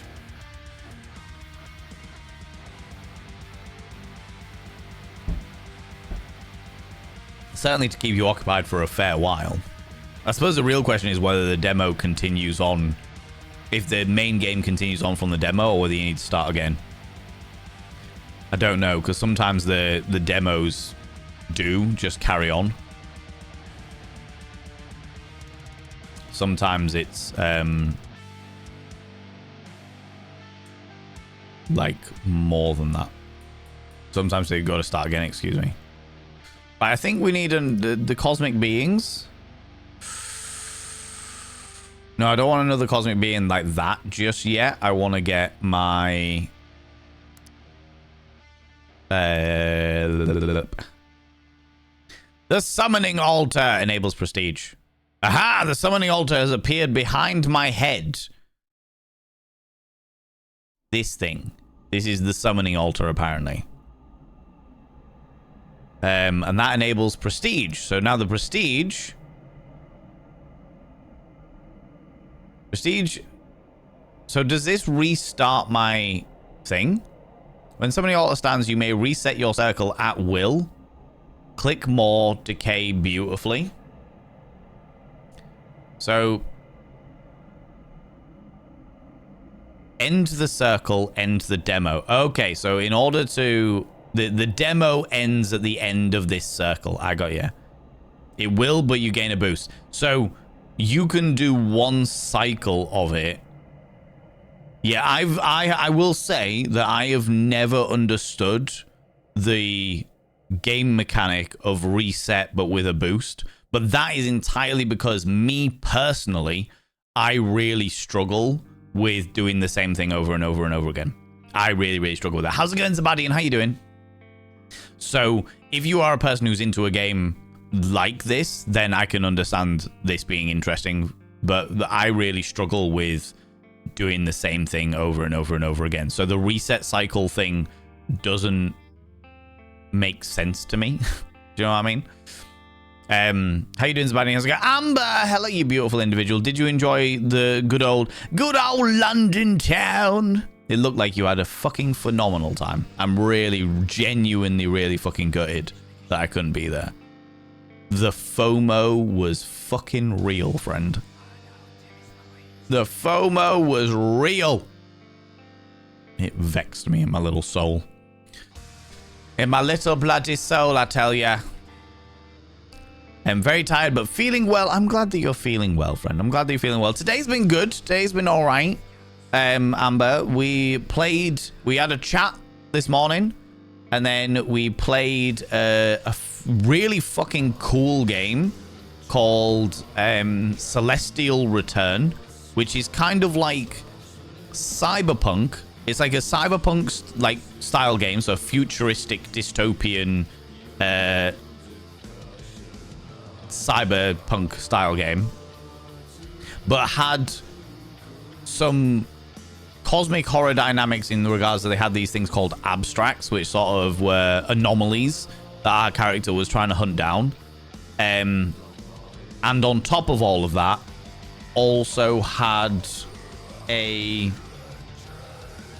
like psychological game system thing, which was very fucking cool. Very, very, very fucking cool. So yeah, we played the demo of it, and I've been very kindly sent a press copy of it. so that I can play more of it. But I'm not allowed to show anybody that. I'm not allowed to show anybody that. But they want some feedback from it, so I'll be playing that offline and giving them some feedback. But I fucking loved it. I cannot begin to describe. I fucking loved it. But this game, the game that we're currently playing, Cult of the Yellow King, is like the first game the developers. So it's an indie dev team, and this was their first game. And the game that we played the demo for earlier, Celestial Return, was their second game. And this is a very, very different style of game, as you can see. It's a very different style of game. The other one was far more role-play oriented, and this one's an idling game, as Alec has described it. London was awesome. Would have been better with you there, of course, naturally. Of course it would have been, Amber. Of course it would have been. Going back next month for 2 more days. Do you know what dates you're going to London? The good old London town, Amber? TwitchCon will also be worse than last year. Is that because I'm not there? What's yellow and hurts if you get it in your eye? A bulldozer. I mean, that is true. That is true, Zabadian. Absolutely facts right there. A bulldozer would hurt if you get it in the eye. Right, let's start auto-generating some cultists. And then we can worry about auto-generating some more horrors. Although I think we're already at that. Why did yellow divorce red? Because red, blue, green. Oh,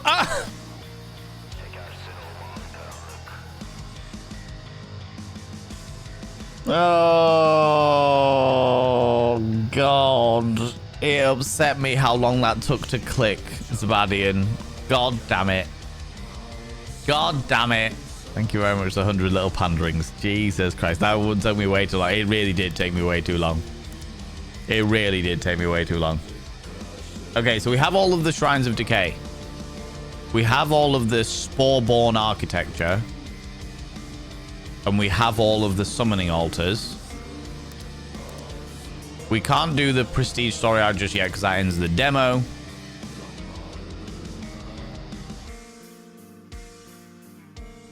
Did we get Kalath? Kalath?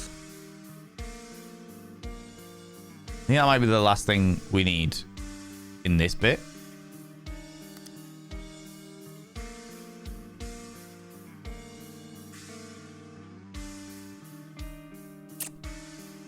That just produces insight. There's no way to convert insight over to change insight into cosmic knowledge, I don't think.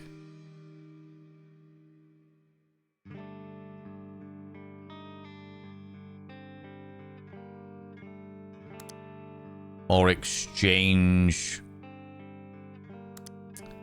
Generates a whisper every 40 seconds. Don't really care about that. One cultist every 40 seconds. Don't really care about that. Auto clicks 2 seconds to the every 2 seconds to the temple.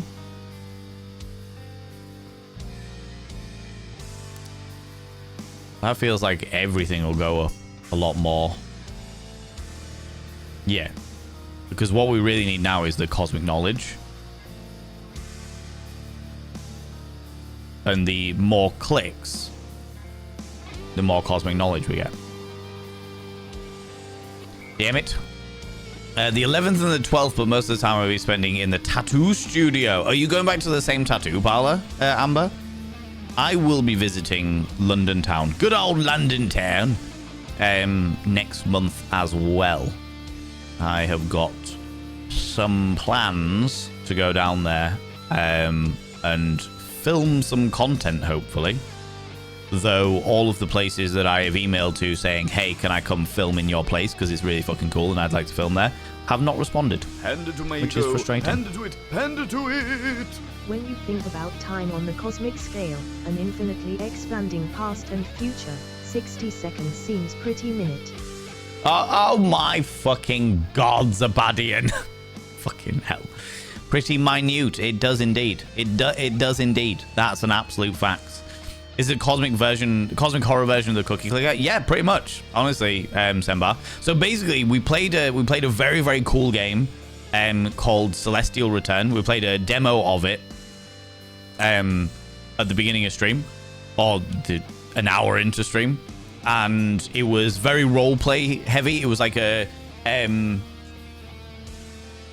cyberpunk Ghostbusters with an interesting like psychological dynamic to it. Racer Champion F1. Nobody can see your message at the moment because you have been banned in a stream connected to ours. But how are you doing? I have to say to you, Razer Champion F1, immediately that this is an 18 plus stream and that everybody here needs to be 18 plus. And the reason why I'm saying that is because in the other stream that you were in, where I was there, the way you behaved was somewhat immature. So I just wanted to make sure that you were aware of that. Okay?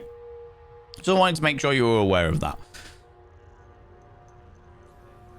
Nothing against you if you are under the age of 18, just letting you know the kind of topics that we talk about here are very much only suitable for 18 plus individuals. You are welcome to come back when you're 18 plus. If you are under the age of 18, you're welcome to come back at another time. That's not a problem at all, by any stretch of the imagination. But I will say that I am less tolerant of such shenanigans. Just giving you that heads up. You know what I mean? Thank you for that, somebody. It's all right. I was there. I know what happened. I know what went down. But yes, this is very much it was the way it was described, the way that Alec described it, which I think is actually a great way of putting it, is an idling game. Yeah, you can do, Sembar. You can do, yeah. You can unrestrict them. We'll just giving them a heads up that is a thing that's going on. But yeah, so the first game we played was like very roleplay heavy, and it was phenomenal. I was very, very happy with it. Very similar to Citizen Sleeper in the regards of that. And then this game is made by the same developers, but is a very different style of game. Very, very different style of game. For sure. No, this is not the same game. No, this is not the same game. Yes, but now it will be finished for sure. Amber, love it. Love it. Love to hear it. Love to hear it. What is it that you're getting tattooed? Remind me, Amber. My brain's gone... drawn a blank. No, this is not the same game. This is... So we played the demo of the other game, and I bloody loved it. But this was done by the same developers, so we decided to play this one as well to see what this was like. And it is very different. It has to be said. Very, very different.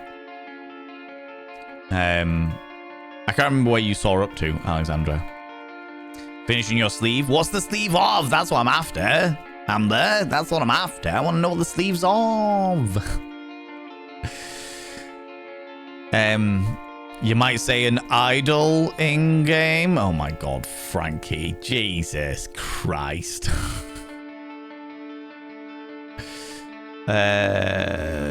Okay, what I wanted to do is we've done all those ones. I wanted to do this one, which is 15,000. Done all those ones. Can't do that one just yet. We will do this one though. Oh, the eyeballs. Plus yellow mold generation, 15 seconds. So the yellow mold is great, but we don't really need it now. So we've done all the cosmic beings as well. So the only thing that we now need to do is that one, which is 15,000. Well, I'm saying that. I don't really care. It's fine. We'll just do this, because then what I'm going to do is I'm going to round it up with a look. So this is what the entire... Hold on. Let me show you the entire screen. So this is what the entire screen looks like. I should really put myself here, shouldn't I? this little void here. Panda to Mago, panda to it, panda to it! I would like to take a moment and thank my eyeballs. Thanks for looking out for me. Oh my god. Zabadian! Fucking hell.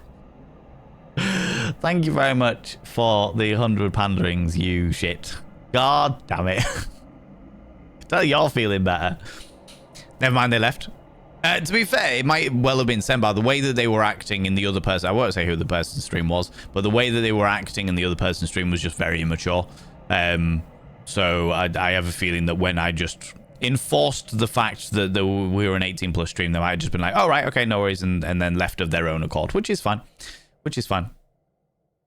You looked them up there, yeah. I seem to remember it being a relatively young account, which is not a problem. It's not an issue by any stretch of imagination. It just is not something that we can cater for. Do you know what I mean? Not something that we can cater for. I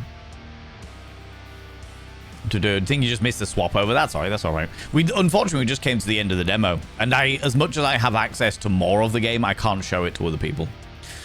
I'm not allowed to show it to people. Do you know what I mean? A lot of this is going on, to be honest. But the main thing is the snakes. Ooh. I want photos, Amber.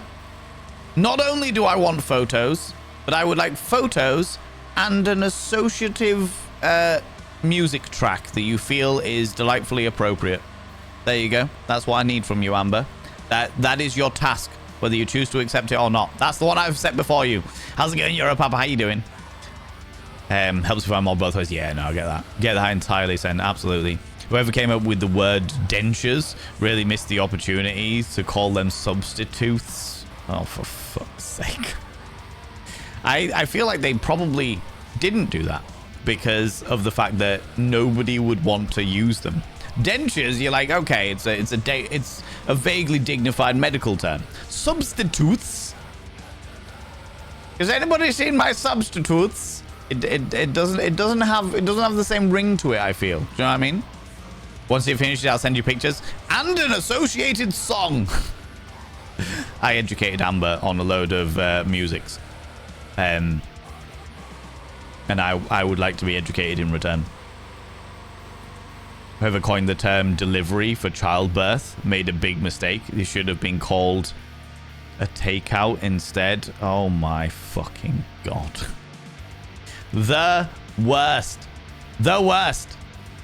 The worst. Probably a Greenleaf song. Sounds good. Send me a link. You know it, Amber. You know what I'm after. Panda to Mago, panda to it, panda to it! So, a polar bear walks into a restaurant. He tells the waiter, I'll have a burger and some fries. Pause a bit, waiter asked, what's with he pause? The polar bear says, I was born with them. I hate this. I hate this. I hate this. I hate every bit of it. I hate it. God damn it, Europapa. Thank you very much for 100 little panderings. Jesus Christ. Right. We've done nearly everything in this demo.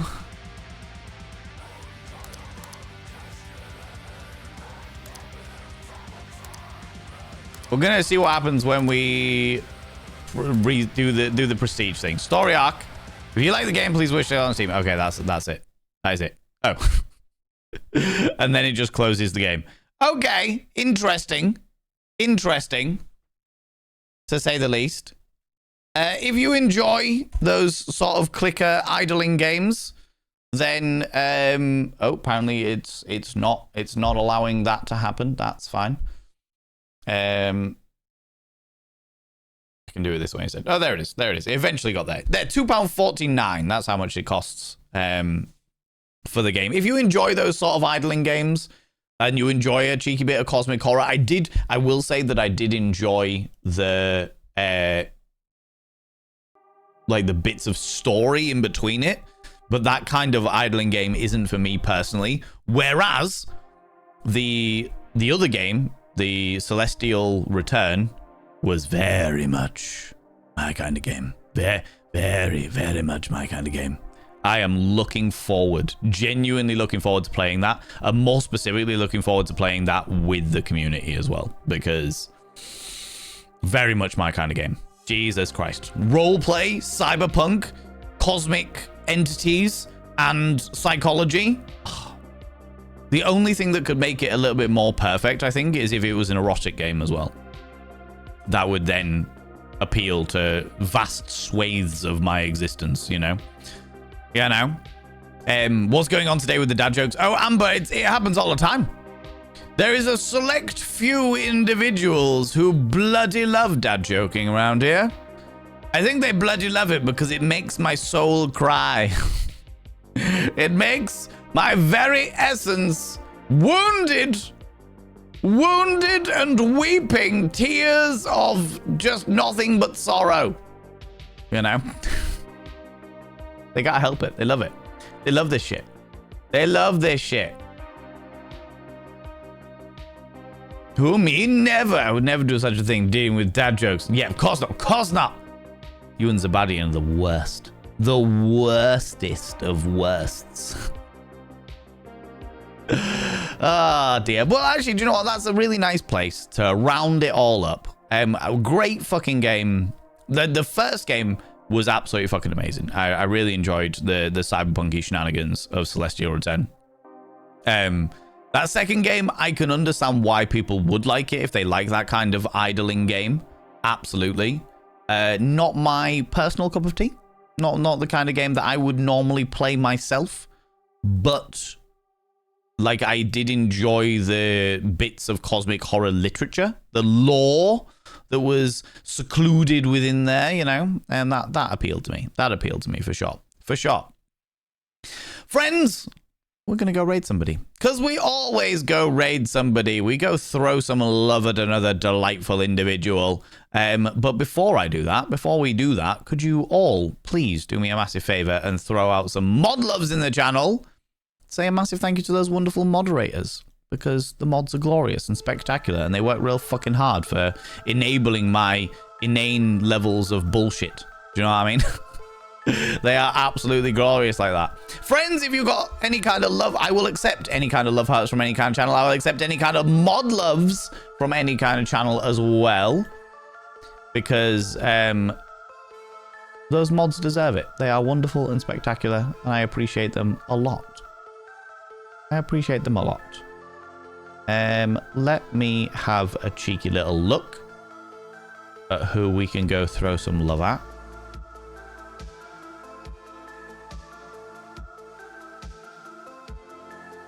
Ooh.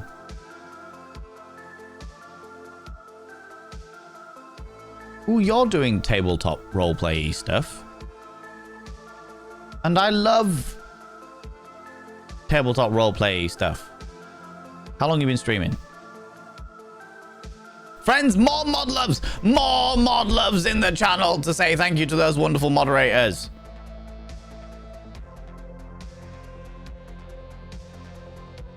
Ooh, actually, let's go raid this person instead.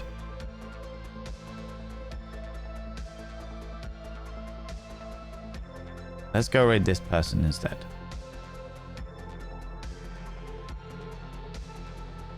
Because they are a big fan of indie games. And we've been playing a few indie games today. And they play a large variety of different stuff. And it looks like they're also doing a lot of different demos and stuff today. So let's do that. Let's do that. Let's do that. Let's do that. Okay, friends. Amber, you beautiful being. Thank you very much for using your channel points to praise the mods. My God. My God. Look at that, mods. Flattery and everything. Flattery and everything. Jay Denon, how you doing, beautiful being? And Davcast, how you doing, you wonderful individual? Thanks for streaming. Thanks so much for being here, friends. I really, really appreciate it. I really, genuinely, really fucking appreciate it. Thank you so much. And like I said, friends, if you can stick around for the raid, I would really, really appreciate it. Even if it's only like 5-10 minutes, just to go throw some love at another wonderful being, I would really appreciate it. You never know. We might go over to somebody, you might be like, my God, this person is glorious and spectacular. I want to spend the rest of my time watching them. I hope not, because I like it when you're here. But you might do. You never know. All right? Friends, if you are a subscriber, please copy and paste the first raid message. If you're not a subscriber, please copy and paste the second raid message. We're going to go see an old friend of ours who I haven't raided in a very long time. So it'll be nice to go throw them some love. Yeah, let's go raid them. It's been a while since we've raided this glorious bean. Just making sure I spell their name right. Friends, let's go throw some love at Nico Hart. Nico Hart is a spectacular gamer. Does an awful lot of indie games and different indie styles of game, a large variety of different styles of game. And they are doing a lot of the Next Fest demos at the moment. So friends, let's go throw some love at Nico Hart. If you're not in the raid up here, please click on the link that I have just thrown out there so we can go throw some love at Nico Hart together, because I know that sometimes Twitch likes to leave people behind, and I'm not a big fan of them doing that, but sometimes Twitch be like that. But if we could all raid over together, I would really appreciate it.